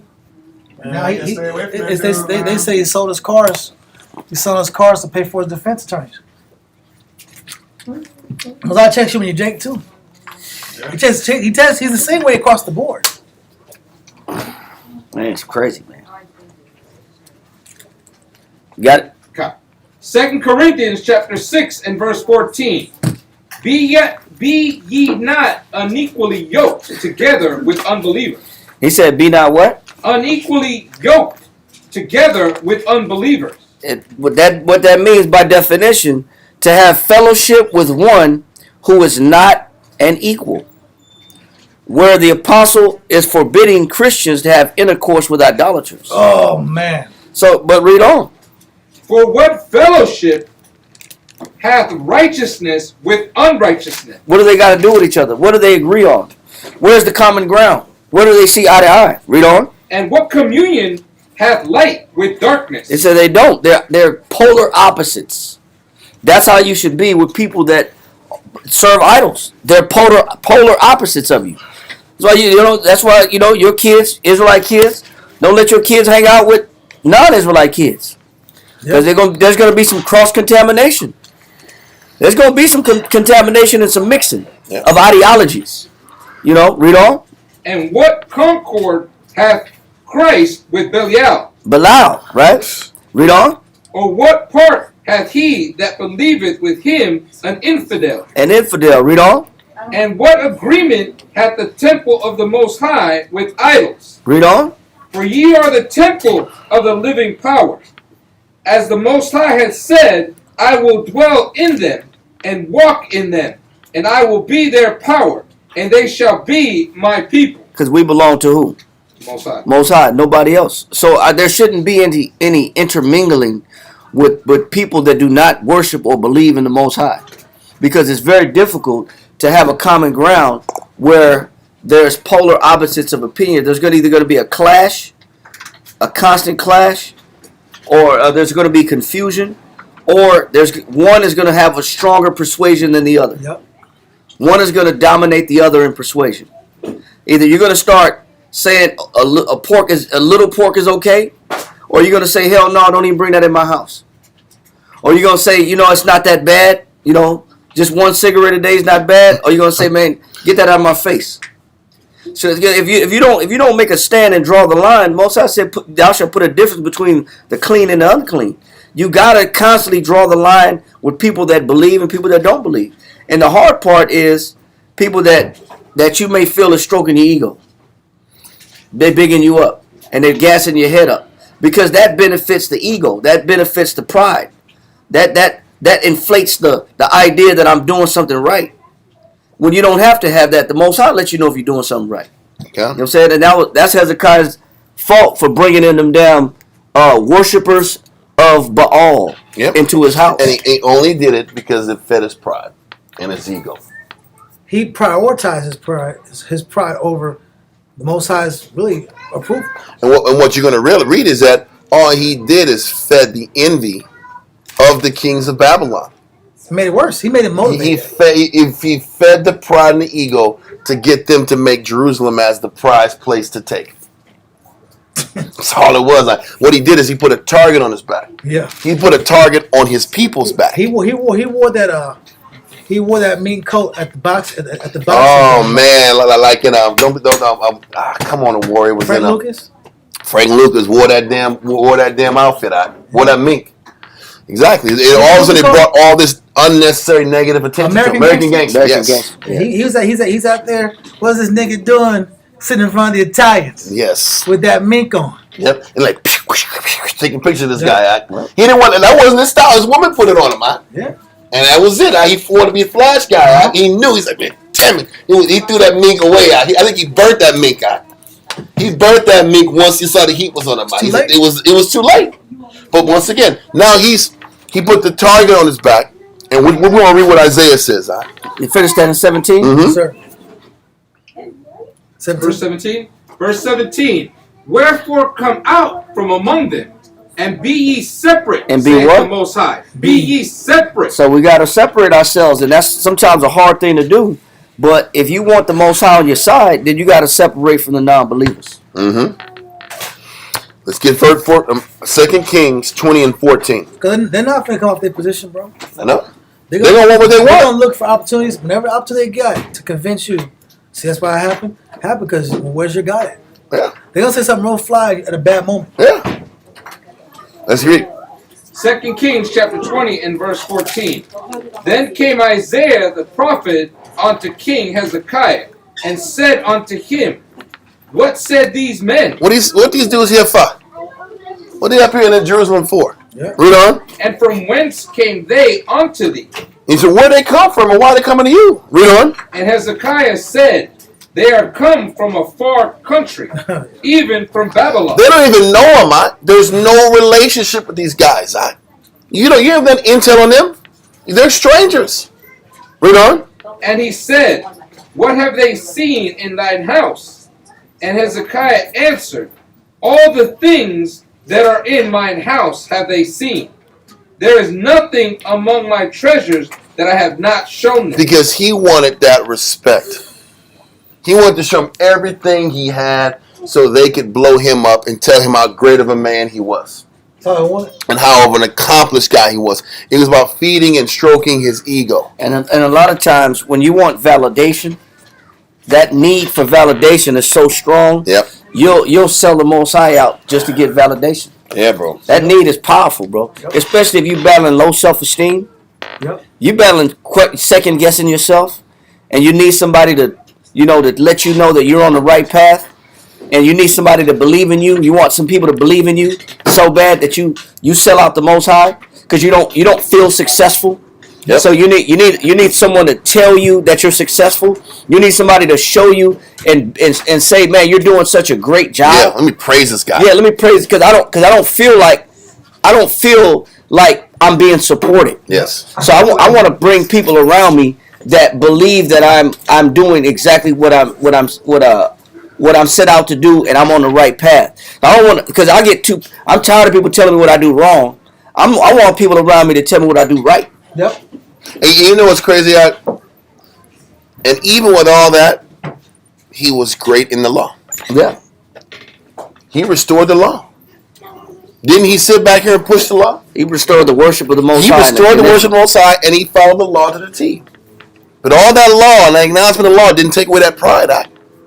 That pride was still flowing in him. And the Most High judged him heavy as ever. Because the Most High was like, okay, you know that law, so I'm not going to hit you in the law. I'm going to hit you on what's inside of you. Once we show a mastery of the law, now we're going to get judged on our intentions. We're still on the hook. His intentions were getting, his reasoning and his motivation is being attacked. He was still known as one of the greatest kings ever. And best in the law. But the Most High it's just like how Christ did us. When he dealt with the sinners, he told the sinners to do what? Stop sinning. For the Pharisees who knew the law and weren't guilty of the law, he said, now your intentions are jacked up. Why aren't you helping the sick out? Why aren't you committing your life to the sick and the needy? And why are you looking down on the sick? For everybody who's accomplished a certain thing in the truth, the Most High still is seeing that there's more things we can work on. And that pride is hateful before the Most High and man. And the Most High, when you look at how he dealt with Nebuchadnezzar, the king of Babylon, when he stood out on his porch in the book of Daniel and said, look at this kingdom that my hands have built. Yes. The Most High stung him immediately. The Most High stung his turned him into a damn falcon with feathers and claws. Just turned him into a sloth. Because the Most High don't like that pride, whether it's Israelites or if it's other nations. He don't like that. He said, like he said about Edom, the pride of thy heart has deceived thee. Yep. He said, thence will I bring thee down, said the Lord. Yep. In Obadiah. Yep. The Most High don't like that pride on nobody, bro. Kind of. Anybody can get it. They got pride. And there it is. Yep. So now he's like, so Isaiah is asking Hezekiah. Yeah, questions? Yeah. Mm-hmm. If you're sitting here, like, I just want to know, would this be an example of pride too? If you're sitting here, you're doing good, like you're just doing good just to do good. But like, I'm doing good, and then like in your household, you're not getting you're doing good, you're doing this, and you're starting to feel deflated, but you have somebody on the outside saying, you know what, the other day when you did such and such, that was such a good thing, thank you. And you have a sense of feel good. Is that pride? I'm gonna say this: if a person tells you you did a great job, then that's cool. But that shouldn't keep me from doing good if I don't get it. Okay, that shouldn't be my motive. That shouldn't be my motive. I should be doing good for righteousness' sake. I should be striving for righteousness sake. And also in Matthew 6, the minute you get praise and acknowledgement from the outside, the Most High no longer pays attention to you. That's why it said, "Do your alms not before men." Don't sound the trumpet. Yeah, but this point, you're not sounding the trumpet. Yeah, but how does somebody see you do good from the outside the house? Because they see they see your work, like you're sitting here, you're like literally genuinely being nice. Mm-hmm. And like, let me give you a live example. I work at the cafeteria, right? Mm-hmm. And I have a busy life, and I'm like, dang, I'm doing a lot, I'm tired. So I pull over, I wanted to take a quick nap, and I was like, nah, we gotta get stuff done. So I go in the grocery store, and the senior goes, oh my gosh, miss, thank you for everything you did. I was meaning to come and tell you thank you for everything you've done. I look forward to going to the cafeteria. Now, I wasn't doing it to have the children look forward to going to the cafeteria. I'm like, damn, you know what? You're serving the children. You know, it's a good thing. But that made me feel good. Like, oh, yeah, oh, you know what? Thank you. I'm not taking that 30 minutes nap. Let me just keep going. My answer to you is, sometimes the Most High gives us confirmations that what we're doing is right. And those are confirmations. Such as continue to do the right thing. When you're in line at the grocery store and somebody say, I'm buying your groceries today. Yeah. You know what I'm saying? They don't know what you're doing. But they say, you know what? Don't worry about it. I'm paying for all your groceries. Okay. And and then that's a confirmation right there. But that can't be the reason why you do that today. I got to pull this point. It's going to answer the question. Acts 12, 21, 20 to 23. And it's not going to be fast. It's not going to be long. That's not going to be long. You're going to be here all day. It ain't going to be fast. Yeah. We're going to take our time, run the tape. It's not going to be fast, y'all. We're going through 3 chapters. 3 more chapters on top of whatever you got to finish up. It's Acts what? Acts 12, verse 21. Acts chapter 12 and verse 21. I'll get to the point. And upon a set day, Herod, arrayed in royal apparel. So Herod was arrayed in royal apparel, looking good. I would assume it's purple because that's the royal color in that time period. Read on. Sat upon his throne. Sit on his throne. Read on. And made an oration unto them. So he made a speech to the people. Read on. And the people gave a shout. They're like, man, that was a phenomenal speech. That was a phenomenal speech. Read. Saying, it is the voice of a God. It's the voice of a God. And not of a man. And not of a man. Uh-oh. That's that, you're doing good. It was a compliment. He gave a good speech. I mean, if your people say that you have a voice of a God and not a man, that means he gave a great speech. But let's get the understanding in verse 23. Read. And immediately the angel of the Most High smote him. That's crazy. The Most High killed him. Read. Because he gave not the Most High the glory. Read that point again. Because he gave not the Most High the glory. One more time. Because he gave not the Most High the glory. So as soon as I get a compliment or some type of benefit, it's just wise to shift that if it had not been for the Most High. Blessed be the Most High. Or through the power of the Most High. I got to give the Most High the glory immediately, even though I want to feel good. A lot of times we're in situations where we don't feel good. The Most High lifts our spirit with good people. But he's trying to train us that your feel good is the service alone. Yes. That's what you have to train yourself to think. Because I'm for years in the zone in the mall, and working and grinding, and I'm like, man, who gives a damn about the oil salesman, bro? You're just selling perfume all day.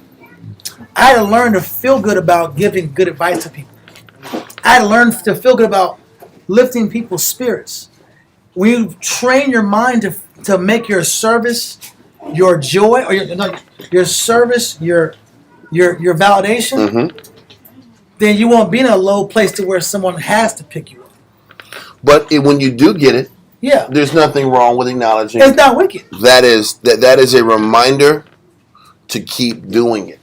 And that's all it is. The thank yous or the appreciation, that is a reminder to keep on your path. Keep your path. To keep doing more of the same. And I recognize. I'm shut up. I recognize it. It is a continuation of the same idea. To keep doing what's right, which is necessary, but also it's an opportunity to praise your God.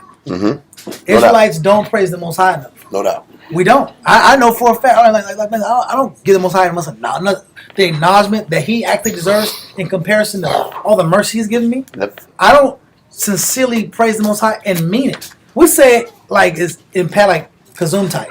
Yeah. God bless you. Like it's like a formality. Right. Do we really mean it when we say blessed be the Most High?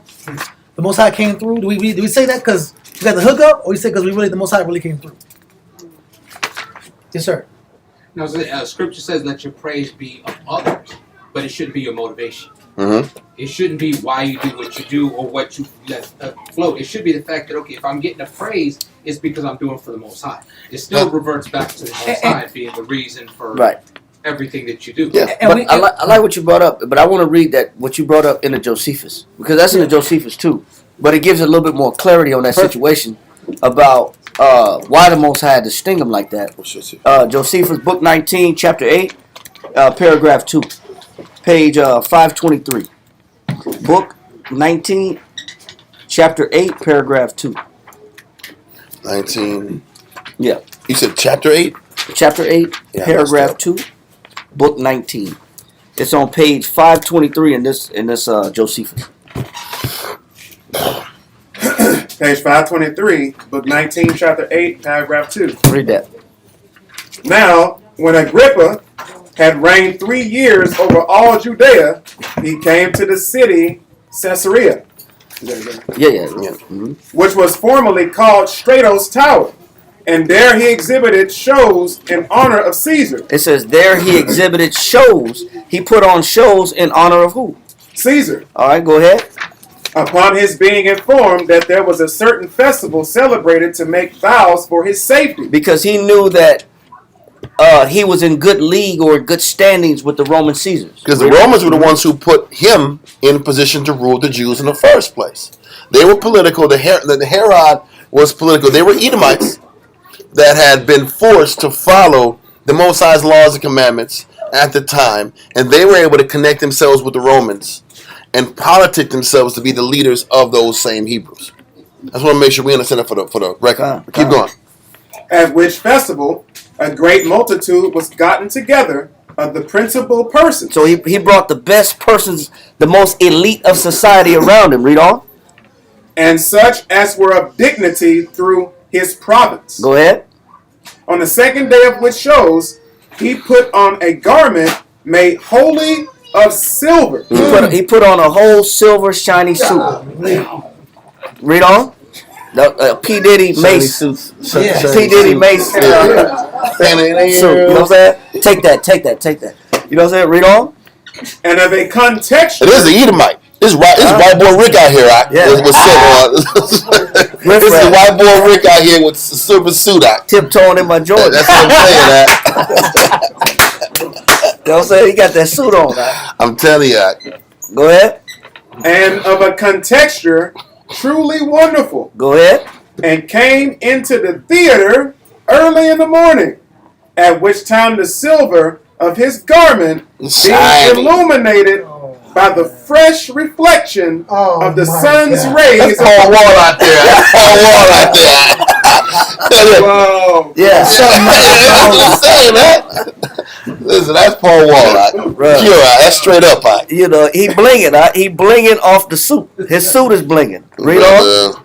At which time the silver of his garment, being illuminated by the fresh reflection of the sun's rays upon it, shone out after a surprising manner, and was so resplendent as to spread a horror over those that looked intently upon him. It was jaw dropping. It was shocking. And I even never knew that was a word. Resplendent. It's resplendent. It's resplendent. It's resplendful. Yes, I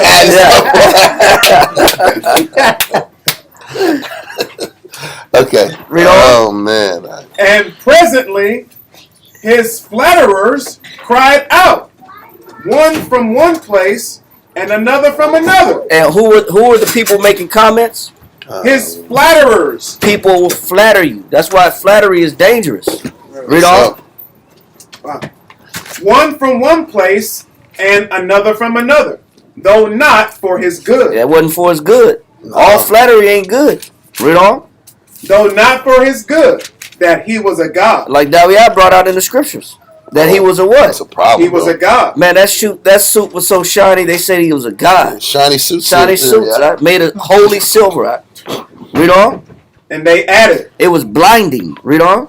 And they added, be thou merciful to us. Oh man, you know that's cynicalism right there. You know that's sarcastic. Be merciful. Your suit hurt my feelings. Show some mercy. Have mercy on Hammer. Don't hurt him. Read on. Hammer don't hurt him. That was perfect. Perfect. I'm sorry. That's what it say. Hammer don't hurt him. That was her. That was perfect. That was perfect. Be thou We'll do a fancy shiny shoes like yeah.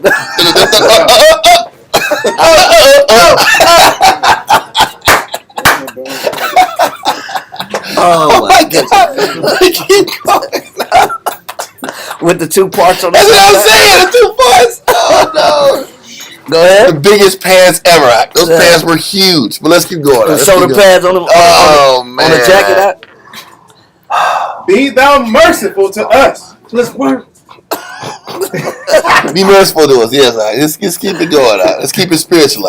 For although we have hitherto reverenced thee only as a man, We only looked at you as a man at first. Before, Yeah. yet shall we henceforth Oh my. own thee as a superior to mortal nature. That's horrible, bro. Upon this the king did neither rebuke them nor reject their impious flattery. So that that's the problem. was some of the elites of Israel was saying this crap too, right? Yep. This is some of the elites of Israel was saying Greatest 3 men alive. the 3 greatest men on earth. How about that one? You're supposed to Talking rebuke. real You're supposed to That's rebuke reckless, that. bro. You're supposed to rebuke that speech. Mm. Well, that's not righteous. Huh? And by you not rebuking it, you're saying it's okay. Mm-hmm. That's just like saying that when you keep hearing the words, if it ain't from this one person, it ain't the truth. Yep. You better sit back and be checking people with that kind of stuff because you're saying you're the only person that can teach the knowledge. Deliver the truth. Come on, bro. You're asking for it. Let her finish and we'll go. Or like saying that you're the That's it, comfort. It's in the same line. It sounds like God sent comfort. Man, let's keep going. But as he presently afterwards looked up, he saw an owl sitting on a certain rope over his head, and immediately understood that this bird was the messenger of ill tidings. That's a bad bird. That's a bad omen. That's talking about the birds. I told you. He ain't talking about the OVO plane. That was Drake. That was Drake's airplane, 747. The OVO plane flying overhead, bro. It wasn't OVO. Yeah. October's very own. Real? That this bird was the messenger of ill tidings, as it had once been the messenger of good tidings to him, and fell into the deepest sorrow. A change gonna come out. Listen, he knew it. He knew it. Turned to Sam Cooke. That's what I'm saying. It was Sam Cooke. He knew it. He was born by the river. But let's keep going. Let's keep going. A severe pain also arose in his belly, bro, and began in a most violent manner. Man, he had the bubble guts on another level. Read on. He therefore looked upon his friends and said, I whom you call a God am commanded presently to depart this life. It's over, my dude. Yeah, I'm dead, man. Oh. While providence does reprove the lying words you just now said to me, and I, who was by you called immortal, am immediately to be hurried away by death. I'm surprised he was able to speak that eloquently when he was in that kind of pain. He was real eloquent. But he knew where it was coming from. He knew exactly where it was coming from. Go ahead. But I am bound to accept of what providence allots as it pleases the Most High. For we have by no means lived ill, but in a splendid and happy manner. When he said this, his pain was become violent. Accordingly, he was carried into the palace. And the rumor went abroad everywhere that he would certainly die in a little time. But the multitude presently sat in sackcloth with their wives and children, after the law of their country, and besought the Most High for the king's recovery. Yeah, that was Israel did that too. Israel was blowing him up like that. You know, the Most High was mad. You said about your servant some Edomite calling him a god? Yep. Are you serious? Because he got a shiny suit on. And you know, by blowing him up, they get to gain. He said he was bringing all the top officers in the city of the province. So by kissing his tail, they get promotions. They get more land rights. Anyway, all right. Keep going. You have more? We'll just finish that. Yeah. All places were also full of mourning and lamentation. Now the king rested in a high chamber. Let's let it go because we got to get more. It's already 2:30. You got the point. So let's get back. Wait, one point. But when we get, I don't think Israelites are like thinking that they're that great. Hopefully they're not. But take the compliment for what it is and just keep moving. And use it to keep pushing and doing more work for him. Now we can get a compliment. Take the compliment, keep moving, and stay conscious of the Most High. Stay conscious that it's not flattery. Because that's easy to swallow. You know, you gotta make sure that you're not absorbing any flattery. Yep. Especially when it comes to something that is above the norm. Like I said, if somebody want to buy your food at the grocery store, cool. Let them do it. And know it came from the Most High. Give praise and honor to the Most High. Give him the glory. God. So let's continue. 2 Chronicles 32, and was it 32? No, it wasn't Chronicles. It was Kings. It was Kings. It was Second Kings 20 and verse 14 again. No, verse 15. It was 15. 2 Kings chapter 20 and verse 15. And he said, what have they seen in thine house? And Hezekiah answered, all the things that are in my house have they seen. There is nothing among my treasures that I have not shown them. And Isaiah said unto Hezekiah, hear the word of the Most High. Behold, the days come that all that is in thine house. All that is in your house that they saw. Read on. And that which thy fathers have laid up in store unto this day shall be carried into Babylon. Nothing shall be left, saith the Most High. So how about the reason the Most High chose Babylon to take him out was because of Hezekiah's pride. It could have been another kingdom. Yeah. But you chose that kingdom to come into your house and see it, so that's going to be the kingdom that's going to bring shame to your entire nation. So as great as you operated, you opened the door for the nation in a few generations to completely wipe us out. And he erased his work. All those years of digging that tunnel and all that righteous work you did to prevent the sieges. Well, I'm going to say he didn't erase it, but the scripture does talk about not leaving a stain on your honor. Yep. Let's go there. And it's in the Apocrypha. It's 33 and 22. Ecclesiasticus 33 and 22. Ecclesiasticus chapter 33 and verse 22. Read on. Ecclesiasticus chapter 33 and verse 22. In all thy works, keep to thyself the preeminent. Mm-hmm. Leave not a stain in thine honor. It's important for the works we do for the Most High to fight not to put a stain on our honor. With all the good works Hezekiah did, his pride did leave a stain. It did leave a stain no different than David's adultery left a stain. And why did he commit the adultery? It started off for the fact he tarried and he got comfortable. And that tarrying and that pursuit of comfort opened the door for his sin. So the goal, we have to fight not only to do right, but not to leave a stain in our honor. Because this left a stain. The country that he allowed in was the country that Moses said is going to take out the entire nation. So all the good he did wasn't forgotten, but he also did this bullshit because of his pride. Okay, so let that go and go back to 2 Kings 20 and verse 17. 2 Kings chapter 20 and verse 17. Behold, the days come that all that is in thine house, and that which thy fathers have laid up in store unto this day, shall be carried into Babylon. Nothing shall be left, saith the Most High. Jeez. Read on. And of thy sons shall issue... No, and of thy sons that shall issue from thee. And of thy sons that shall issue from thee. Don't forget, the sons that came out of his body, that was already a sensitive situation because he couldn't have kids for a while. Yep. So he said the kids you had, because I gave you that extra 15 years, because I gave you 15 years to have sons to maintain and build on your kingdom.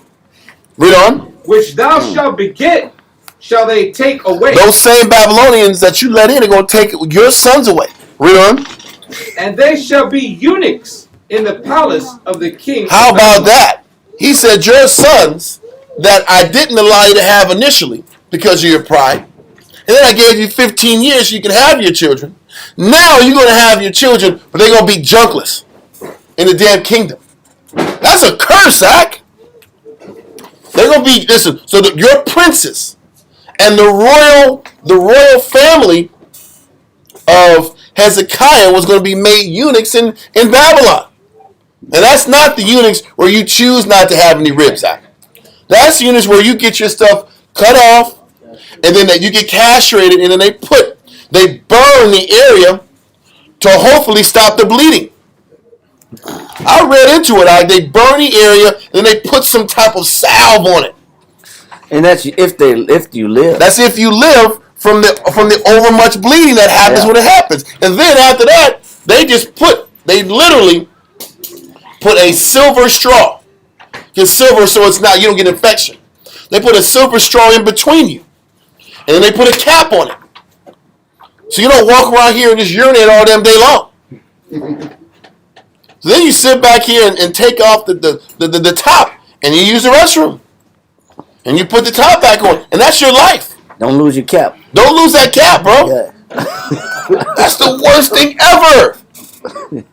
You got to put a cap on it, Ak? And you roll through a silver straw?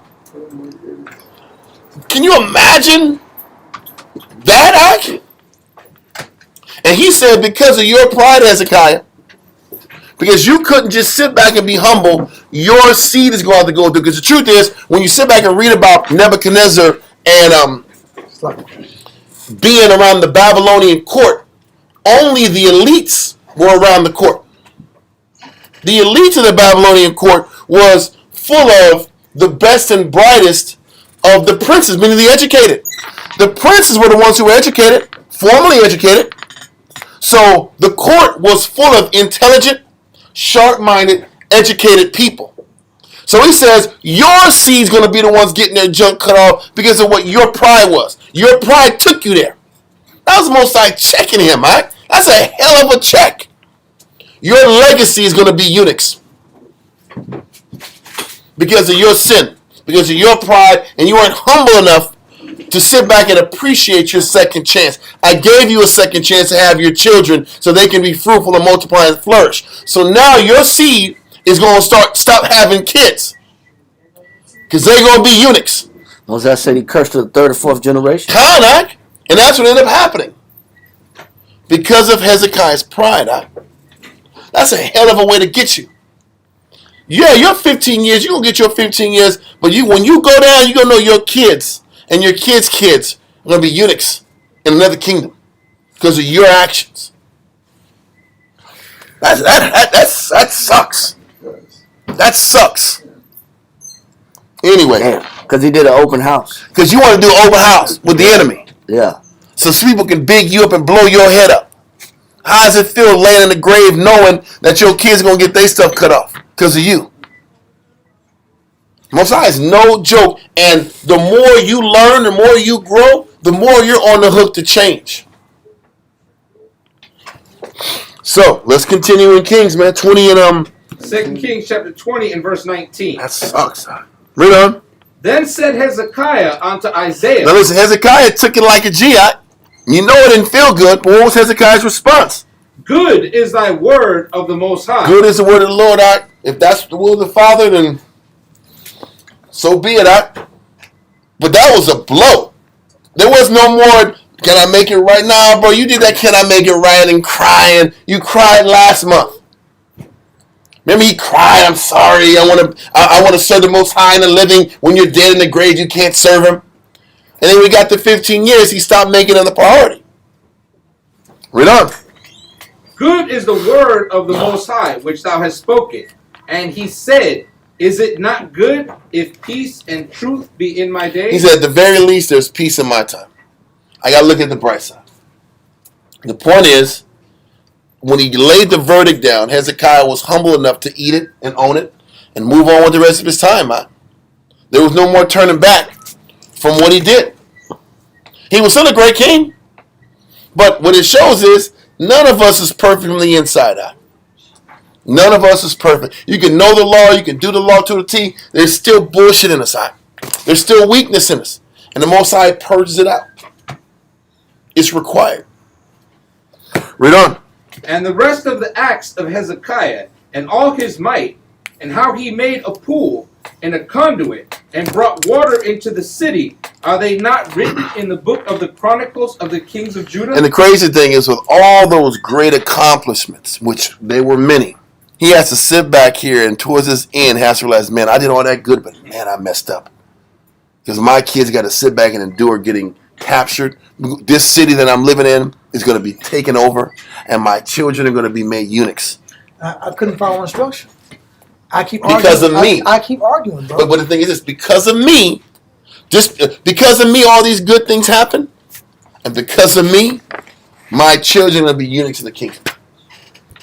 And that's what he got to sit back and lay his head down every night after this verdict. He had to accept, because of me, because of my actions, all this bad sort of spiraling out of control. It's hard to live with. That is very hard to live with. That's the point.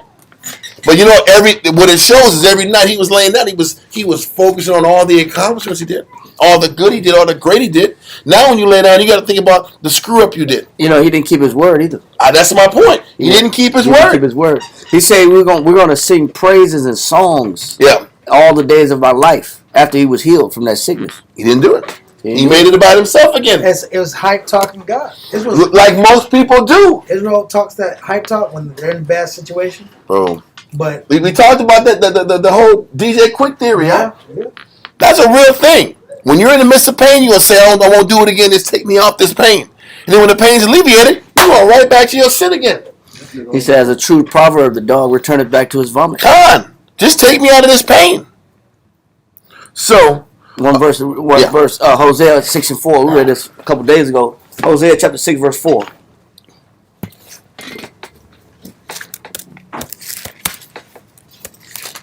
Hosea chapter 6 and verse 4. Hosea chapter 6 and verse 4. O Ephraim, what shall I do unto thee? O Judah, what shall I do unto thee? For your goodness is as a morning cloud, and as the early dew it goeth away. He said that our goodness is only temporary. He said for Judah and Ephraim, both houses, all 12 tribes. He says our goodness is like the early morning dew. Once the sun come out, that dew is gone, man. That dew burns up. It's right back to dry grass, dry ground. He said that's how we are. When that sun come out, that cloud, that early morning cloud is gone. It's not fresh anymore. It's hot. He said that's equivalent to our goodness. Our goodness is only there for a moment. We're good for a moment, and then we right back to what we were before. Yep. We don't stay permanently good for a long period of time, and that'd be our downfall. No, is the lack of consistency. We don't build a consistent platform where we can be good on a regular basis. You know, we leave holes for weakness. You're right. We leave holes for problems to come in. We entertain negative thoughts, negative things, and from that negativity, like it says in Mark, he says, it's not what's outside of man that defile a man. It's from what's inside of a man that defile a man. He said, because out of the hearts of men come evil thoughts. So it's the thoughts you entertain that you dwell on that takes away your goodness. Yeah. You know what I'm saying? That'd be our downfall. The evil is from within. It's not from without. It's from within us. So because we don't know how to stay good for a long time. It's only temporary. You let that go. But we keep the law, though. And that's the point. Hezekiah was perfect in the law, but that pride was there. But pride was still inside. And that was what we've been taught. We keep going back to these concepts because we're trying to re-educate Israel how to think. This is what Paul was saying in Romans 7. You can know the law all them day long. It's not going to take out that pride out of you. It's not going to remove the pride. Your willingness to follow Christ will take that pride from you. That's it. Like Paul said. He said, man, he took no credit. Yeah. Took no credit. You reduce yourself as a servant. Admit that you're powerless. You're meek and lowly at heart. You're meek and lowly at heart, bro. You have to live that. So listen, we're going to go back to the Josephus. We're going to go book 10, chapter 2, paragraph 2. Paragraph 2. So 10:2:2. And let's read this paragraph 2.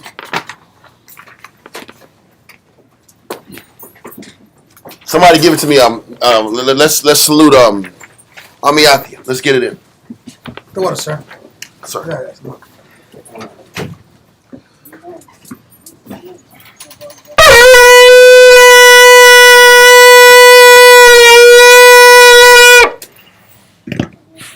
Amiathia, Shah Shabbatah, Ban Yashkar, Ban Yashala. Amiathia, Shah Shabbatah, Ban Yashkar, Ban Yashala. Amachu. What? Yahweh Hashem Hashem Yahweh Hashem Shabrak Thumb. All right.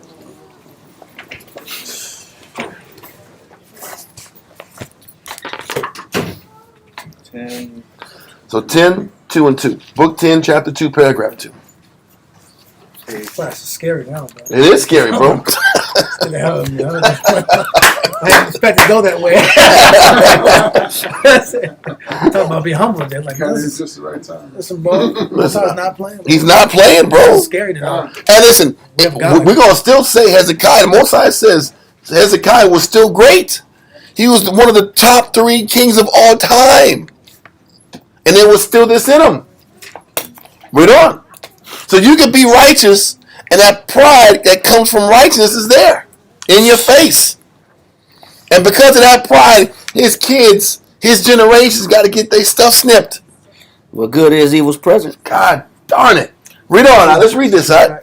Antiquity of the Jews, Book 10, Chapter 2, Paragraph 2. This is the worst thing ever. At this time, it was that the dominion of the Assyrians was overthrown by the Medes. So what it's saying is that the Assyrians were starting to lose their power. The Median Empire was in the far east of Assyria. So they were starting to get strangleholds. Remember we read about how in Ecbatane, the Jews were in Ecbatane? And they were starting to break free. If the Medes were breaking free, the Jews were breaking free. The Assyrians were starting to lose their power over time. Read on. But of these things I shall treat elsewhere. But the king of Babylon, whose name was Baladan, sent ambassadors to Hezekiah with presents, and desired he would be his ally and his friend. So it was friendship and alliances, so we can sit back and possibly, I might need you to help me go to war against the Assyrians. Read on. So he received the ambassadors gladly, and made them a feast, and showed them his treasures, and his armory, and the other wealth he was possessed of, in precious stones and in gold, and gave them presents to be carried to Baladan, and sent them back to him. Upon which the prophet Isaiah came to him, and inquired of him whence those ambassadors came, to which he replied, that they came from Babylon, from the king, and that he had showed them all he had, that by the shift of his riches, the sight of his riches, by the sight of his riches. Shift. Mine says sight. Okay, Yeah, Salah. say shift. Of his riches and forces, he might thereby guess at the plenty he was in, and be able to inform the king of it. But the prophet rejoined and said, Know thou that after a little while these riches of thine shall be carried away to Babylon, and thy posterity shall be made eunuchs there? His posterity, the princes, the royal court, his royal court and his princes, the elites that are under the wing of Hezekiah, were going to be made eunuchs. Read on. And thy posterity shall be made eunuchs there, and lose their manhood. Damn, bro. And be servants to the king of Babylon. So when you were going to serve the king of Babylon in his high court, you were going to be made a eunuch. Just keep that in mind. And Nebuchadnezzar, they would take all these young boys, young men, train them the Babylonian way, and be in his court. Give them Babylonian names. And they were going to be made eunuchs.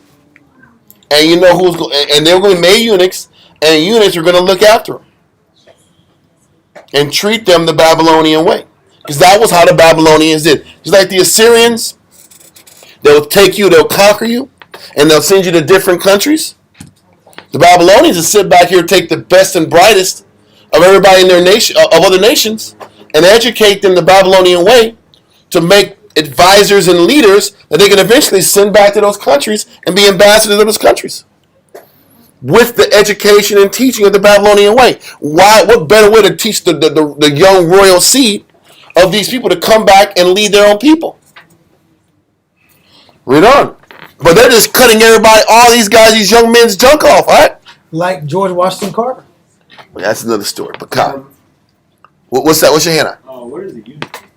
A eunuch is a person that doesn't have his manhood out. That's castrated. He's been castrated. And they're servants of they're servants of the king. And their bidding and their service and their purpose is to serve the king. Remember Game of Thrones? Yeah. And Khaleesi had that whole soldiers, those badass soldiers that was killers. Yeah. They were all eunuchs. Okay. Who were they with, sis? The unsullied. They were sullied or not? They were damn sullied. They were sullied. The unsullied were all eunuchs. Anyway, Khan. So, continue, bro. Khan. For that the Most High foretold such things would come to pass. Line 34. Upon which the words Hezekiah was troubled. Hell yeah, Hezekiah was troubled at those words. Because his actions directly affect his lineage and bloodline. And all that pride you had, your wickedness and your pride got your children and his generations snipped. Cousins, uncles, all of them, right? Oh, anyway, read on, right? Upon which words Hezekiah was troubled and said that he was himself unwilling that his nation should fall into such calamities. He doesn't want him to fall. Read on. Yet, because of his actions. Read on. Yet, since it was not possible to alter what the Most High had determined, he prayed that there might be peace while he lived. He is all I can control is ask the Most High to have peace while I'm around. That's all he can do. He's still dumbfounded and shocked. Read on. Berosus also makes mention of this Baladan, king of Babylon. Now as to this prophet Isaiah, he was by the confession of all a divine and wonderful man in speaking truth, and out of the assurance that he had never written what was false. Isaiah never wrote what was false. So you can put this in the bank. You can deposit this. It's good as gold. Read on. He wrote down all his prophecies and left them behind in his books, and their accomplishment might be judged of from the events by posterity. Because he died before all of the prophecies were actually finished. Read on. Nor did people killed him because the prophecies didn't happen all in his timetable. Read on. Nor did this prophet do so alone, but the others, which were 12 in number, did the same. And whatsoever is done among us, whether it be good, whether it be bad, comes to pass according to their prophecies. but of every one these we shall speak hereafter. Now, what we're going to do now is jump to Daniel's chapter 1. We're just going to give a brief intro of this whole process going down. This prophecy of what happened to or what was told was going to happen to Hezekiah's seed and generations. So let's go to Daniel's real quick. We're not going to make this long, but Daniel's chapter 1, verse 1 through 7. You got it that one? Yes. No. Daniel chapter 1 and verse 1. In the 3rd year of the reign of Jehoiakim. Jehoiakim was like, I think this is like 4 generations after Hezekiah had died. Was Jehoiakim? Read on. King of Judah, came Nebuchadnezzar, king of Babylon, unto Jerusalem, and besieged it. So they besieged it. Read on. Babylon took him over. Read on. And the Most High gave Jehoiakim, king of Judah, into his hand, with part of the vessels of the house of the Most High. All those vessels that Hezekiah showed in his pride to the king of Babylon, they're getting shipped up to Babylon. Read on. Which he carried into the land of Shinar, to the house of his God. They took all of the, Nebuchadnezzar took all that gold and all those riches and all those shields that we had in Jerusalem and sent them to Shinar, the capital city of Babylon. Read on. And he brought the vessels into the treasure house of his God. Mm-hmm. And the king spake unto Ashpenaz. And the king spake unto Ashpenaz, the master of his eunuchs. So Nebuchadnezzar talked to the head eunuch, the king of the eunuch boarding house. Read on.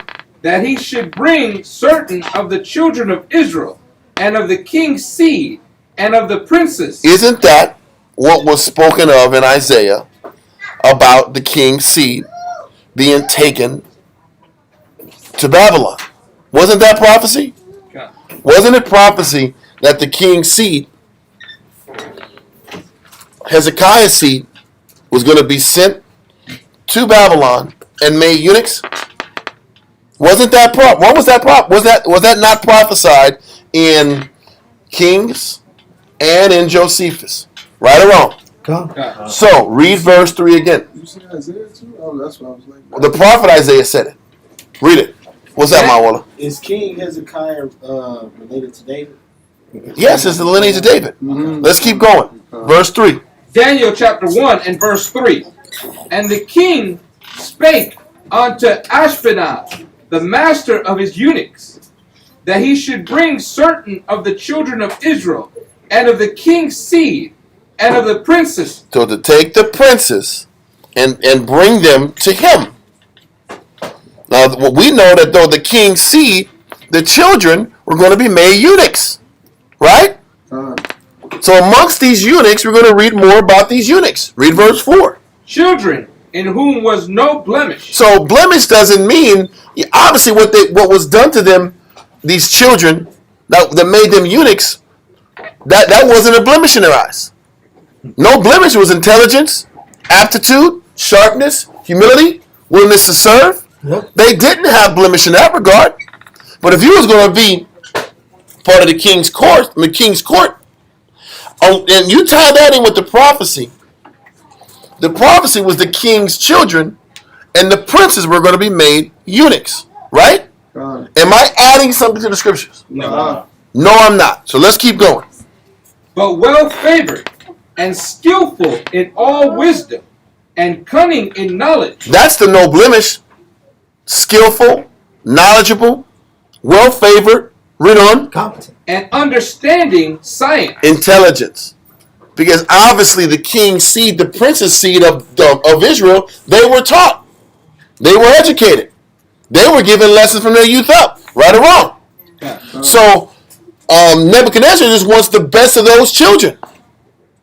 Read on. Of the king's seed. Read on.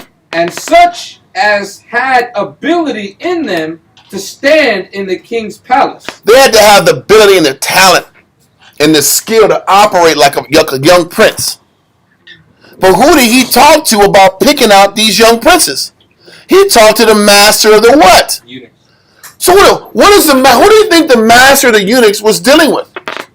Eunuchs. Other damn eunuchs, right? Yeah. Why is that important, right? So the master of the eunuchs is sitting back here going to pick out other young eunuchs to bring to who? Nebuchadnezzar. Read on. And whom they might teach the learning and the tongue of the Chaldeans. So I want to get these sharp kids. Let me talk to the master of the eunuchs to pick me out some kids that you have jurisdiction on so I can teach them Chaldean language. I need some intelligent kids, sharp ones that can handle the curriculum we're going to give them. Read on. And the king appointed them a daily provision of the king's meat. So we're going to feed them, take care of them, grow them strong, and they're going to be loyal and subservient to the Babylonian way. But oh, by the way, I'm talking to the master of the eunuchs so he can go through his pool of young men who are what? Eunuchs. To teach them and develop them. How come he didn't send them to the master of the military? That's my point. He didn't. He went to the master of the eunuchs to find out some eunuch boys. Read on. And of the wine which he drank, so nourishing them 3 years, and at the end thereof. So obviously, these guys weren't necessarily babies. He says you can have of the king's meat and wine. So they're probably teens. They were older young men. They were older young men that were intelligent, had aptitude, understood science, were sharp. And by the way, I'm going to the eunuch guy who has access to what? Eunuchs. Why am I keep driving this point? Because the next verse is where we're going to start reading about who some of these eunuchs were. Read on. So nourishing them 3 years, that at the end thereof they might stand before the king. Now among these were of the children of Judah, Daniel, Hananiah, Mishael, and Azariah. So Daniel, Hananiah, Mishael, and Azariah were under the tutelage and the responsibility of who? The master of the eunuchs, Zach. Thank you. They were under, and Daniel, they were under the master of the eunuchs. And they were part of the princely seed that Isaiah said were going to have to be made eunuchs because of what Hezekiah did. That sucks, right? I'll read this real quick. There's an article about what you mentioned earlier. Yeah, man. It says, despite its overall awesomeness, Game of Thrones leaves the incorrect impression that eunuchs are regulated to a fantastical bygone era. In reality, there are more castrated men alive today than at any other point in history. As many as 600,000 men in North America are living as eunuchs for medical reasons. The vast majority are afflicted with prostate cancer. Testosterone, the principal male sex hormone, is thought to prominently contribute to the growth of cancerous tumor in the prostate.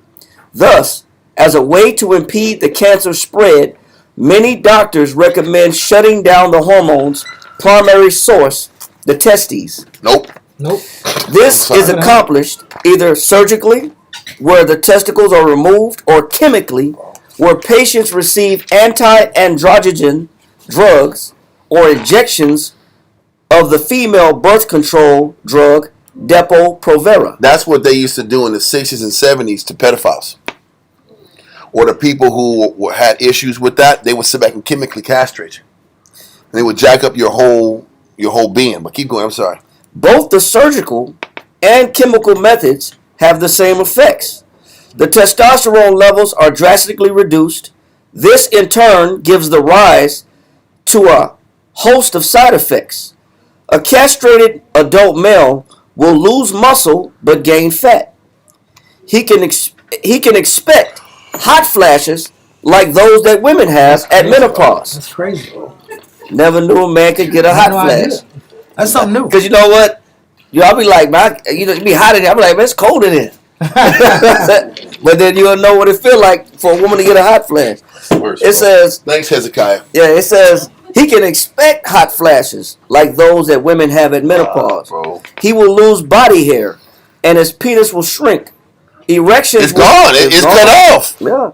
Erections will be rare and weak if they occur at all. That's what the chemical That's castration. what the chemical castration.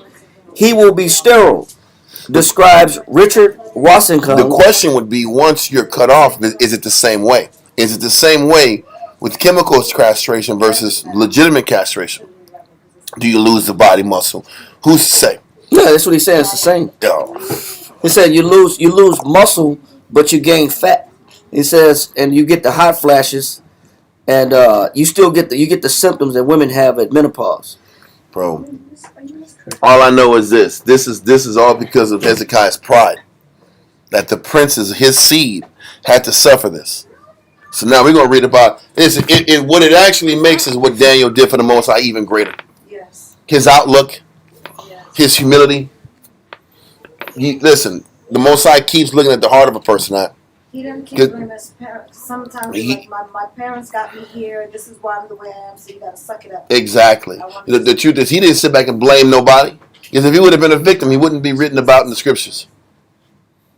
He couldn't sit back and say, man, if it wasn't for Hezekiah, this wouldn't have happened to me. Because that's why there's a lot of kids now are spoiled rotten. Exactly. They want to sit back and blame every little thing they got going on because of their mama or their daddy. That's all I want to do. How about it's you? How about it's your choice to sit back and choose if you're going to be in order or not? If you want to sit back and talk about what's off and what's right and what's wrong, and be better. That's what I want my kids to be. Be twice the man I am. Don't talk about what I didn't do, and that's why I don't want to do it. It's because I did that. It was you, Father. I learned it from watching you. Yeah, with that same face. Why don't you sit back and just be a better man and change? Versus using another person's issues as a scapegoat so that you don't change. Crutch. But with all that being said, I want to go to Deuteronomy chapter 23 and 1, and then Isaiah 42 and 9, and then Isaiah 56 verse 1 through 5. So Deuteronomy chapter 23 verse 1. This is going to go into how the Most High initially looked at a person who was made a eunuch back when Israel had control over their entire jurisdiction. They had control over their land. Give me that Deuteronomy 23 and verse 1. Deuteronomy chapter 23 and verse 1.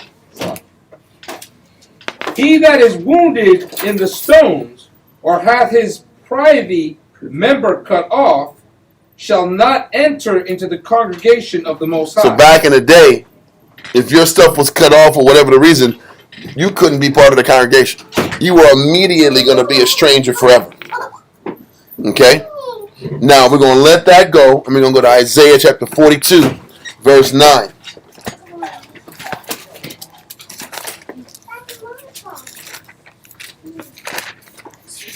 Isaiah 42 and verse 9. Isaiah chapter 42 and verse 9. And listen, even what we're explaining in Daniel's, did it say that Daniel was made a eunuch? It didn't say the words. But you got to put two and two together, man. You got to put two and two together. You have to see the prophecy. And you have to see who they were calling through and looking through for the eunuchs. They were looking for the princes and the young children of the elite leadership of the people that got sent over. You got to put two and two together, man. They're going to sit back and say, well, you can't 100% prove it. Man, listen. Put it together. The prophecy Isaiah said was that your seed was going to be made eunuchs. And oh, by the way, a couple of chapters in a way, you read about the children of Jehoiakim were made eunuchs. Come on, man. So read that. Read on. Isaiah chapter 42 and verse 9. Behold, the former things are come to pass, and new things do I declare. So now the scripture says the former things already came to pass. Now there's new things the Most High is going to declare. So in Deuteronomy 23 and 1, the scripture says the eunuch ain't going to make the kingdom. But the Most High, he's always going to reveal new things as they come out. Read on. Before they spring forth, I tell you of them. Before they spring forth, I'm going to tell you about it. And when Isaiah tells us about it, is in Isaiah chapter 56, verse 1 through 5.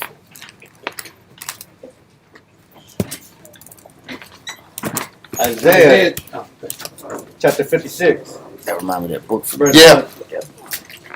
Thus saith the Lord, keep ye judgment, and do justice, for my salvation is near to come, and my righteousness to be revealed. Read on. Blessed is the man that doeth this, and the son of the man that layeth hold on it, that keepeth the Sabbath from polluting it. So blessed is the man that keeps the Sabbath from polluting it. Read on. And keepeth his hand from doing any evil. Exactly. Read on. Neither let the son of the stranger that had joined himself to the Lord speak, saying, the Lord hath utterly separated me from his people. Neither let the eunuch say, behold, I am a dry tree. He says, don't let the eunuch say I'm a dry tree. I'm useless. I'm going to be separated from the kingdom. I'm going to be separated from the nation and the congregation. He says, remember we read in Isaiah 42:9 that the former things have already happened. He's going to reveal new things as they come. He says, now he's like, listen, the eunuch's not going to be said, I'm not part of the congregation anymore. This is a prophecy because Isaiah knows what was about to happen to us. Right? Read on. Verse 4. Thus saith the Lord unto the eunuchs that keep my Sabbath. The eunuchs that keep my Sabbath means the eunuchs that keep my word. All the eunuchs that were forcibly made eunuchs, that keep my word, that keep my Sabbath, read on. And choose the things that please me, and take hold of my covenant. So now he's saying this new thing is the eunuchs that were made eunuchs because of prophecy or whatever the case is, if they keep my word and they serve and they commit themselves to me, then what?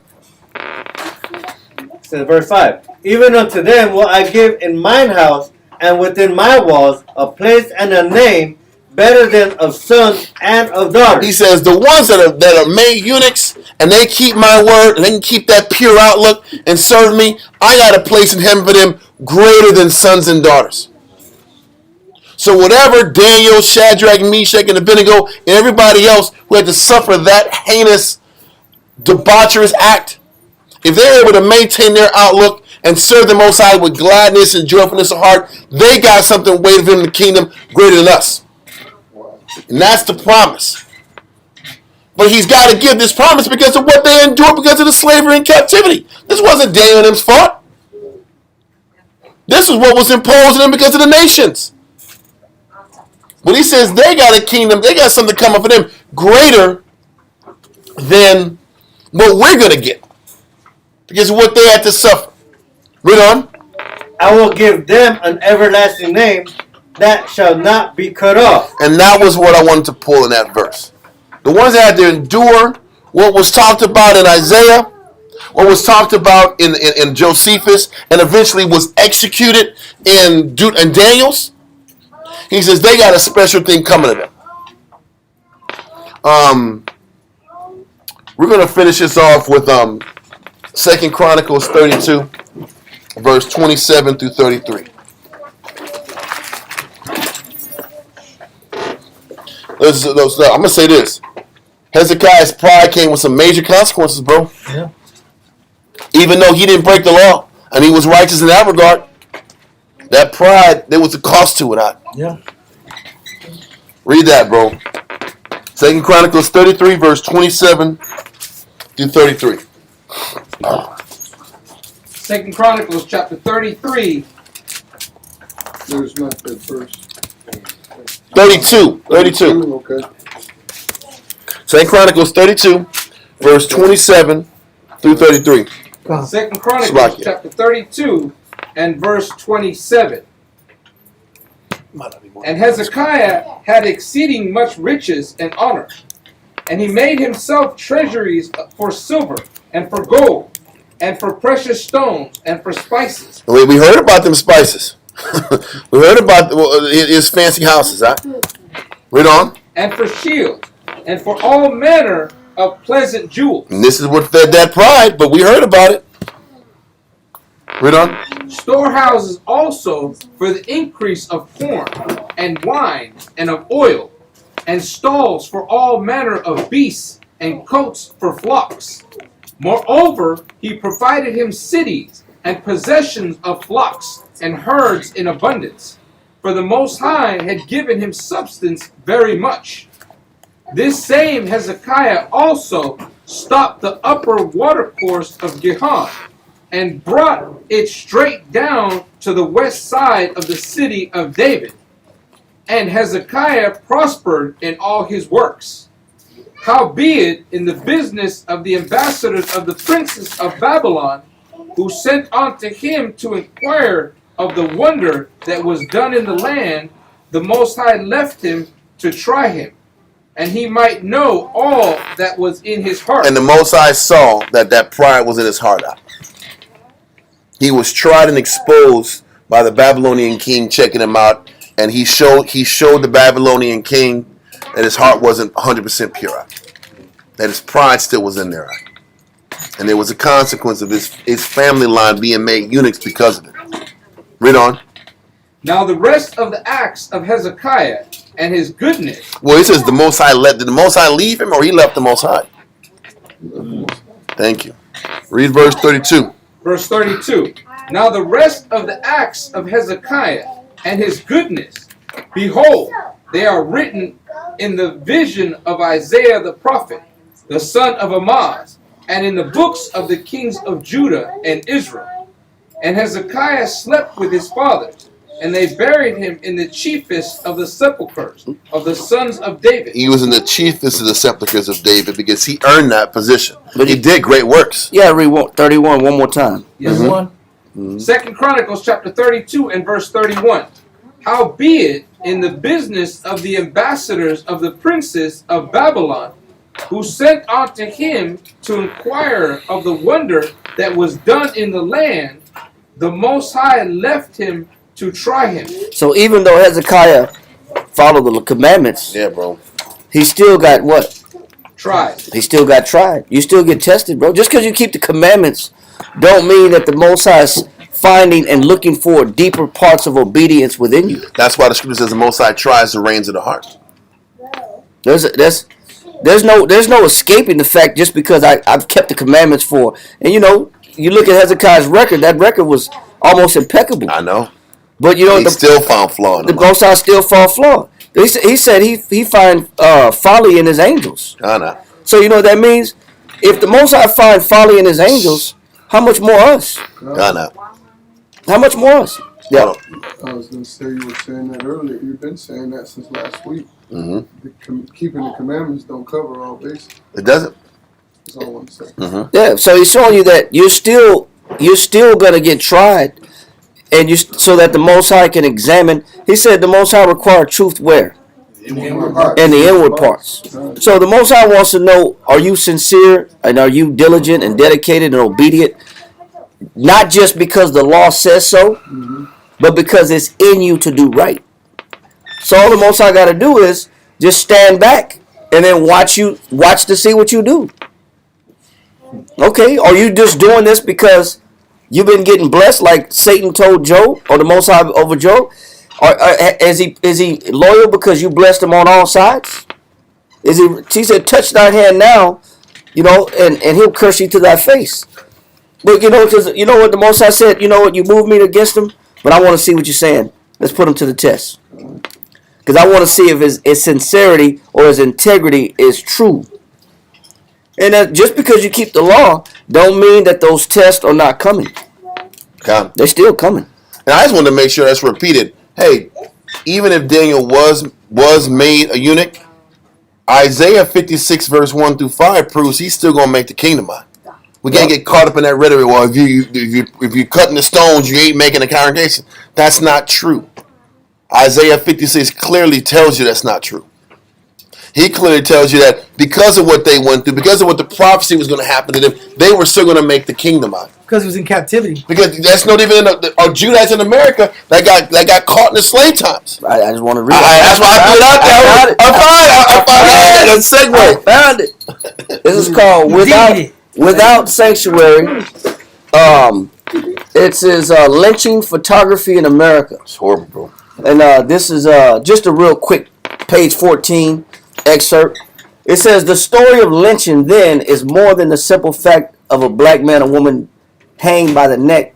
It is the story of slow, methodical, sadistic, often highly inventive forms of torture and mutilation. If executed by fire, it is the red hot poker applied to the eyes and genitals, and the stench of burning flesh. So they took they didn't just burn you on the stake. They took that red hot poker and they stuck you in the eyeballs with it, and they also stuck you in the genitals with it. It says if executed by fire, it is the red hot poker applied to the eyes and genitals, and the stench of burning flesh, as the body slowly roasts over the flames and the blood sizzles in the heat. If executed by hanging, it is the convulsive movement of the limbs. Whether by fire or rope, it is the dismemberment and distribution of severed bodily parts as favors and souvenirs to the participants and the crowd. Teeth, ears, toes, fingers, nails, kneecaps, bits of charred skin, and bones. Such human trophies might reappear as watch fobs or be displayed conspicuously for public viewing.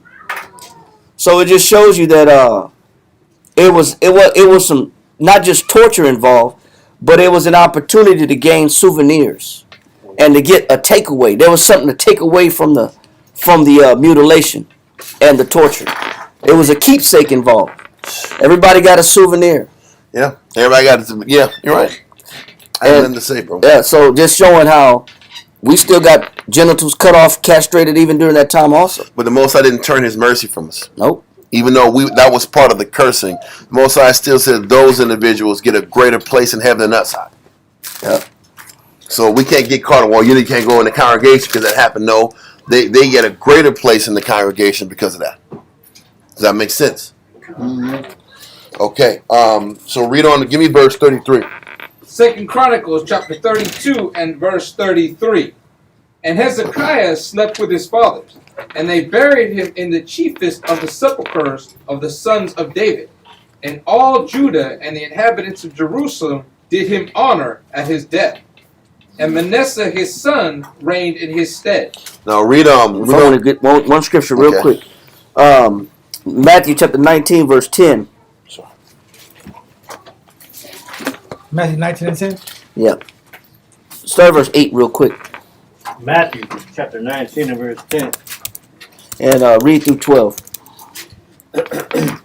His disciples said to him, if the case of the man be so with his wife, it is not good to marry. He said if a man can divorce his wife, then maybe it's not good to be married. Read on. But he said unto them, all men cannot receive this saying, save they to whom it is given. Read on. For they are some eunuchs. He says Christ is describing eunuchs. He says there are some eunuchs. Read on. Which were born from their mother's womb. It says some men were born eunuchs from where? Their From their mother's womb. So did they have any control over them being eunuchs? No. They couldn't control that. They were born without those particular abilities. Read on. And there are some eunuchs which were made eunuchs. And there were some eunuchs that were what? Made eunuchs of men. Just like Hezekiah's son. Yeah. And the lineage of Judah after them, the princes and the princes in Babylonian captivity. that was under the master of the eunuchs. I had to go back into that. Listen. Who the hell was the master of the eunuchs over? The eunuchs. So listen, when Daniel wanted to sit back and didn't want to eat the defiled meat that the kings were giving him, who did he go to? He went to the guy that was over him, the master of the eunuchs. I had to keep saying that. You got to put two and two together. He's not called the master of the eunuchs for a reason. I mean, he is called because he was the leader of the eunuchs. Yeah, because he oversaw the eunuchs. So the eunuchs had a problem. Who'd you go to? The master of the eunuchs. I gotta, come on, man. Yep. Anyway, you were driving the point. I just want to keep driving this other point out. Okay. Read on. It says the same thing. Yeah. And there were some eunuchs. Hey, hold on. He said in the third one, he said, is what? It says, feel like I was gonna go over it. Which were made eunuchs of men. He said, which were made eunuchs of men, so they were forced to be eunuchs. They got castrated. Read on. It says, and there be eunuchs which have made themselves eunuchs for the kingdom of heaven's sake. Wait a minute. So eunuchs can't make it to the kingdom of heaven? That's the point. Isaiah said it and Christ said it. He said, so can eunuchs make it to the kingdom? Come. He says some men have cut themselves off from intercourse for the purpose of solely focusing and concentrating on the Most High. Like Paul. That's why he said, not every man can abide as I. He said, I wish all men could abide as even I myself. He said, but to every man has his portion. Not everybody can be like Paul. But Paul himself has made himself a eunuch for the purpose of what? It says, for the kingdom of heaven's sake. Go ahead. He that is able to receive it, let him receive it. If you can understand it, understand it. And that goes beyond the law. And that's beyond the law. Because you know what? A lot of things had to change once we started going into captivities in other countries. If we didn't have control over our own situation, then we're going to be under the captives and the rulers who had their own ways, who will put us in situations we normally wouldn't operate in. Couldn't control it. Can't control it, man. So listen, bro, let's get to the last verse, Ecclesiastes 49 and 4. Ecclesiastes 49 and verse 4.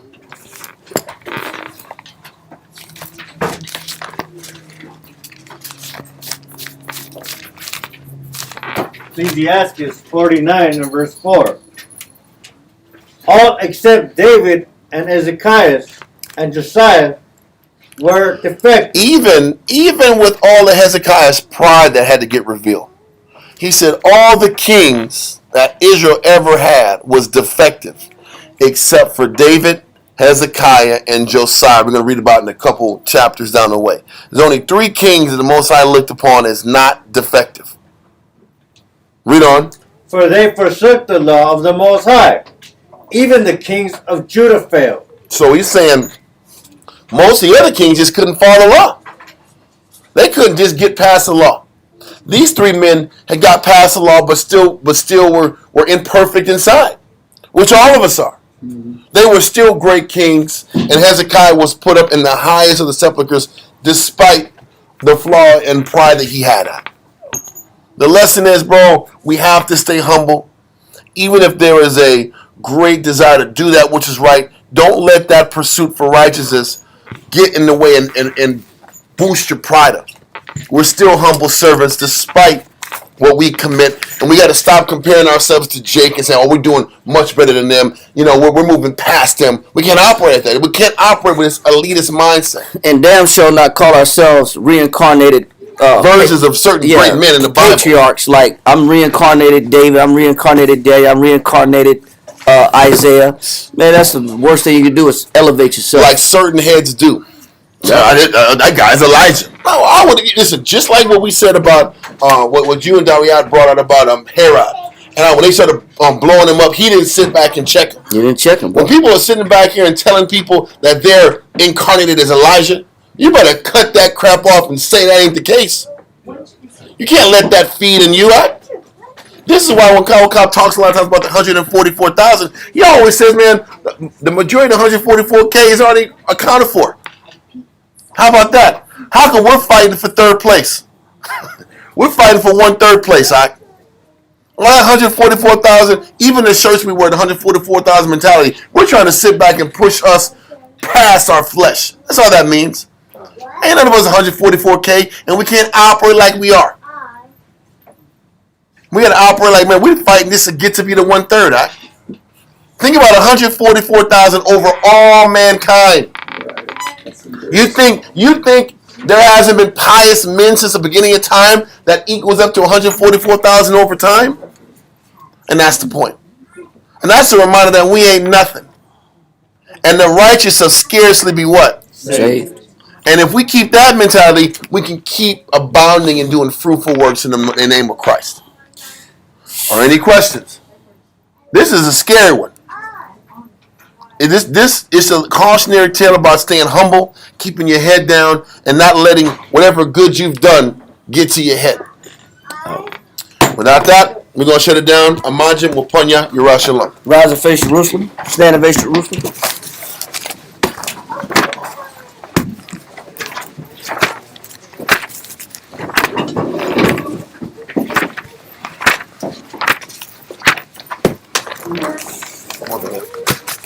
The scariest class is really taught. It's a scary one, bro.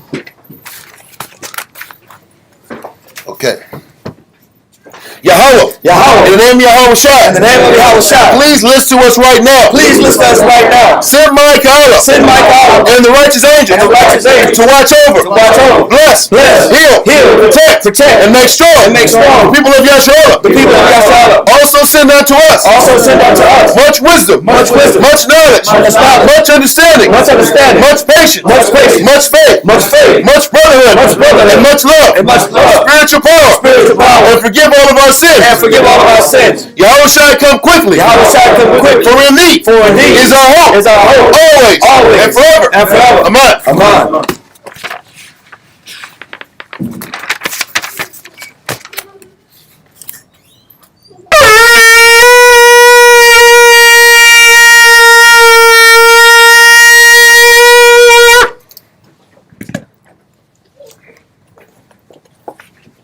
Barakatah Yahweh B'Hashem Yahushai. Barakatah Yahweh B'Hashem Yahushai.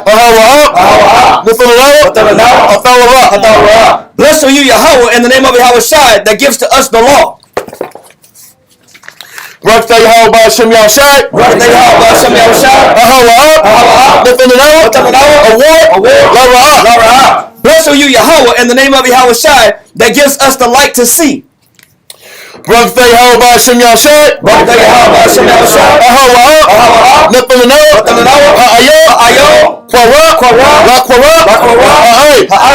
Blessed are you, Yahweh, in the name of Yahweh Shai, that gives us the ram's horn to call the people. Barakatah Yahweh B'Hashem Yahushai. Barakatah Yahweh B'Hashem Yahushai.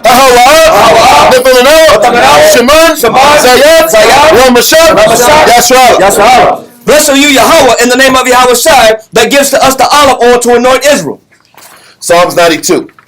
It is a good thing to give thanks unto the Lord. It is a good thing to give thanks unto the Lord. And to sing praise unto thy name. And to sing praise unto thy name. O Yahweh. O Yahweh. To show forth thy loving kindness in the morning. To show forth thy loving kindness in the morning. And thy faithfulness every day. And thy faithfulness every night. Upon an instrument of 10 strings. Upon an instrument of 10 strings. And upon the psaltery. And upon the psaltery. Upon the harp. Upon the harp. With the solemn sound. With the solemn sound. For thou Yahweh. For thou Yahweh. Hast made me glad through thy works. Hast made me glad through thy works. I will triumph in the works of thy hand. I will triumph in the works of thy hand. O Yahweh. O Yahweh. How great are thy works. How great are thy works. And thy thoughts are very deep. And thy thoughts are very deep. A brutish man knoweth not. A brutish man knoweth not. Neither doth the fool understand this. Neither doth the fool understand this. When the wicked spring is the grass. When the wicked spring is the grass. And when all the workers of iniquity do flourish. And when all the workers of iniquity do flourish.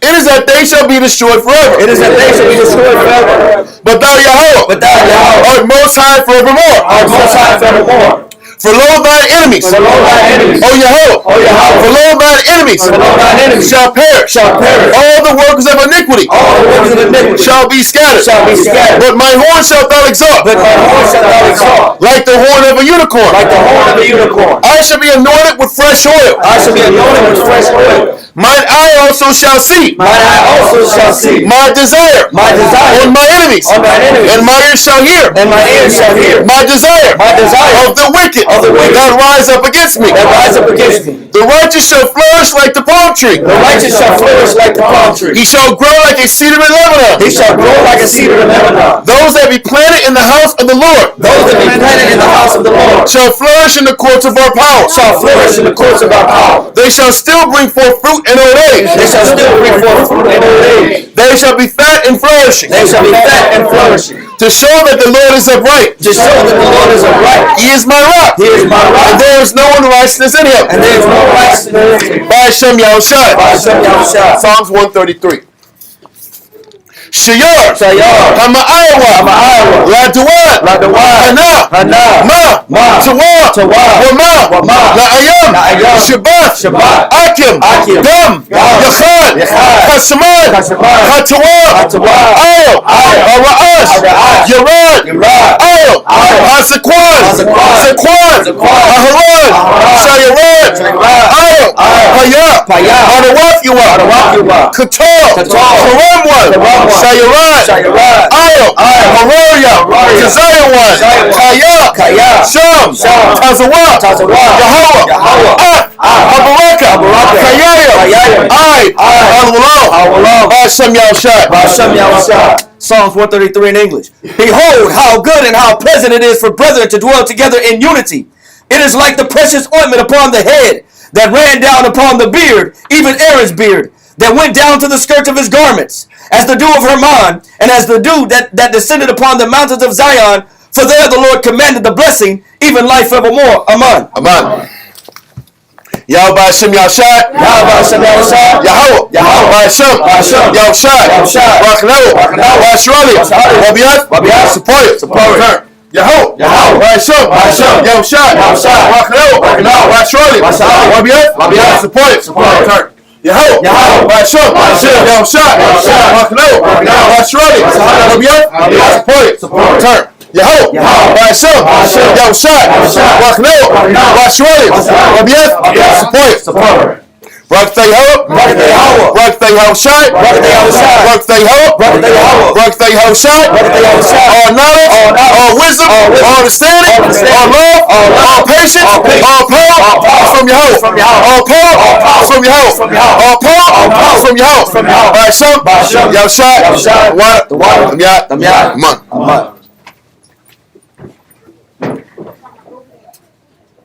Hold on, let everybody get inside. Okay, let's do it. Okay, come on.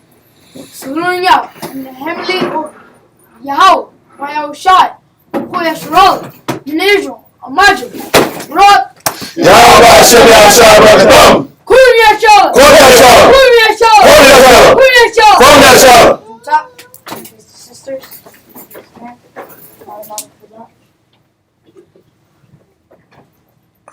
Saluting out the daughters of Zion, when the Israel, Martin, were up. Yahweh Hashem Yahushua. Yes, Matap. Dismissed. Fall out. All right, Israel. See y'all on Monday.